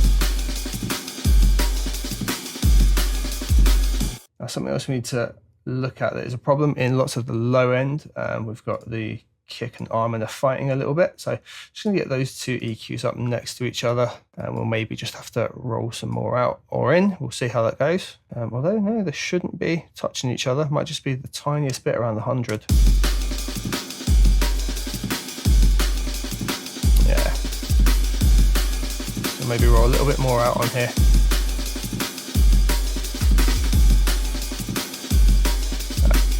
With even steeper on there, 48. Seems too harsh, but we'll stop on fighting.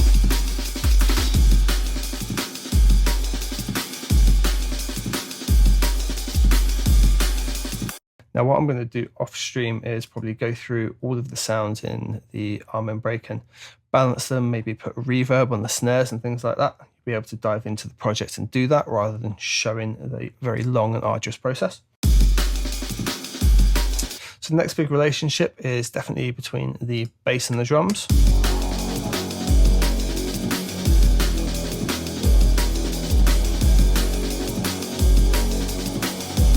And yeah, it's pretty good.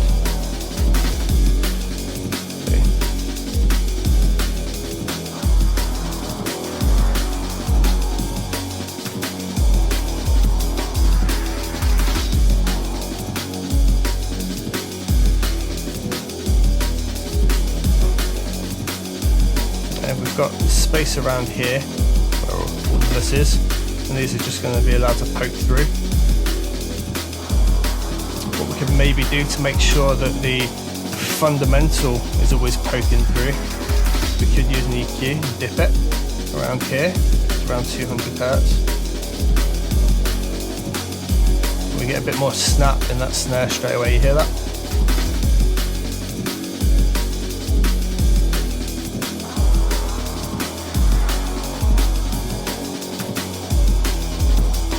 That bit more space to pop through, and it's not really taking anything away from the bass.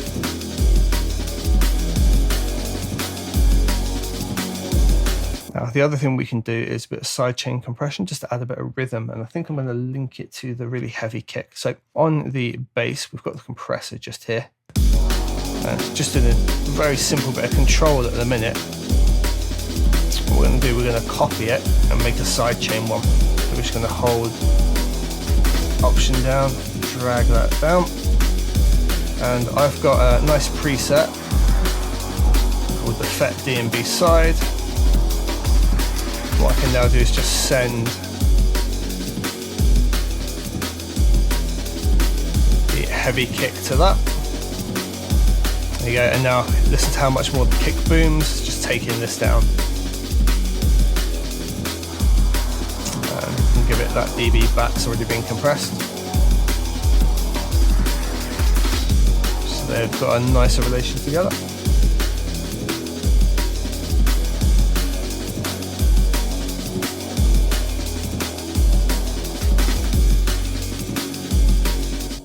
Okay, so just going back to the individual elements of the drums, I just want to have a look at the two shakers here.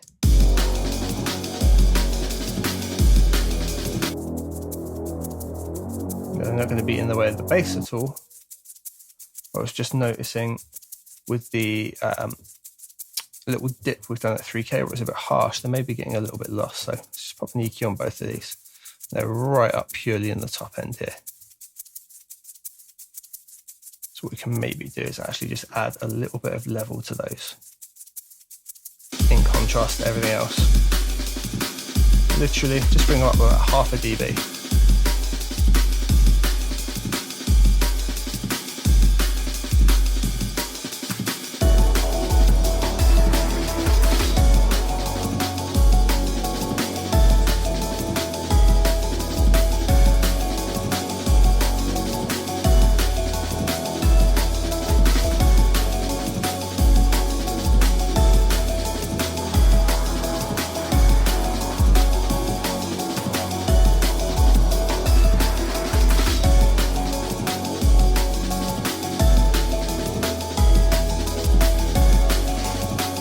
Okay, so let's have a look at the instruments now. What we're going to do is have a look at their bus overall. So we've got the alt instruments here. Now we already did a little bit of EQ and we rolled out some of the low end. We're just going to do that same technique of sweeping and listening for any resonance and nice spots.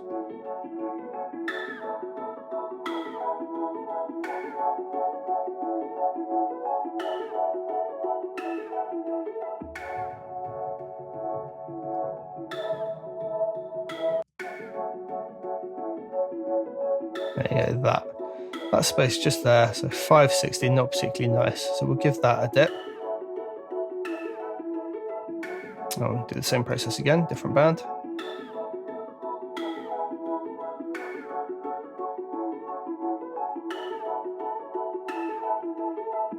And this here, it's not much at all.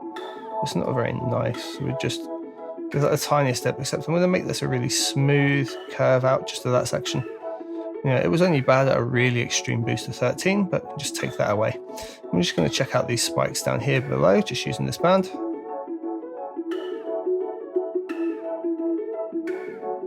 One maybe a little boxy, not particularly unpleasant in any way. Now, I did like a bit of a boost around here as well. Right around 2K. It's going to be right around where the snare sits. But the thing that's mainly popping through here, we can look at individually, and it's going to be our funny little wood block sound. So let's take that.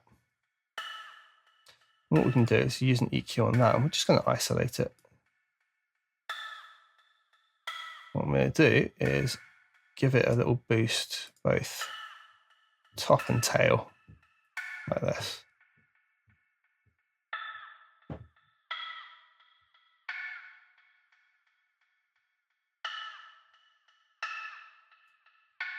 Make it a really gentle curve out. Let's just check that back in context.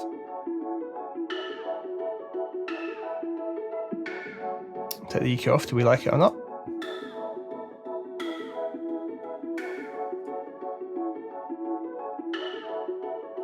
I like what it's doing with everything in.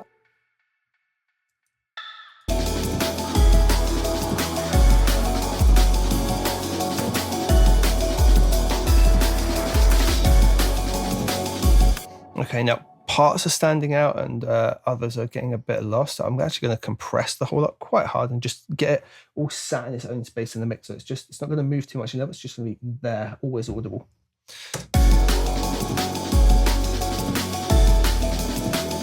The way we're going to do that, I'm going to compress it by as much as 5 dB, but we'll see how we go. I'm going to do it by raising up the ratio in this instance now. And I'm going to give the release a bit more time. I'm going to take it to around 89, somewhere around there.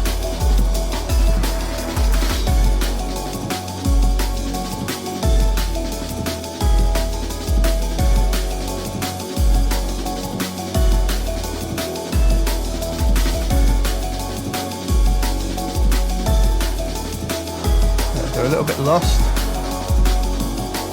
Just brings everything in.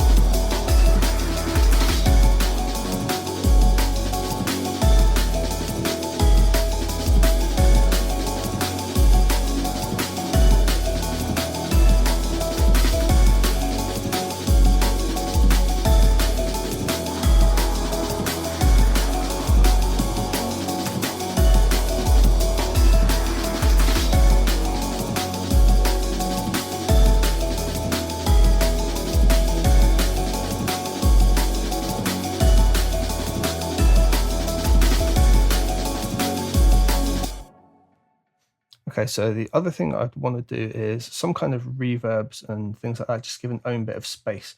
So what we'll do, we'll use the individual snare that we made this one. So at the moment it's super dry. I just want to give it its own bit of space. Now there was already one made in here, which is the small 4, I don't know, it came with the drum kit that we added in. So we can send to that bus and we will do just that. So we're going to go bus and we'll send to bus 5. That kind of does the job, but I'm not a huge fan of what it's doing. So I'm going to take the chorus off, that's for sure. Space designer could stay on there. Let's have a look and see what we've got. Drum booth, I like to use like small halls and things like that usually. Yeah, there you go, the short snare hall. Right, so pre-delay is 0. It's the delay built into the sound itself.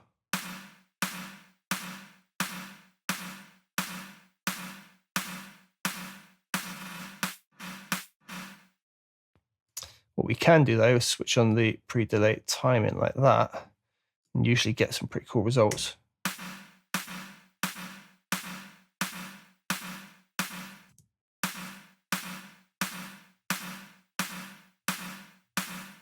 Hopefully it can be in time with everything else. A nice way to check it is to usually put like another drum in.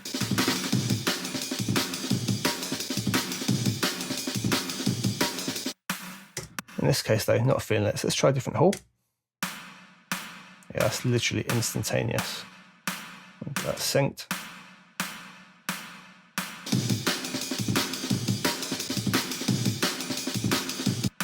Okay. So that's obviously far too much, but what I'm going to do is just dial it back until it sounds right on its own. And, you know, it'll be a little bit too saturated on its own. But then when you bring it into context, they're usually all right. Something like that, you know, sounds really isolated, but in an actual mix now, when we bring the rest of the drums in, it's pretty well. Now I'm going to use that space as well and bring the rides and shakers into that same space. I'm going to do all three at once. So what we can do is hold shift to select all of them, send them all to bus 5, and we can bring them all up together.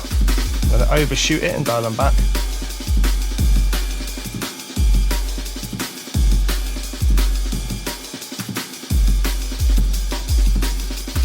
That seems about right.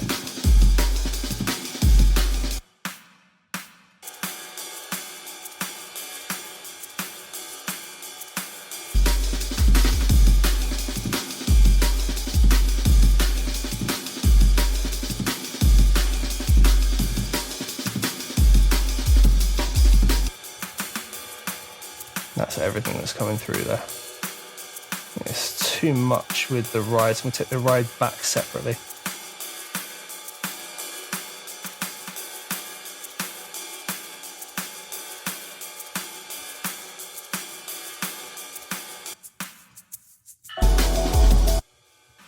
That's what we've actually got coming through.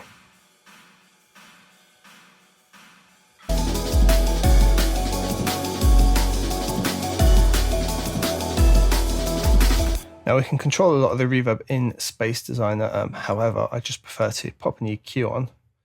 And in this kind of track, I'm going to make sure there's no reverb below 140, sorry, below 240.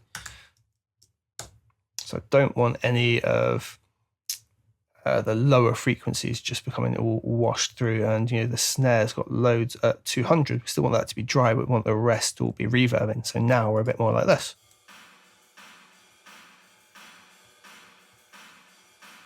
You know, it sounds quite fake as a reverb, but it works in better context in a mix.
Overall, I think that's really starting to come together, and sound pretty damn good. Those are the main techniques that I'm going to use, and I'll use them over and over on each channel. Anything creative, I mean, that really is down to you. Like I say, you'll be able to download this project and really blast through it and see everything I've done. The arm and break's the thing that's probably going to get the most attention, even if it's just very small individual changes. But yeah, that's pretty much the main part of it. So after this, you will be able to download the project, and there'll probably be one more video where I just look to have a little play with the master bus and get everything squeezed together. I hope you've enjoyed following along in this project. It's been great fun making it, and I'll see you in the very last video, and enjoy the project. Let's go.